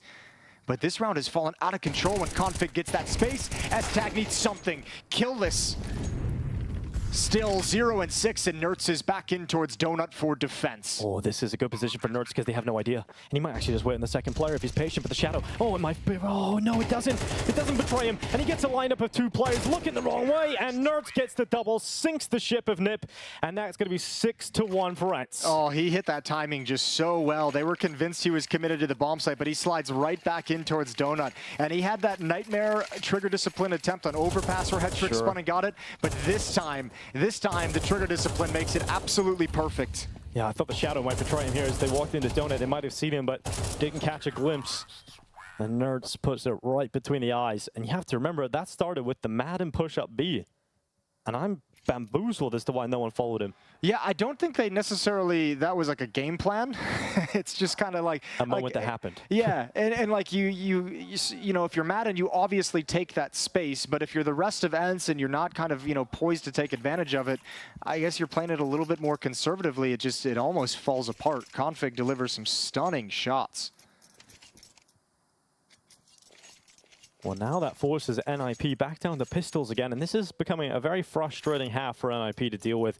They were able to recover the first half on Nuke. That was the key that allowed some momentum to be going their way on that map. Still only mustered 8 rounds, but right now, this isn't looking like NIP are going to recover this despite having a couple of close rounds here.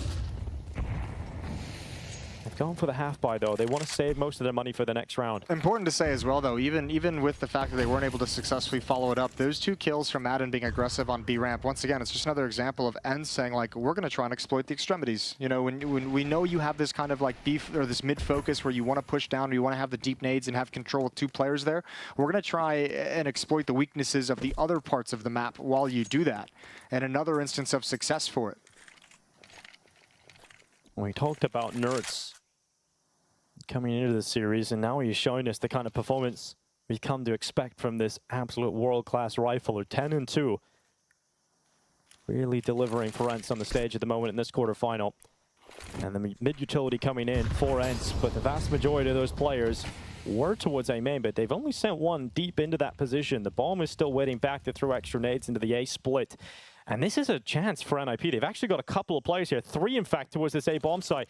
And Config, he spotted the scope. He doesn't want to get involved to that, so drops back. Yeah, got a little bit of information of what's coming with 3 players in Donut. All that utility is going to ring out. All those flashbangs throw towards the front of Temple. Here we And go. Config manages it, but now comes the split from the other side.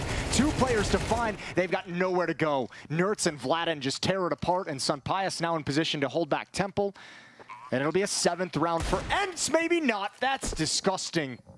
Too many shots on the Deagle ringing out from Res and Config today, but even with that, it doesn't open up enough to get back in on this retake. Yeah, they're not happening at the time to really have impact in changing the nature of the round. Config gets that opening kill, but that was always going to be difficult to hold on to after the fact. Yeah, you needed more in from Donut on that second attempt. I mean, 3 players from NIP slaughtered in that Donut corridor.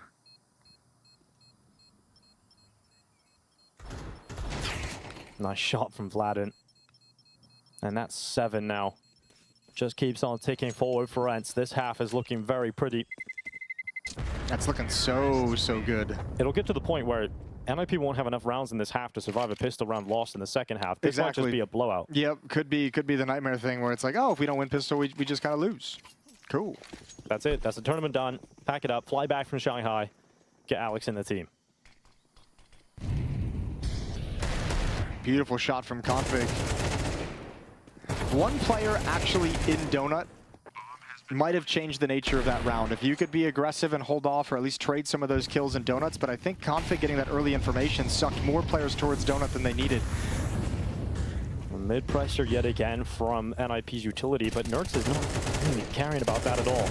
Doesn't let it affect him. He actually gets out mid. He's applying pressure in Donut, making no secret that he's got the mid control, and Snappy, ooh. I thought he looked like he had spotted that. It looked like he was so convinced he was about to peek that, yeah. that Maxter was on the left, but not clearing it deep enough. Looking towards that right corner, and Maxter is able to get away. Yeah, that's good for Maxter to stay up, get that opening kill, drop back, maintain cave control, and NIP have the opening. But the problem in this series has been, Ence have had a few rounds where they've been able to convert 4v5s, right? What I mean, in these deficit situations, they've been able to find the pathway back into too many of these. Oh, nice shot from Config. Not so much 3v5s. Yeah, 3v5's a little bit more difficult. They're going to go for the A play. That's the last-ditch effort here for Ence. And this is really the first time we've seen Ence kind of go back at NIP's aggressive mid defense. I've touched on it. Like they've attacked B ramp early with Madden earlier. They've done a lot of hits out of A main early on in the round. This time they actually try and take mid control over, knowing NIP's putting a massive amount of bodies there, and you can see the result. Utility coming in, clearing out close positions. Ence go for the last-ditch effort in the 30 seconds left in this round, and Madden, what a headshot. They push in towards Hetrick, but that's the bomb now committed into the Donut corridor, and that's a problem. Hetrick should find it soon. And Vladin rings out the shot, and it's a headshot this time. Hetrick gets wrecked, and now Sunpius and Vladin, there might be a shot left in this, but as Sunpius hits the deck and leaves Vladin alone, we've got to believe there's a small chance, but it's very small indeed. NIP with a second. Yeah, but Vladin actually made that pretty interesting. Even that kill on Config at the end, I thought maybe he could build a little bit more, or not Config, the other player towards Hetrick, yeah. Hetrick. I thought maybe there's a chance, but a good peek from Maxter shuts that down. A good trade. Second timeout called for NIP, and it makes sense. This next round is critical for NIP to win. If they lose it, Ence is a great chance at a 10-2 scoreline, and that's just not enough on a deciding map. So NIP, this round is very, very important to them. Yeah, this is their life source coming right up. Yeah, if Max doesn't take that peak, there's a real chance in that duel with Config. And then all of a sudden it's a 1v1. And yeah, time's low, but a real opportunity for Vlad that he almost created for himself. Round 10 as the freeze time comes to a close. S-Tag's having an absolute nightmare at the moment on defense, 0 and 8. Yeah, it really is. He's gone beyond James Bond. He's gone to the next level. Well, we'll see if S-Tag can get involved in the remainder of this half. If you remember back to Nuke, he was actually the player that got them that turning point round, right, where they were able to recover that half. He got a 4K in from CT Vent. You would definitely like to have S-Tag deliver on the server here. Maxter once again actually getting Jaguar, and not only that, he's still going. He's got full B-lane control now. Yeah, I think we're going to see Sunpias and Vladin challenge towards A. After this boost is done and Sunpias has cleared out some of these angles, I think we'll see them get a little bit aggressive. Everything else is smoked off at the moment. Actually, they just back away. So Ence very far back on the map and reconsidering their options. Snappy's calling for some shifting. A late mid-take perhaps on the cards. And it'll actually turn into emphasis towards the B bomb site in B lane while Nertz lurks in middle.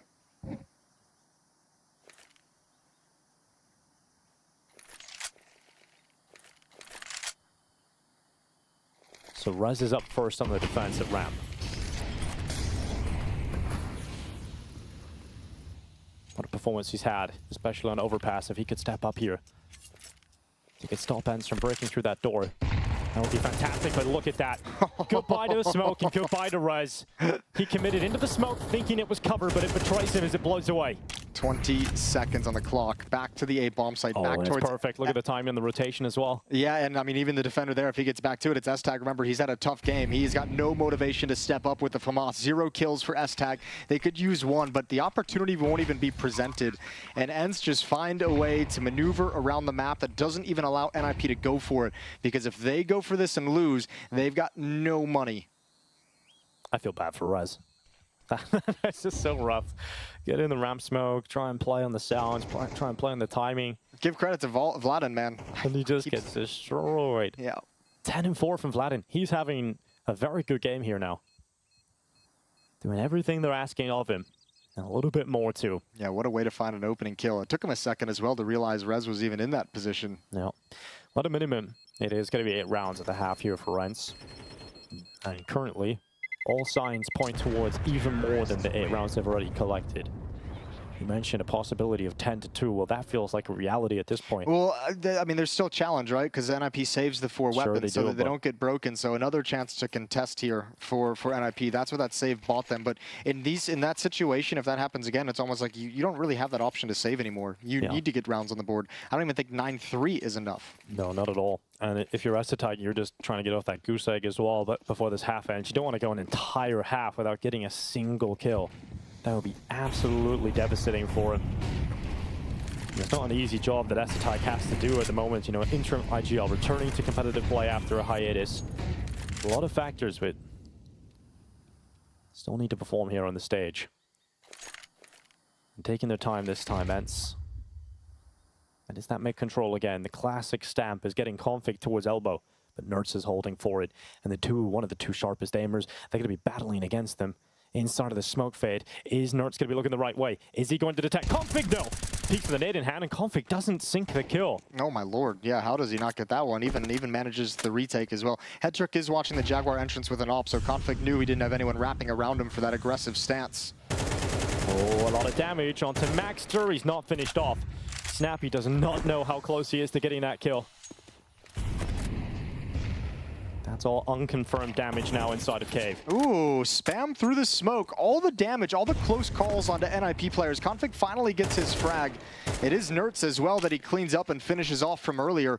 And now Headtrick, a little bit off the mark. Little bit off the mark. And Madden, let's see if he can do it twice. Here he goes. Usually an entry beast on this B-bomb side. He steps up to the mark again. Rez under pressure and under scrutiny is stopped by Snappy. It is a 3v2 for Ence as the bomb plant starts to come through. Sunpias is the player to to lock in those digits. And Esatag still yet to get on the board. He's got to pull this off if him and Config want this round win. Yeah, you have to go for it. And the longer this takes, the closer Snappy's going to get. The bomb's not planted for him, so it's essentially a 2-on-2. But Snappy's coming around. Snappy is indeed the light spotted from Senpais. That's the kill from Config. And perhaps Esatag doesn't need the frag if Config gets it done on his own. But Vladin's down on the ramp. Esatag spots another play. He's just trying to pull distraction, allow his in-game leader to get around the backside. And Snappy now activates. That's Esatag out of the round. And that's NIP without a chance. Config has to retreat. He tries to get away. And even then, his retreat might be denied. And it is. Vladin gives him no mercy. And Ence keep pushing forward. Yeah, that's a risky flank from Snappy, but it works out. But it works out partially due to great play from Vladin. We'll say his name again because he stepped up from the group stages. He realizes his priority at that point is staying alive. He's making it very difficult fights for NIP to take him out of that position. And he's just doing a couple shots to keep him off the bomb as long as possible, keep them focused on him, and ducking down whenever it feels like their aim is trained on his position. And that buys the time for Snappy to get all the way around. Yeah, I mean, look, it's a great spam to cover that push. If you're going to slide into that position, that spam is going to do work. And this is Vladin stopping even the save for Config. So this is it for NIP. Even with 3 rounds at the half, it doesn't look like it's going to be enough. Yeah, the nice thing is because they saved a couple rounds back, they still have the money to invest in this one because they got to just kind of set back up with those rifles. So this isn't any kind of a diminished buy whatsoever. Plenty of utility, op in the hands of Headtrick, rifles on the other players as well. So let's do this. Last round of the first half. Ence looking for double figures. That would put them 3 rounds away from a semi-final against FaZe. And we know how good that matchup can be. We know how good Ence versus FaZe can be. And that will be one hell of a story for this tournament. A real chance to test FaZe's dominance so far. Madden is just loving these fights at the B bomb site. Doesn't feel like he's lost one of them when he runs up here. He's so damn good. And Rez has had one hell of a shift from dominance on Overpass. They're not getting involved at all here, and Config sets himself up to flashes in. Doesn't land a single kill, and Rez nearly gets a double, but it's not enough output here from NIP. No, it's almost so many targets. Config couldn't really track and make a decision of which one he wanted. He turns that corner, and there's 3 or 4 players in his sights. Yeah, he just sends out a light blanket of damage across a couple of players. And you would have to hope that someone stepped up with a big multi-kill, but it hasn't happened. The only hope here for NIP is that Esatag gets a kill in this half at some point, and this is his last chance to do it. Esatag coming back in with Headtrick. AWP from the Ukrainian peeking close. Esatag's about to get caught.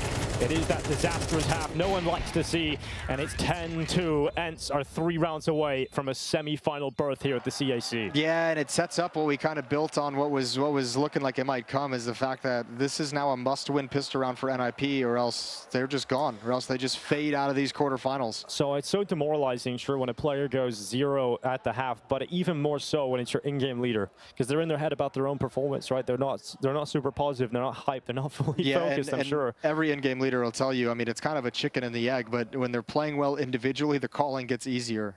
Yeah, and I mean, even Carrion, one of the most experienced in-game leaders in the history of Counter-Strike, when he has a negative performance, you can often see it affects his emotions. He even feels compelled to go on Twitter sometimes to talk about it after the match, right? So it's definitely going to be playing into the heads of they're human beings after all. And you know, Esatag, as an individual player, he's going to be feeling rough. Yeah, they're not robots. Yeah, they aren't, despite what people think and what they say. One Not day, yet, maybe. one day AI I think we'll be the first to be replaced. Sure. Yeah, that's kind of crazy, isn't it? That the whole AI commentary thing. Just keep that away from me, please. Coming for our jobs. Yeah, I want to do this for a little bit longer at least. God, Madden has been such a monster at B-Ramp throughout this entire half. This is, I think, like the 3rd time we've seen him get that entry. Like, basically, whenever he stepped up, you add in the Vladin round, blowing open the smoke and picking off Rez. I mean, Ence didn't have a whole lot of success in middle, but the sides of the map were all theirs in the first half. Yeah, that's very true. It's not be the closest game, has it, at all. Nice thing for NIP is because of this this gamble, this stack towards the B bomb site, I mean, Ence is going to remain aggressive and push because they have all their resources at B. They're going to get the information they need, but the A bomb site is wide open whenever they pull the trigger. Madden is the only defender way back in CT spawn at this angle. Vladin is here now, and I think this might have just taken a little bit too long for NIP. Well, there's the smoke up in his face. Perhaps a big disgrace as Madden's going to hide inside of the smoke. They'll move their way around. Glocks all rattling together. But the death rattle is just a sound. He needs some impact. And there's Essetag on the board. The T side is much better already than the CT affair for Essetag. And now they're looking to hold on. They're looking to get this pistol round under their belt. Max are doing his most, and he will do a lot. Default with the double. Madden and Nerds come in on the retake attempt. Madden is still here inside of the site, and they haven't detected him just yet. And he's ever closer to taking Maxter around, but the spin, the sixth sense, the turn on the headshot. Did not see Nerds, but it doesn't matter anymore. Time is gone, and Nerds ain't winning this one. Yeah, that was almost well recovered from Ence. That was almost well constructed. I think they were there at the timing. I think maybe that player inside the bomb site needed a little bit of a distraction from Donut. That would have helped him out take that follow-up fight. Nerds is going to get one at the close, but he's going to go up with the bomb. So 10-3, NIP stave off disaster for the moment. For the moment, but with how many rounds they have available, wouldn't be surprised if we see Ence continue to go for their second round force buys, and that's exactly what they've done here. So Madden buying into the Deagle, we'll see the rest pick up the upgraded pistol, but this is Maxter having another big pistol round. Really nice pistol, managing all the angles. He's got some great mechanics, doesn't he? I'm sure we're going to see him eventually get a chance at a top team with the way he's playing at the moment. Yeah, this has been a great bid for him, a great showing, a great display. I would love to see it.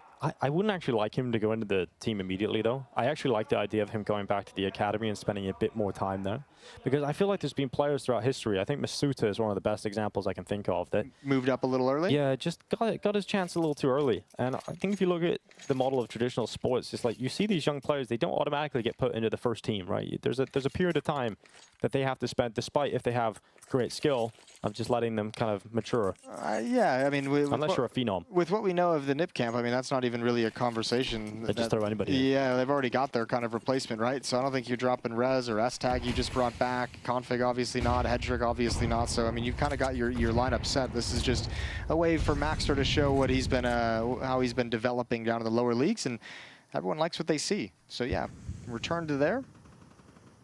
Second round bye for Ence, even with this gigantic lead. With this game, though, the way it's been going, everything points towards a chance to win this kind of round for Ence, especially Madden. He's been so sharp in this tournament. Sure, he's negative on KD, but you have to think about the impact in that first half. He did his job so effectively. Just waiting now. Ence just looking for opportunity as NIP take their way through mid. They've got B lane, and they're not applying pressure into cave just yet.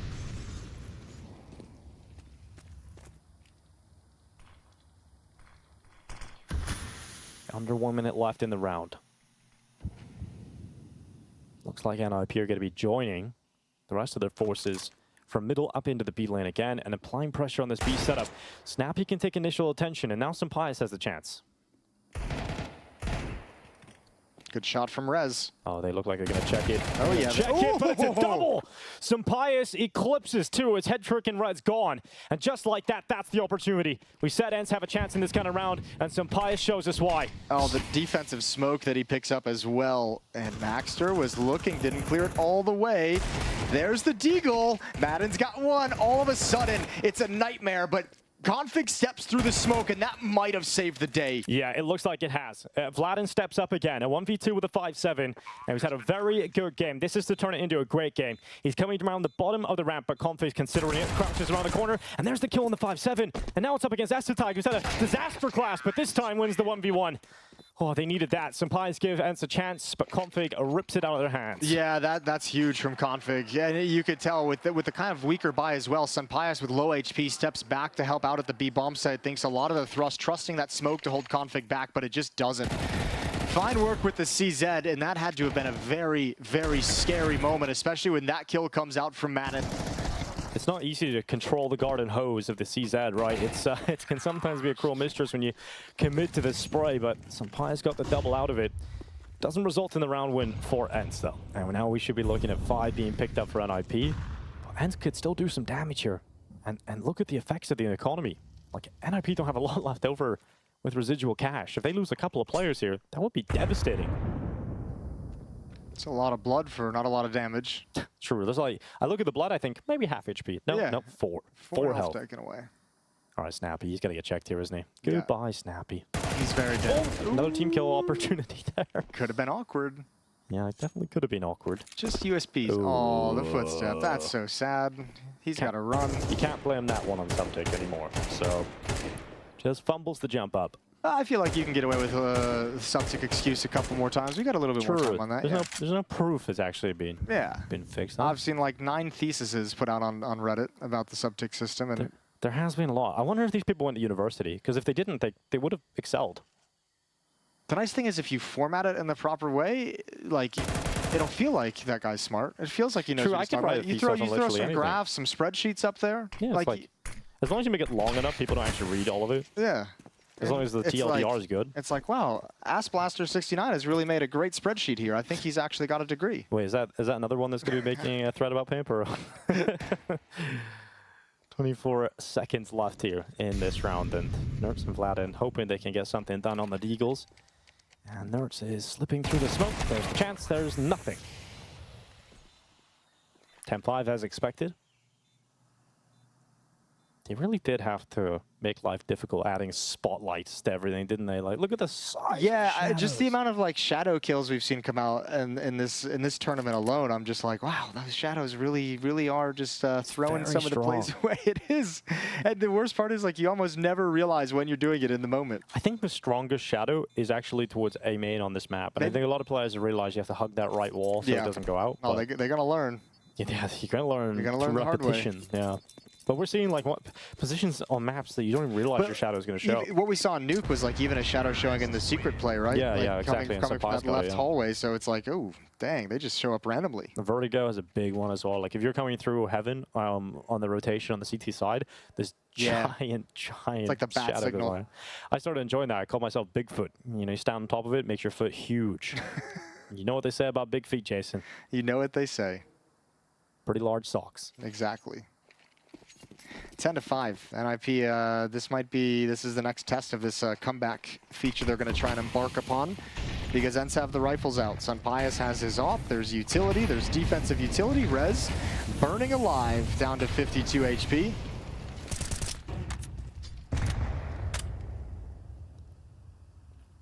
Here's Snappy. What's he got? He loves an aggressive play out of cave. He loves this. They go in for the fight. He does so much damage. Snappy can't get away anymore, though. Oh, but he's got Madden here. They won't expect this. I think that's the last bullet coming through from Rez to secure that kill. Oh, he's got it. Timing is everything, though. He's got the wall for protection as well. That's Rez gone. Now he peeks out. Oh, a second from Madden. Great work. And Sunpius is just here with the op, like, when do I get to have any fun? When is anyone actually going to peek this? It's actually Nerds who will be challenged next. Immediate dink and cleanup, and that secures the fact that NIP have to commit to this B bomb site. No chance of a fallback, and the elbow shows. Yeah, Sunpius ain't going to miss the shot, but it's not going to do enough damage to bring down the beast at the first attempt. So Vladin will do that instead. Headtrick's gone. Essetite sustained early damage from Snappy's aggressive maneuver, and he ain't gonna get any closer to that B bomb site. 11 rounds now for Ence. Money's still decent enough to get the purchase for NIP. Again, disruption. Disruptive defense, being aggressive from Jaguar. Snappy doing it, getting great damage, but no kills. Madden following it up, finding a double kill. And then all of a sudden, you've got low HP players trying to recover the round, and it's never gonna be likely for NIP. That was the big kill that sealed it, that forced these 22 and 25 HP players of S-Tag and Headtrick to just come up the ramp to their death. Vladin with a double, and Ence 2 rounds away from that FaZe semifinal match. And how exciting that will be. FaZe return to the #1 spot in the world. Ence coming at them as a wounded warrior with a stand-in, but that matchup always delivers. Snappy versus Carrigan.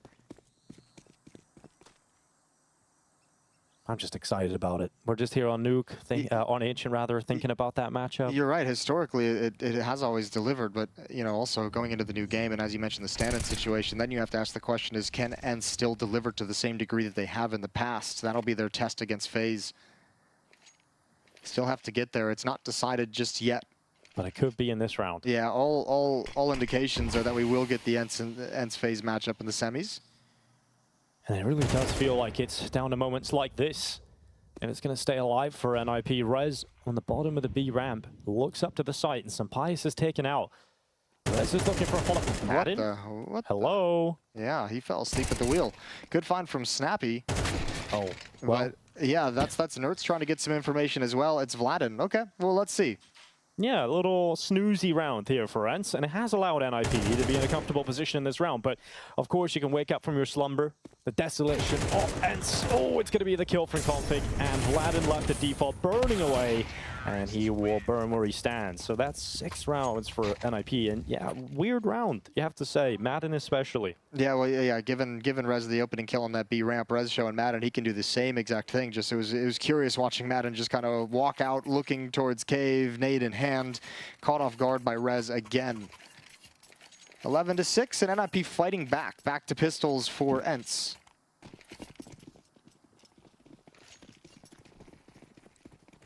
Well, we said it could have been decided in that last round if Ence had collected it. They didn't. So now we must, again, open up this book. Plenty more pages to be written. Vladin committed into A main. Headtrick seems to be ready for this kind of maneuver, and then probably will check behind him eventually. But Headtrick, is he going to get it? Is he going to get aggressive enough? And he will. Good clearance, good discipline. And now it's Nertz stuck up on the boost. Oh, it actually catches the scope. That's exactly the player that he would have wanted. And Nertz gets a second on the dive down from off the top, but doesn't get away with a weapon, doesn't get away with his life. Yeah, but what he does is take enough bodies away to where they can't actually press any kind of advantage over an A snap. He's looking for that gap, looking for the indication. Now he's got it. Transfers over. He knows the fight's going to be there, but can't handle it. Steps into the light and sees the light as Rez will take him out. Sampaius' reaction is to get deeper into the bottom of the ramp itself. And Rez has stepped back beyond those double doors. He's got to go get the bomb. No one else is in position to do it. Aztag is holding on to A main. Config has position outside mid. It can only be Rez to pick it up as he backs away and traverses through T-spawn once again. Oh, the rotation's coming back from Madden towards B, and the bomb is going the other way. So perhaps Sampaius heard some steps and was calling for the rotation over, the gamble to put 2 players there. But with this rotation over now, there's no shot here. It's going to be 7 for NIP. And unfortunately, those kills happen in A main, so there's not even rifles that anyone from Ence can pick up. No AK-47s on the ground in B lane or in middle. So should be a 7th round, although Madden can still throw a spanner in the works as he shifts towards Temple.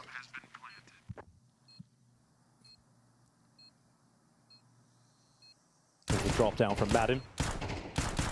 Nice shot on the 5-7. Are you giving them a chance? Are you giving them a way back into this? My God, Config has to win it. NIP have let this one fall into the hands of the Dane. He has to pull this off. He's got the position for it. They run him in, and Sampaius hits the headshot. What the hell just happened? That's incredible. All across the board. Nertz with the double kill. Sampaius on the flank. Madden with one more. Man, NIP individually losing battles against pistols all throughout the round. There is absolutely no way. That's the knockout punch. That's it. You've actually just knocked yourself out, basically. Like, this is ridiculous. Sampaius comes in. How does he win that fight? That should have been an easy kill for Esatag. And then Config, he's like, oh, shit, guys, I have to win this. Yeah, and you know, even Config could have played this a little bit differently. He goes for the surprise factor, but there's no chance after that. It's just 2 back-to-back fights. Could have played the bomb a little bit differently, and that's Config not using the time on the bomb. Well, that is the one that probably has broken the back of the ninjas in Pyjamas. It's Nertz, Snappy, and Vladin taking one huge leap forward. Wrap it up, That's boys. it. Semi-finals locked in. Ence have a matchup with FaZe, and NIP are out in China. It's a performance that they will not be happy with on this final map, and it is the last time we will see this roster. The new in-game leader is needed, and very quick. Yeah, but let's focus on NIP, as you mentioned, getting knocked out, because I mean, we saw some good things, that grueling match against FaZe, but even despite the good things, you don't get that like really solid win that gets you too hyped up. But obviously, Alex coming in as the in-game leader is going to get S-Tag off that roll back to something a little bit more natural. But the big focus should be a good showing from Maxter in a stand-in situation. He's at a couple events leading into this online and on LAN as well, performing admirably in this role. Well, 2 teams with a stand-in. Ence, the team with more of the experience recently, certainly a better team overall with the core, and they get through the matchup. They do it in 3. They force it to a 3rd map, NIP, but not able to put up enough of a fight on Ancient. And look, I don't know if Ence showed us enough to get us a whole lot of confidence they'll be able to upset FaZe in the semifinal, but you got to say again, I mean, the chance is there, and especially with how Vladin improved over the course of the group stage and with that time off, he looked completely different today, much more comfortable, a little bit more experience with the team. and looked a lot sharper today. He definitely looked a lot sharper, and I think a lot more comfortable in his own skin. You know, he felt like he wasn't making as many nervous plays, killing his own teammates. But he did have one of those. He did have actually. He did actually do that. But it was funny. But yeah, it was fine. It was fine that time around. Semi-finals locked in. It's going to be FaZe versus Ence. And to break down this matchup, we've got Trace and the boys on the desk. Thank you very much, Dinkmo. I almost just Where would you go with that one? God knows what would have came out of my mouth in that moment, but it didn't. And what is instead happening here is we do have another semifinalist. We do, and I think it's only fair to start with praising Vladden as a substitute, because I personally put the screws on him in that pre-show, talking about the differential with Maxer and how it was a night and day situation and he'd been a liability. None of this in that series. Way calmer, way fiercer, being able to have the right moves towards the end of rounds, moments he displayed calm where he had been nervous before. Not that he popped off in terms of numbers, but it doesn't matter to me. He had impact, he wasn't a liability, it's a much better performance from him. And it's also even more impressive because he's doing this in front of a crowd.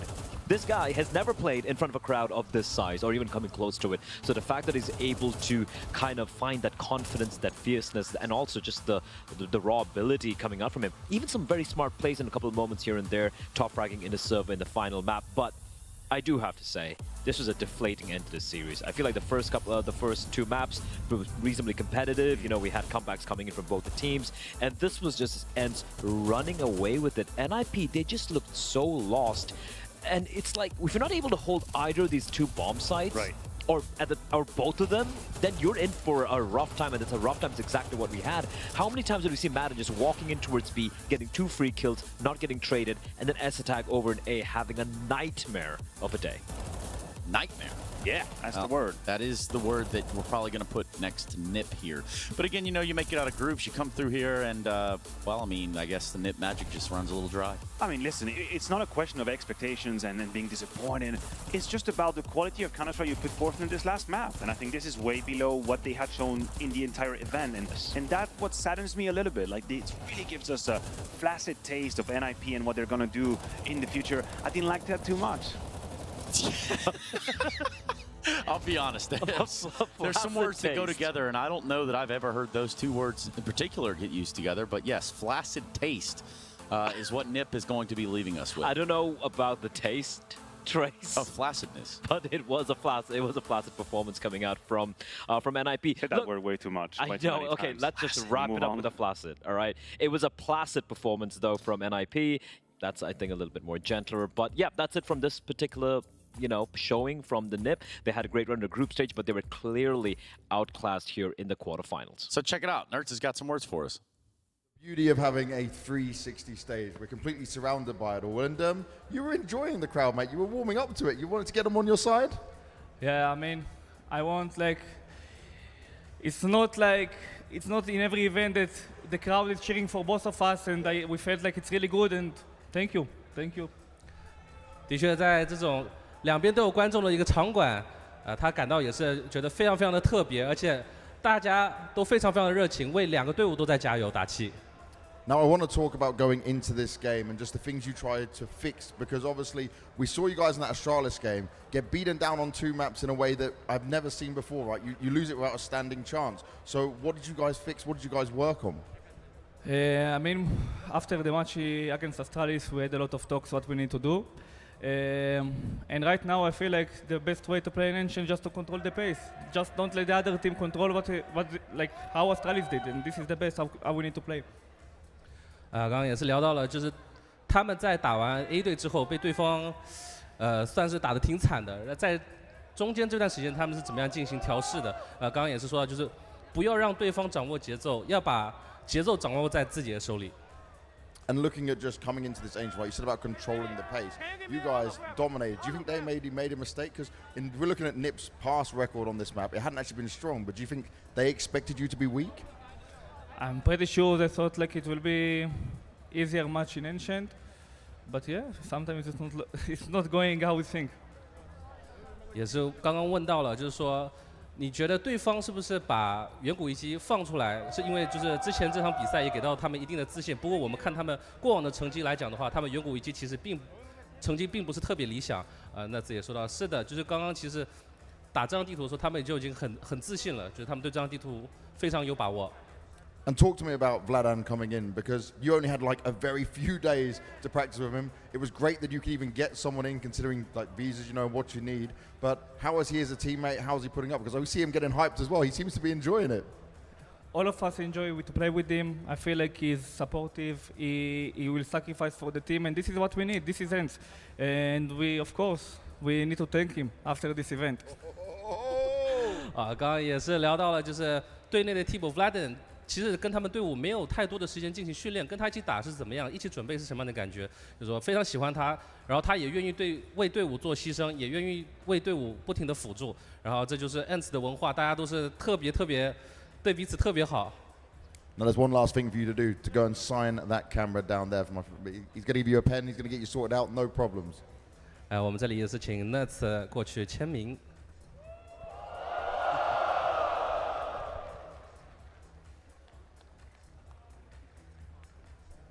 Shanghai, give it up one last time for Nerds and Ence.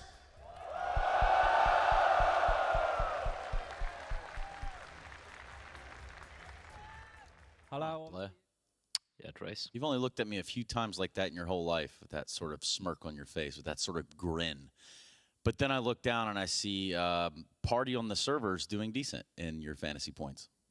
My fantasy is something I don't want to talk about. It's been a little Just close rough. that tab. I'm just going to close my tab. CS fantasy, everyone. Yeah, Counter-Strike Fantasy is fun, man. It's fun. But what was fun was, you know, this game eventually, like, I like what was said in the interview by Nerds. It's when Vladan's feeling way more comfortable. They had a bit of a chat, and you could see it in the server right here.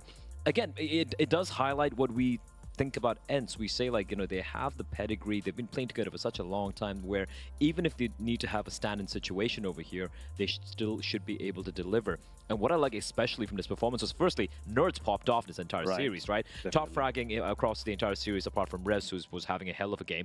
Vladan second highest rated for his team. Madden and Snappy. In fact, Senpais didn't really have to do much. Everyone else was chipping in, and that's the Ence we love to see. Yeah, it's good to give a bit of praises towards Nerds, I think, as well. I also said coming into this game that we hadn't really seen the real Nerds so far, and I think this is a much better sample from him. He has a very uncanny ability to look for that multi-kill, and that also sometimes involves trigger discipline, being a little bit clever. He definitely has got the spray under control, and he's got the good aim. Mechanically speaking, that's not a problem, but a few of these instances when he's in that donut position in the clutch, and he hears a player, but he knows, wait a minute, if I bypass this guy, I'm going to have that double kill. These are moments of greatness, and on the other hand of that spectrum, you put Config in 1 versus 2 versus No Kid, who tries to go immediately for the frag. These are kind of two different pictures. I think Nerds has an element of finesse to his game that he couples with skill, and that's great to celebrate. There's a level of depth to what you're saying as well. Exactly, and these are some of these decisions where a player can have a certain degree of mechanical skill, and I think the new generation of players is obviously miles ahead of what we used to see 5-6 years ago. But a few of these players, they add on top of it a good vision for the game, and then this is a moment where you put yourself in a position to just multi-kill and kill the round. And I think Nerds really does have that little vein to his game. I really like that. Vein to the game. Okay, so if we put a ribbon on this and we put a bow on what was the first quarterfinals, the second quarterfinals, where do you stand now, guys? I'm standing right here on the stage with you. On that box. On my box as well, Trace. But yeah, look, I think it kind of played out the way we expected. The first game was obviously a pretty convincing win coming out from, you know, from MOUZ. From MOUZ, yeah, there we go. My memory's just failing me completely right now. Ence, it was a bit of a toss-up. I thought Ence was going to pull it off, and they did it in a surprisingly convincing fashion. I think Nip kind of fell flat at the very end here, but these playoffs are pretty spicy, man. Yeah. Astralis versus MOUZ and FaZe versus an Ence who seemingly is still performing with a stand-in. So, Maniac, which of those semifinals is going to get you the most excited? I think Astralis versus MOUZ is way more up in the air. Yes. It does feel like Ence is poised to go for that grand final, unless Ence really pulls something crazy out of the bag, and we see some of these individuals, a la Senpais, just coming and tearing them apart. Yeah. You can always hope for that, and you can always hope for it if you're a fan of Counter-Strike. Whereas MOUZ Astralis, I think there's a very strong case to be made for either of these teams in the present time. At least looking at the form Astralis have showcased in the group stage so far, right? They're looking pretty fiery. The Ence FaZe matchup, though, rematch of Sydney, where they were given the first 13-0 on LAN by FaZe. So a bit of revenge to be had for Ence, but at the same time, there's a stand-in situation. You can't read too much into that, but I agree with Matthew. I think the Astralis MOUZ game should be the match of the day tomorrow. I think it should be as well. Now, we had a couple matches today, Maniac. We did. But in this moment, like, I think it's time we let our hair down. What do you think? I mean, I've always wanted to just take off my tie, the tight bun, remove my clothes. Wait a minute. What? Wait, are we taking off our clothes? No, just no. Keep your take your tie off. I don't even have a tie. Keep your clothes on. Keep your clothes on. Things are about to shift around here. Yeah. Right? Because it's not just What are about we a doing now? playoff bracket. It's not about a quarterfinal, semifinals tomorrow, and then a grand final. No. They got a show match. That's right, Bleh. Yeah. We have a show match. Hell It's yeah. supposed to be full of fun. Now, Yeah. you want to give us any teasers into that or what? Nothing. It's gonna be some wild Counter-Strike. I'll tell you that. I don't even know who some of the players playing are. Pretty sure I just tied this into a knot around my neck. You just made a double Windsor without realizing. I'm just looking at That's you pretty like, strong. How long are you gonna take to take off a simple knot? There we go. He's got it. I wanted to look at that camera since we got Of here. course you want it, as any normal human being wants to while removing their clothes. Look into the camera. Exactly. That actually looks nice. Yeah. Is that Thank where you. you I'm learned just trying- your just tricks like of the that. trade was Starting something new, turning into a scarf. Boom. Ties on the table, which means that our round of playoffs for the day is done. We're going to go to a quick break. We're going to come back. I got a show match for you, and it's full of craziness, shenanigans, nonsense. It's all right here at the CAC. We'll be right back after this.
场的观众们，你们希望谁能登上表演赛的舞台呢？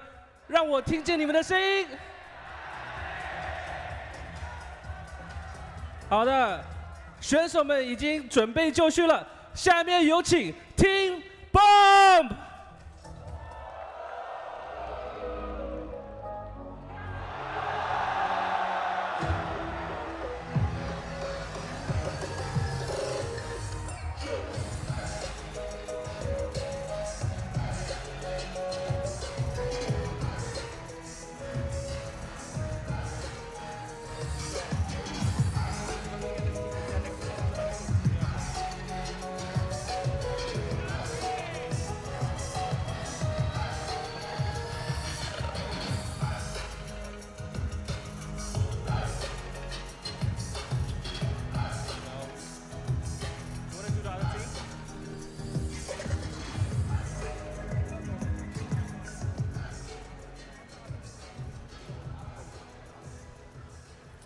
and their opponent. Put your hands together for Team Kit.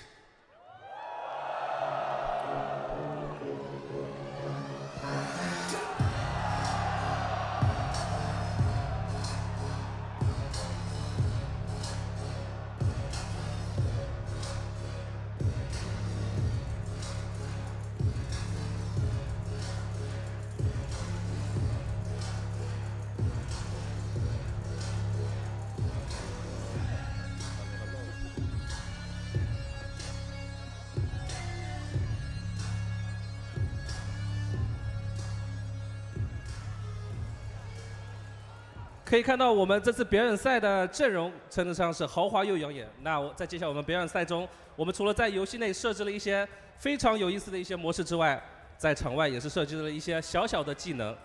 两位队长，来，接下来可以从 Banks 手里面来抽出2张卡片。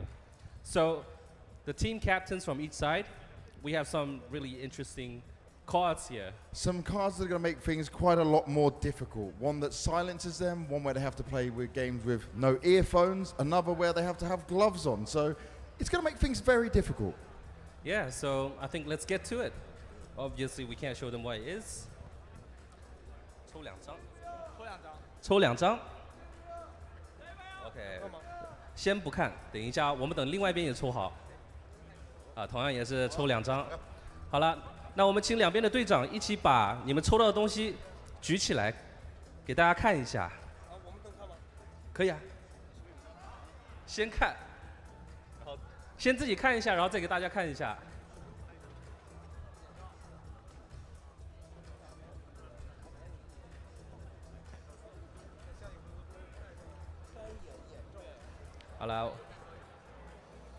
好了，那我们也请两边的队长，既然已经稍微看了一下嘛，给观众们也展示一下吧。来，我们往那边展示一下，对着那个红灯，有没有看到那边那个红灯？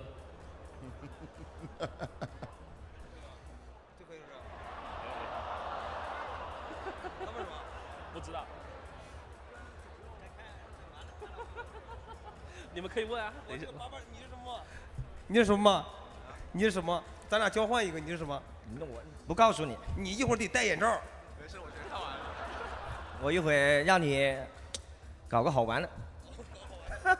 All right, so they were just asking each other, what did you get? And Danking said, I'm not going to tell you, but you're going to wear an eye patch. Oh, okay. He's going to put it on him straight away. I like that. That's going to make things too hard, man. I would not want to be playing like that. Yeah, it's going to be awfully difficult. All right. Now, 那当然，我们现在就是抽卡都抽完了嘛。那你们有没有什么想要对对面说的？其实要说什么不用说太多，但是瑞子刚给我们下达一个指令了，说一定要把康飞哥给打爆。他说。So there's not much to say here, but Rez did tell them, Config, you should watch out. They're gunning for you.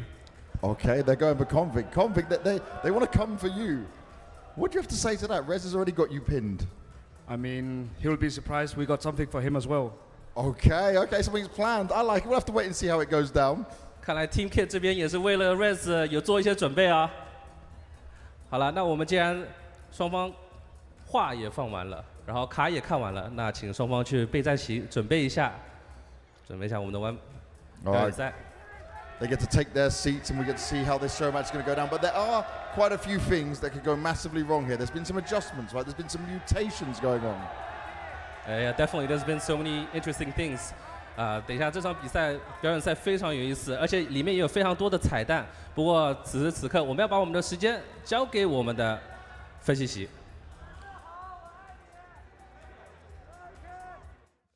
Well, I don't know, Julian. Yeah. There it is. That's perfect.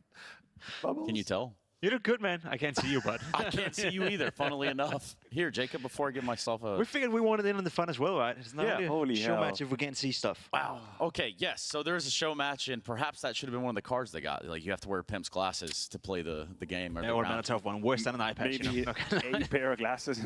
Like, I'm convinced, I don't think I could see the crosshair through those. Honest to God, that was a powerful thing. Big crosshair, huh? Yeah, it's a big crosshair too. Nonetheless, Team Bomb versus Team Kit. So you know that we have a show match on our hands. Some of the names, some of the familiar faces as well. Here on the desk too, as if they need an introduction. So we're going to skip all that. Maniac, Pimp, myself, Trace. Yo. Guys, we look at this show match and we see names like Sakula, Config. But it's not exactly the same. I thought you were going to go for like the honorary, like almost royalty blood of Chinese Counter-Strike. Then you put Config in that list. So what are we talking about now? People with two arms? He's in the show match. So ultimately, I have to say that it does make sense. Yes, Dan King, Rez is up there. Zacher, he ain't going to make it easy for nobody. No. You gotta respect Rez and Config as well, playing along. Poor people just been smacked in the quarterfinal, and it's like, no, fine, I'll play the show match. You gotta respect the sportsmanship. Gotta respect it. But also, you have to respect that there are some kind of strange rules in place, Jacob. And I know you know them all by heart. So yeah. I mean, there's going to be a lot of different commands in play. I think there's a server admin over there that's going to have a fun time, good time, you know, making the game miserable for these players on the server and slightly random. But that's the fun part about the show match. So let's just go over the ones that I've been told are active all the time. And that's a very short list, all things considered. Now, this one will get your interest right off the gate. MP _ anyone _ can _ pick up _ C4 1. Okay. So anybody in the whole server. The CTs could also pick up the bomb. Yeah. We've seen that happen in a different place, right? Yeah. CTs picking up the bomb, planting it. Imagine just picking it up as a CT and just kind of running away. I know exactly what you mean. Or planting it and defusing it immediately and you win the round. See ya. Yeah. Cash. Wait a minute. Hold on. So I'm seeing cash for... I'll just read the command out here. Let's Take make it your time. Cash _ player _ killed _ teammate has a value set of 10,000. So we're not sure. Does that mean you get a 10,000 bonus if you kill your teammate? Is that what's happening? No. I think so. I do it in a heartbeat, man. That's a good reward right there. Would you guys turn on your teammates for 10K in game? Yes, I would do it for free, man. just for free. Okay. Yeah. Fair.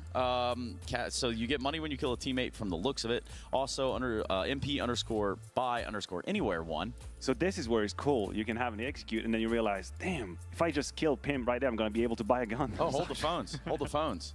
If you like it, you should put a ring on it, like this guy is putting a ring on it. Jacob, tell him congrats. Congratulations.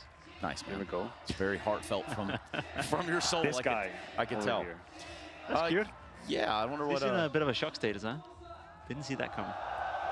Well, the crowd's loving it. Yeah. Crowd is loving it too. And speaking of love, you've got to love love. Even though sometimes it seems that we live in a world where it doesn't necessarily find its way around. You know what? Even if it's hard to love someone, Trace, you got to try anyway, right? Yeah, I mean, I'm stood here next to you. So exactly. For many years, actually. Many moons, even. Yeah, so I see some of the ones that are randomly activated as well. Now, that's where things do get Give us the best one. Okay, let me just read this. Y'all talk about something. Okay, here we go. Grenade damage times 10. Now, I kind of like it. We've always talked about CSGO nades. So if you do 10 damage with a grenade, it actually means that person dies. So just a grenade. That's correct. Yeah, 10 okay. times 10, that's 100. The math checks out. Okay. It is correct. That's going to be wild with the Molotov, huh? 2 ticks of a Molotov and you're gone. Oh, man, this is like, literal magma. The floor is lava, literally. MP _ random spawn 1.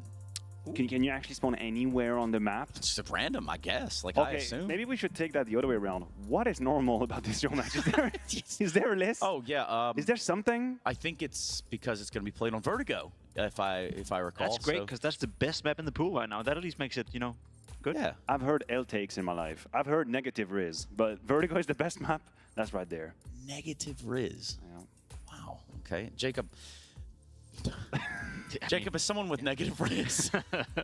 I'm joking. I'm wondering, obviously, Vertigo has its trials and tribulations in its current iteration. This, the parameters of the show match are not going to help. How do you fix Vertigo? Besides get it out of the pool. Yeah, I was just about to say, you do a delete command, I guess, and then build up a new map. So apart from Vertigo not being the most enjoyable map, I think for a show match, it should be kind of fun with random spawns. Imagine you can spawn on A ramp straight away and have fun at it. Listen, I'm trying to compute what kind of action we're about to see, and I can't. You're going to see it all, bro. I'm basing all of the conditions that's done highlighted. I'm like, and that's not even all. What the hell am I going to see? Like, what the hell am I going to see? Here's some more weird ones for you, right? Go ahead. This is going to go for ammo _ grenade _ limit _ default. Jacob, that number is set at 1,000. So I don't know if that means you can have 1,000. Can you hold 1,000 grenades? I guess it says you can hold 1,000 flashbangs. So. Can you imagine the belt on this guy? 1,000 grenades, just kind of heavy walking around, yeah. I feel like the server will crash if we throw enough eventually. Smokes. Like, it's got to happen, right? Who's going to win, Trace? I don't care. Well, that's the most honest statement I've heard in a long time. Trying to keep it real. And when real goes wrong, I don't think that's going to happen here, but it definitely could. Jacob, why don't you tell us who you think is going to win? I think Config is going to win. I don't know that Config is a single team, but here's the list of the players if you want to take a look. Team Kit, my friend, you know? Team Done my Kit. research, yeah? Yeah, you did, didn't you? I remember last time I was in China, I actually hung out with Sakula a little bit. It was just strange because, you know, you're used to seeing his name in like a score bot on IRC and then long time ago. Hey, man, how's it going? Interesting stuff. Nonetheless, tell me a little bit about Chinese and Asian Counter-Strike, guys. Okay. Well, We've seen a bunch of teams here at the event. It hasn't really gone too well. Maybe the show match is the moment to shine. Sure. I mean, historically speaking, they've been good at certain points. I remember TYLOO back in the days when we were playing. You were playing Okay, them again. when is it back in the days? How back in the days? We're are we looking going? at 13, 14, 15. Back when TYLOO were a team that you'd reckon, you know, could do damage in European Counter-Strike. It just hasn't been the case the past 6 years or something. No wagers from you two, right? We don't know. Okay, What just want to make sure. What do you want to do? I'm down to put McDonald's on the line. Wow. Why don't we do good food? Why don't we do none of that That's McDonald's, and bro. get this game started? Because do it, God please. knows Get me out of here. how long this might go. Check this out. We got the newest, hottest, and somewhat, well, okay, you didn't really ask for it. You It wanted is to say just a smallest. commentary crude off. Yes, I did. Yeah, it's going to be Dinko and Black taking this one on. Blinko. Indeed. Blinko. It's time for this show match that we're all ready for, we're all excited about. And Blood, we have seen Chinese Counter-Strike go through some growing pains. Not as much as you, though. You've put on like 6 inches, something I've like that. shot up, man. Yeah, you have. It's freaking great. Yeah. I do appreciate the honesty from Trace there, you know, with some of his opinions of who's going to be winning this game. Yeah. But Blinko, I don't know if I'm okay with that. I don't know. I'm looking forward to running it back. You know, we're going to see some classics. Dan King, he's going to be on the server. He had a little bit of slap talk, shall we say, against Config. So we're in. We're straight in. We're straight into this. This is great. I really don't know what to expect. I have no idea what to expect. coming into Sakula's this. already dead, and so is Zerf. I'll tell you this, though. I'll tell you this about some of these players, right? Like players like Sakula and Alex, they were a part of some of the earliest teams in Chinese Counter-Strike back in 2005. I think you were 6 months old back then, Dinko. Yeah, 6 months and 5 years, something like that. Here we go, though. It's 3v3. Dan King slaps away an opponent, and now looking for a little bit more. Config comes back in. He's now alone, and oh, perhaps Pimp might be right. Here he is, Mr. Berserker Config. Oh, he's dead. Zacher locks him in, and that's Team Bomb with the pistol, Blah. Yeah, Config, he definitely must be warmed up after playing an entire best-of-3 series. Yeah, like, yeah, I earlier. think so. I'm surprised they're here, you know, but it's probably a good idea to like play the show match and let that mood kind of settle. But I did see Dan King. He was picking up one of those special ability cards. Now, I don't know. He was talking about activating a blindfold or an eye patch early on into this game. Yeah, I've heard some stuff about, you know, it's not just about the modifiers in game, but IRL as well. So I'm not sure how to feel about that. That's not that's a miss smoke. Ooh, a little gap here for Dan King. Easy kill. Easy to like it. I'm not going to even try and figure out what's happening with the economy because everyone's got guns. And look at Rez is charging in. Oh, he is. Rez gets a double, no problem. Sakula in a 1v2. It's hard to know here what is going to happen. You know, when are they going to pull out the card? When is it in full effect? We'll need to keep a close eye on the player cameras to see if there's an eye patch, to see if there's any tomfoolery going on the set. I think you can pick up the bomb, right? As a CT? On either side, yeah. Yeah, Rez has the bomb. Yeah, he does. So you have to come and get it back off of him. I think he can plant it and then instantly defuse. Why did he just run away? But if Rez, he can plant the bomb and then instantly defuse and win the round. True, that's true. That is what Sponge did. That's genius. That's why, you know, Chad is a smart player after all. Yes. Sakula. Let's see what he's got. Nothing. Absolutely nothing. Listen, it's not easy playing. Oh, everyone jumps super high. Okay. This should be interesting. Also, Sakula playing with a suit, you know, could be a disadvantage, very right? Cool. It is very cool. I mean, they are obviously the Chinese commentators as well. Here we go, though. Dan King, former TYLOO player, now desk talent. That's what he's up to these days. So he's on the broadcast as well. Oh, okay. Scout's knife. Let's go. Scout's knife with AKs. And Alex, there he is. Gone. Rip. Now Config looking for another one. Ripping through them. The jump over the top, you can instant boost yourself, but Config tearing through them. He's just focused on headshotting them. And they did have a little bit of trash talk for Config to kick things off. So perhaps he's taking it more personal. We know he doesn't like the trash talk. Gets him to fight. And now, it's going to be a double from the XM. 10-14. Well then, Clean so far for Team Bomb. Team Bomb. Wasn't Jacob rooting for Team Kit? He was, yeah. he was rooting for It's just a Danish bias just Danish shining thing, through. yeah, It's disgusting. Yeah. Absolutely. It was interesting disgusting. hearing Jacob talk about, you know, like how much would it cost for him to turn on his teammates, and he said, "I do it for free." And I've seen him do that multiple times. Yeah. IRL as well. Yeah. If you want to continue seeing that, you can go watch his Twitch stream. Isn't that right? No, I bought it. Is he going to pay you for that? I don't know. That's free. That's free right there.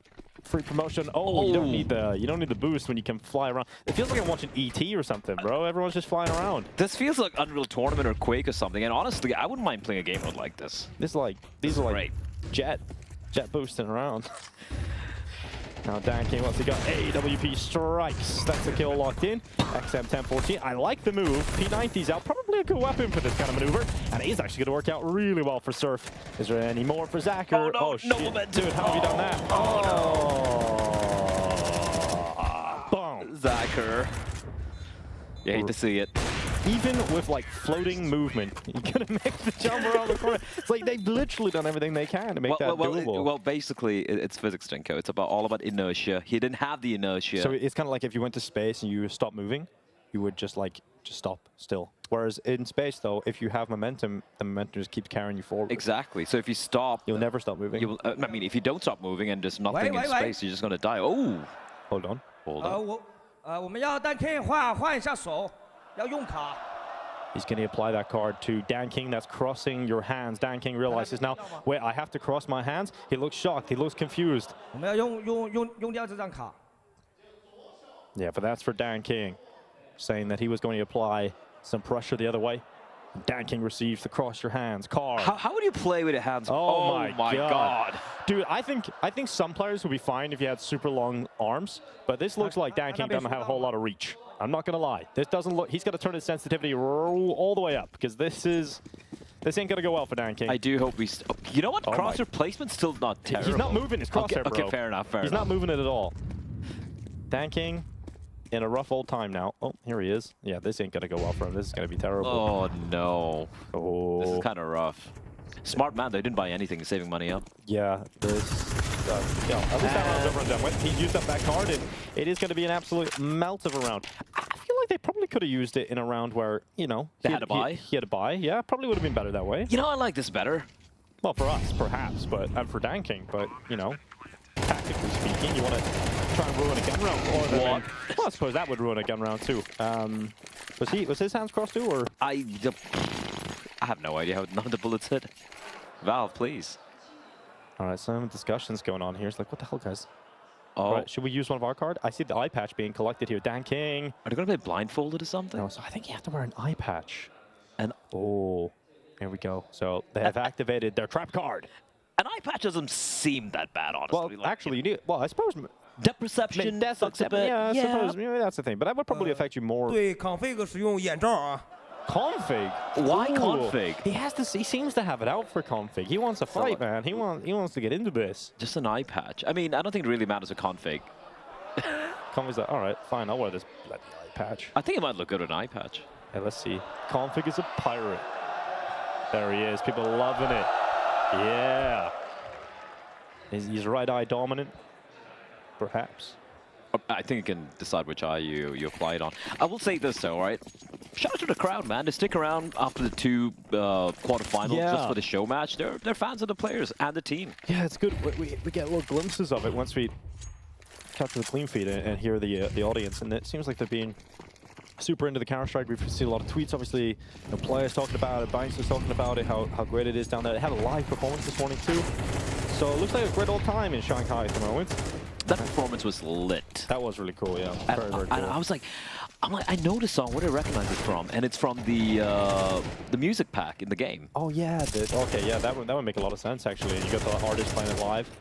Well, Freestyle, he's gonna get caught. Dan King, oh, he's pissed off, man. He had to play cross-handed, and he's had enough.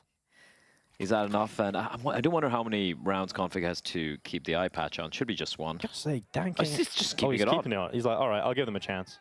I'll just keep it on the whole time. Surely that was only for one round. I guess he likes now, it. A real one would be like, put a condom on your head. Wait, what? Get the condom head agent. What is happening here? Ooh, tanking. There we go. That's a nice little replay for you. And Team Bomb 4-2 up against Team Kit. It's going to be an opening maneuver for Team Kit here. Danking gone. Could do nothing about it. And Zacker's going to be playing in behind the generator. Smoke out blocking his vision. Molotov follows in behind. And a flash layered here, Black. Give us your best play-by-play. All right, here we go. Rez just pushing on up. Zacher holding the op. Finally having opportunity to wield it, considering G's not in the team right now. Gets one. Gets a second kill as well. Looking for more. The third flick doesn't land, however. And all of a sudden, it's a 2v2. Jamyang strikes. And it's all on the legend, Alex. All on Alex. Gone, dead, locked away, seal the key. It is Jamyang with 3. Team Kit looking relatively solid now. I did try to do the Yanko play-by-play for a second, then I realized I just can't. It's that was the best line of commentary from Yanko. Oh, look at the health. What? Ooh. 999. So 1,000 health nearly on everybody. All right, let's see. AWPs, I would just use that. I feel bad, it's on a pistol. Oh my god. Oh my goodness indeed. Config's gonna win these fights, man. That XM's gonna tear through. Oh, that's the Glock. All right, that's gonna work. I would have never put money on the fact that a Glock would get the first kill in a round where there was 999 health. But that has worked somehow. The Glock is coming out looking strong. This round is kind of crazy. A second kill from the Glock. Oh no. Oh, burning inside the fire. You can just defuse, you can just stick it. Not as impressive as Olaf Meister, but it's not going to happen anyway. Defuse not in, Glock's still out. Oh, they're rocking out with the Glock's out, and it's finally over. The round with 999 health has come to a close, and it's favored to Team Kit. I feel like that was unfair. Because how did no one die? How did no one die because on Team Kit? It was all pistols. It was eco for the CT side. Luck of the draw, Dinko. Luck of the draw. But everyone's having a good old time. You know, smiles all around, win or lose, and that's a good sign. You know, it's all about playing the game. It's all about playing the game. Although I don't know why you'd be smiling when playing Vertigo. Do you like Vertigo? Yeah, I like playing Vertigo. I don't like watching it as much. And you and I are not playing it right now, so. Yeah, but this is fun. This is fun. This is great. Show match is fun. This is the best way to watch Vertigo, isn't it? What crazy shenanigans are we gonna have here? Why? I feel like Team Bomb are always on an eco. Like, what's happening here? I don't know. All right, Alex. Jamyang's not even like he hasn't got the memo. He's like, this ain't a show. Jamyang's playing like I need to frag out. Well, I also do know why he's fragging out. You know, he needs to. Only player from his team to play in the arena that didn't qualify. So sure, he's like living his fantasy. He's like, yeah, I did it. Fragging out. He's got a 4K on the stage. I mean, he's top fragging. I'm just behind config, so that's there. Rip. Sakula is gone. Off the map. Oh, no. Sakula goes. And Zacher, deagle in hand, comes right back in. Would have to hope for magic and nearly makes it happen. But not to be. It's now Team Kit in the lead. Now, maybe there was something to Pimp's prediction. He said he did the preparation. He said he came in ready to go. All the facts, all the knowledge. And it seems like it's actually true. Can we just agree that Pimp doesn't know what he's talking about? Yeah, I mean, you said it, so I guess we can all agree if you want. But are you was your alt account that guy on Reddit? Was that you? No comment. Also, the guy who just proposed to his girlfriend.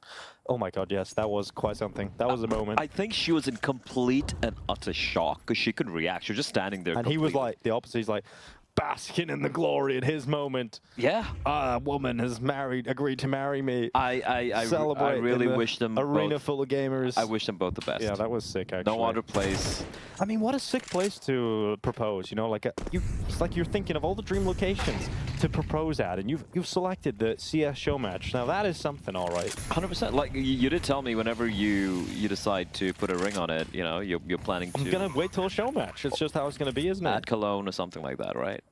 Or Major. Major has more... Yeah, like a major show match? That would be kind of cool. Yeah, that'd be great. All right, Sakula gets absolutely wrecked by Rice. Now, Easy under a lot of pressure. He's gone, and there's no issue here for Jamyang. He's fully going for this.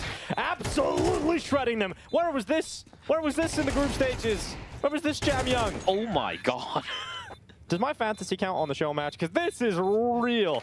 13-4. Jamyang is just shredding through them. That was actually sick. That was so unbelievable. He's had the best play on the stage out of any player so far. That's true. That's a moment right there. I mean, I think Rez's 4K earlier today does. Okay, I gotta see the Pyjamas POV. Because that was filth. The spin on the stairs is the kill I'm most interested in. So, oh my god. Jesus. Who do you get to see the one I wanted to see? That's cool. Well, oh, they're turning on their teammates. Oh, this is the pimp round. This is the pimp round right here. They're turning on the teammates. They're turning against one another. And we've got a 2v4. Team Kid are self-sabotaging. Oh, it's like if you damage a teammate, your enemies get damaged. That's what they're doing. Oh my goodness, this is such a weird, weird round, but I like it. It's a mutation, as they were saying, but it is a 2v2, and damage done. Jamyoung, he doesn't care. He's going to shoot Dan King in the head. And now Alex left on 1 health. They don't know. If they shoot one of their teammates, right, Alex would just die instantly. Right? He should, right? Wait, look at it's active decay. It's active decay, yeah. Okay, look, they're like in a toxic environment where you go down to 1 health. Okay, it's like a pit, a Viper's pit. Now Alex is going to come around the back. It's going to be 1 kill. Jamyoung's gone. It's down to Sakula. Oh, the health is dying. He's down to 1 health. And now it's a 1v1 in the 1 HP scenario, but Alex is healed up. He's taken the life source of his opponent, and now he's going for the knife. Oh, Alex, what a clutch. 1 HP to 100, back to the knife kill, and he'll pull off the defuse. Taking down his teammate from WNV. That might actually be the sickest round of a show match I've seen. That's a really cool mutation. That's a 1v2 clutch on a 1 HP, Dinko, and to finish it off with a knife against his teammate. That's wild. Yeah, exactly. Ooh, we get a keyboard arrow key user. Arrow key user, that's, you know what? Some people still play with it. Yeah, I usually left-handed players, right? I guess. Perfectly played, perfectly read. Oh, yeah, look at the little fake flash too. Like, gonna shank you up. This is it. This is the start of the round. It left us all in a little bit of confusion for a moment, but then we figured it out. And that's how it goes. That's how the cookie crumbles, and that's how Team Bomb. This is active decay. This is pure active decay. Look at that. Oh, that is fast. They're all going to go down to 1 HP quickly. So the idea of the game here is to get into the fights as quickly as possible, I suppose. Gonna go for knife kills. Oh, I like it. Ooh, Jamyoung, he's sweating this one out. He could go for a double knife if he can get in behind them, but they're looking everywhere, left, right, and center. He's actually just slipped past. Oh, he's not gonna make it happen. Dan King runs right in, gets shanked out by Jamyoung, who has an AK-47 now, but a flank around the back. The XM1014 rings out, the bang of the shotgun, and now Keezy 1v2 with the AWP. Everybody's on 1 HP, and he decides to use the AWP. Interesting decision, but this show match is going the distance. 6-6, we're all tied up. I mean, 1 HP at that point in time doesn't really matter which gun you're using. Exactly. Yeah. 1 shot, 1 kill. Yeah. Yeah, exactly. But you bring the AWP in, it's harder to get a multiple. That's a flex right there. Yeah, I suppose a flex will do, yeah. Yeah. All right, well, first half concluded. Inseparable. Inseparable indeed. Oh, here we go. Second trap card going to be deployed. IRL modifier. Let's listen in. 我也爱你啊，兄弟。哦。使用技能啊，使用技能单手操作，对面最老的那个茄子。All right, yeah, well, please show me that card. Single hand. You had to play with just 1 hand. Okay. Damn, the crowd seemed to love that one. Dan King Sass coming in. Are they going to use like an Uno reverse or something? I don't know. Maybe they can deploy their second. What was their one? What was their trap card? Not too sure, but all right, there we go. Just one hand. It's not easy, Dinko, but I've seen people do it. 1 hand? Yeah. Yeah, maybe. I would just get like the sandbags and just like turret up, toggle crouch in the console. Also, can we just admire the tactical brilliance to bring out a trap card in the pistol round in the second half? That's a really good move, actually. It's good tactics here. Like, look at this. Well, it's only... The unfortunate thing is they're avoiding him. They're not going towards him. And Jamyoung, oh my god, he's just trying as hard as he can to win this round. He's got a double kill. Jamyoung going for 3 will eventually be taken out by Alex and Dan King, who then get a further 2 kills. Freestyle Keezy left alone in 2v3, and Alex in stopping, so it's just Keezy. And one-handed wonder. The one-hand wonder's got a kill. He's a turret, Dinko. Oh he's an absolute god, turret. He's actually got a kill off the back of it. This would be so sick. If he's able to even get this into a 1v1, I would be so shocked. The disrespect, Dinko, to just running at him. They're gonna knife him. Oh, gets the reload out. That's sick. And going for the headshot. Oh my god, they're giving him a chance. A one-handed clutch. 1 man and his hand.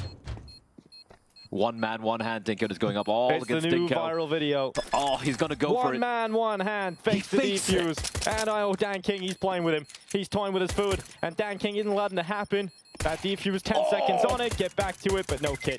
And that's going to be Keezy up in the air. But that's 3 kills of it. That's the greatest NT of this tournament, hands down. What a play, what a play. The one man, one hand wonder. That's going to go somewhere for sure.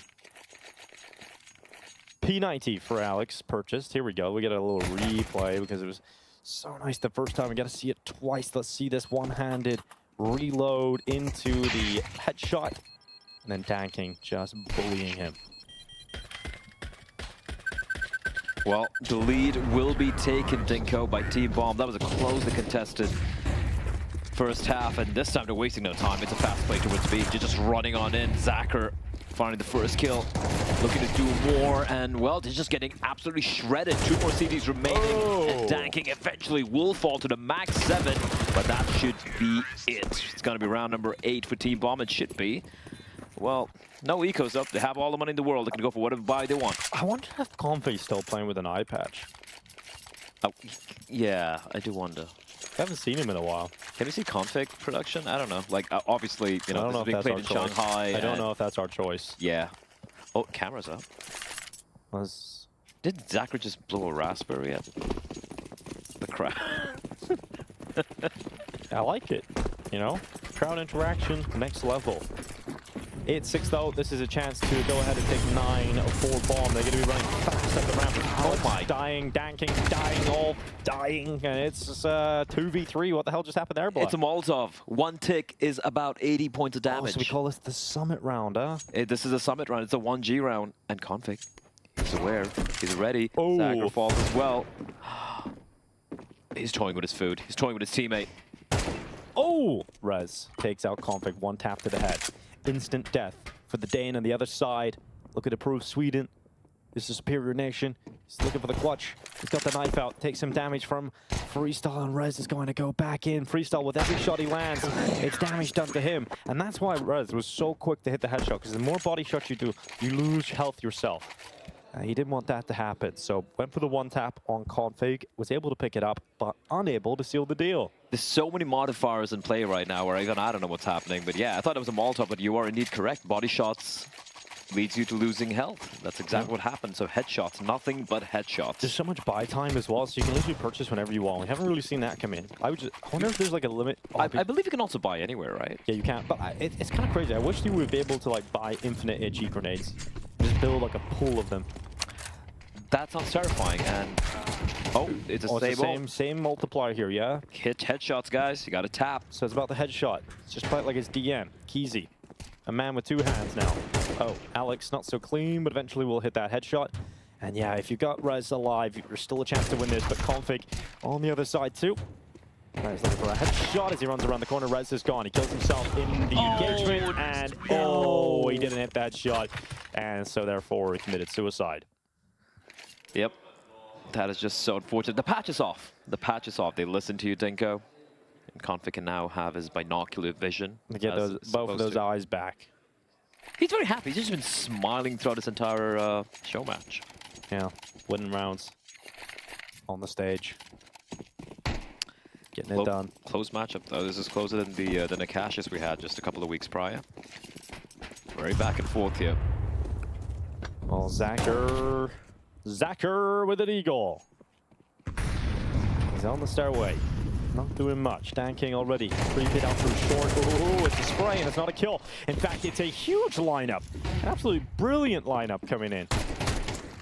Tech9, it's all on Rez. He's been monstrous today. Never mind. Config just melts them. Bulldozing them down.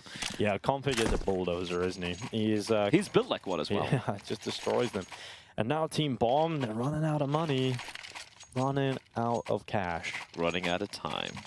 200 armor. Oh, the Juggernaut. That's Freestyle. Here he is. Complexity are back. The Juggernaut returns to Counter-Strike. And this time he will not fail. You are slow, though. Freestyle's the Juggernaut, though. Oh, Rez is the Juggernaut on the other side. Oh, man. Look at the weaponry they have to work with here, though. Oh, Rez. Juggernauts are kind of cool. They are. Imagine you could buy a Juggernaut in regular Counter-Strike. I wish we could have like a game mode in CS where a regular mode, right, where you can actually play as or against a Juggernaut, but Config from behind. Dinko. Well, they're escorting the Juggernaut, but Config's come around the back. spent a few months inside of a Juggernaut, and well, he has got himself a headshot traded out by DanKing, and Rez with the big Tech 9. He's low on health, I think. He's taking a lot of damage from the bullets. Oh, it's a flank. It's not a quick flank, but it's a Juggernaut flank. And Zacker's gone. He's out of there, so it's down to a 45 health Juggernaut that's dead. And it ain't gonna happen for them. Team Kit up to 10 rounds. 3 remain. Ooh, the Juggernaut's back. And they're not gonna go away, yeah. Why can't we get tactical shields out? That could be a thing. Right? If you have a Juggernaut on the other side, like just put up a wall. That would be a riot. A riot. Okay. Okay. That's not what he did there. Thank you. More subtle. It was disgusting, and it should feel ashamed. Yeah, I mean, a lot of that going around these days. I agree.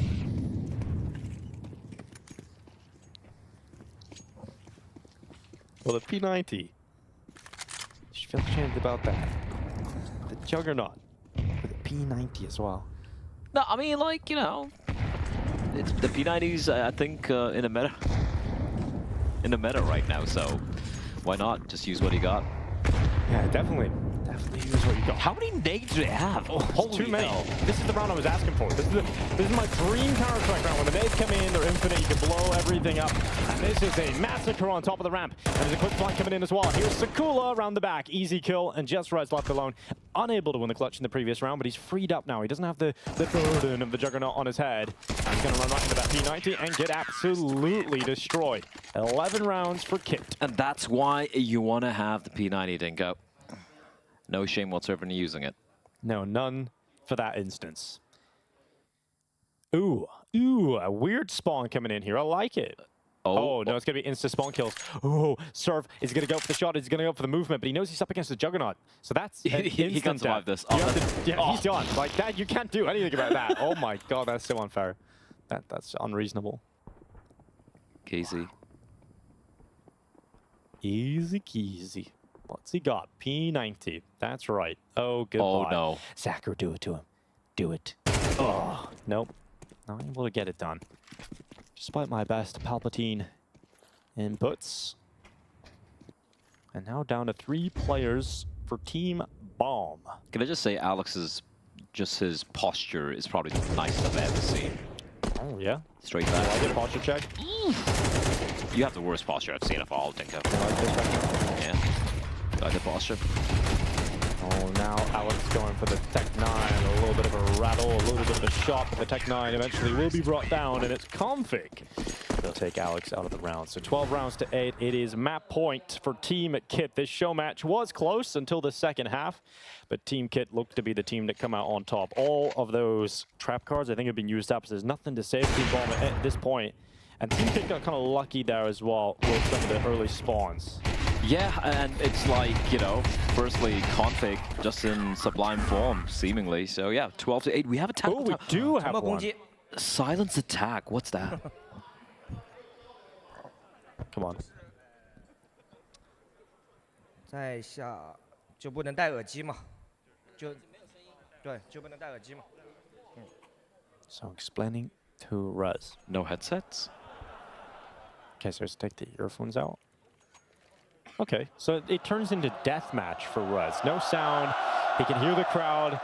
They can scream whatever they want at him, and he'll have to hear it. I mean, I don't really think they've been using much sound, honestly. And here we go again, Dinko. Potentially the final round. Oh, Jamyoung, is he spotted yet? He gets his head down, flash in, and Zacher down close. Jamyoung, though, relies a little too much on the utility and ends up getting taken out by Rez. So even without sound, Rez is still able to frag out. Now that is over. And it's Config looking to frag out. What a shot on Zacher. Now just DanKing left in a 1v3. He'll make his way back down the stairway. Good kill. But that's about it right now. It's DanKing to clutch. A 1v3 to keep his team in it, but the greatest clutch of DanKing's career right here. There's a chance, Dinko. There's a chance to bring it all back, but he's going up against Config and KZ. DanKing wrapping around. There's nothing he can do, and that is gonna be it. Team Kit with the win. They make it comfortable. Oh, no! Config with a backstab.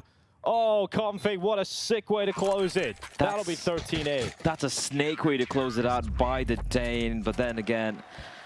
Damn, Config. Damn, man, like at the end, the Danes. I have to say though, Blair, that was a very fun show match. That was great. And I think that's one of the best ones we've ever had. That actually might be up there, absolutely up there. The only thing probably missing were giant chickens, but everyone is having a great old time.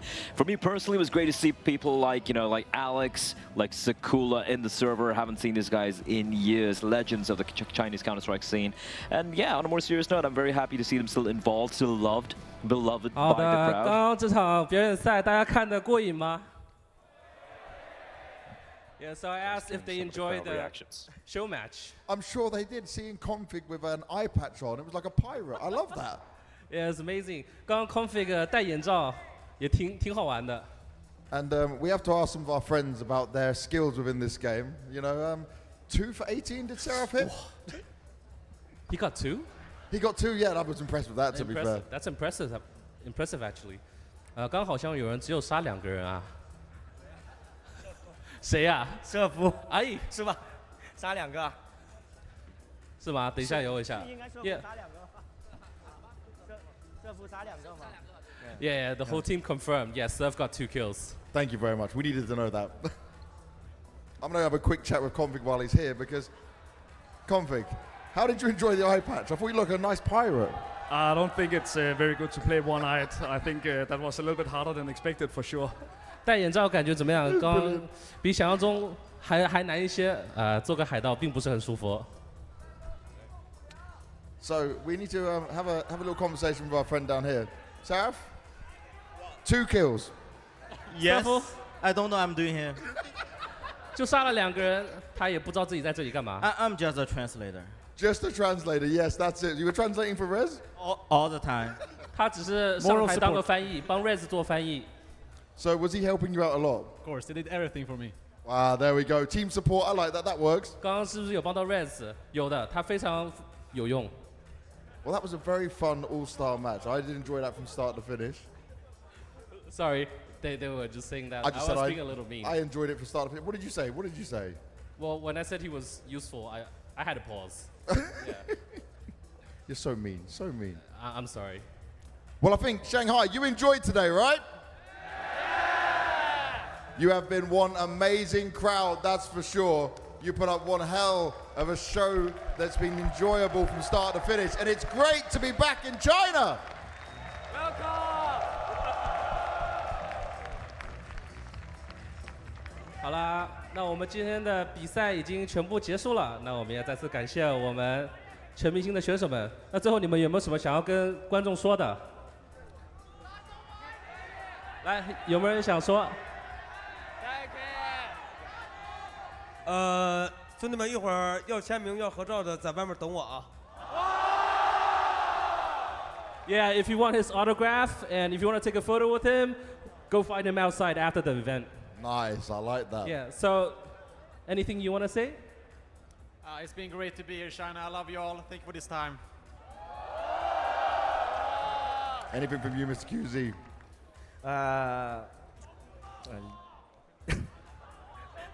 骂不了一点啊，回家骂，回家再骂。爱你们，爱你们，爱你们。回家骂，回家骂。现在骂不了，回家骂。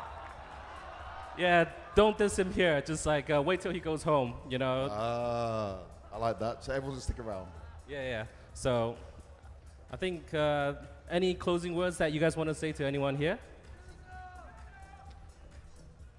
It was an easy game.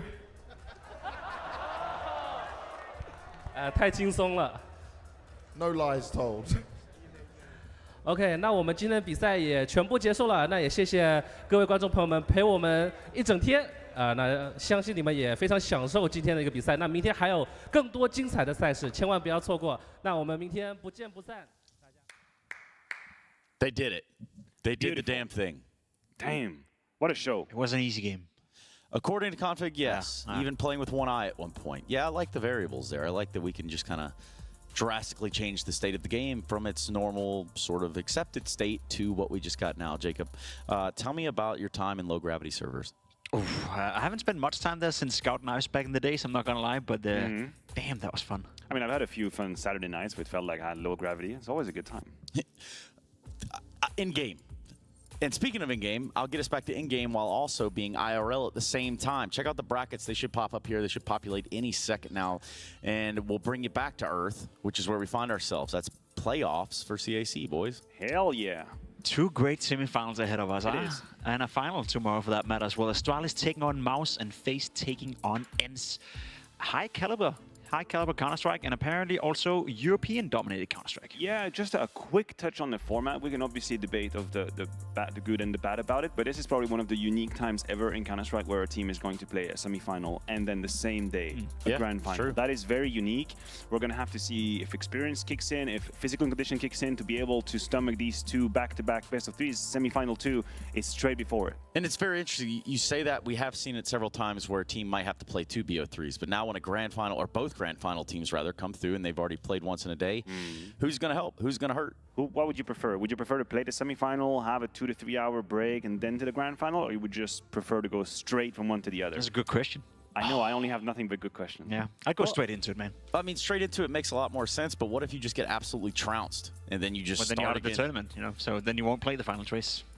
Damn, you got me there. And on that note, let's call it a day, everybody. Thank you so much for watching CAC today. That's the CS Asian Championships. Tomorrow, we come back. We do 2 semifinals, followed by 1 grand final to determine who takes home that big prize purse. Anyway, that's enough from me. See y'all tomorrow. Good night.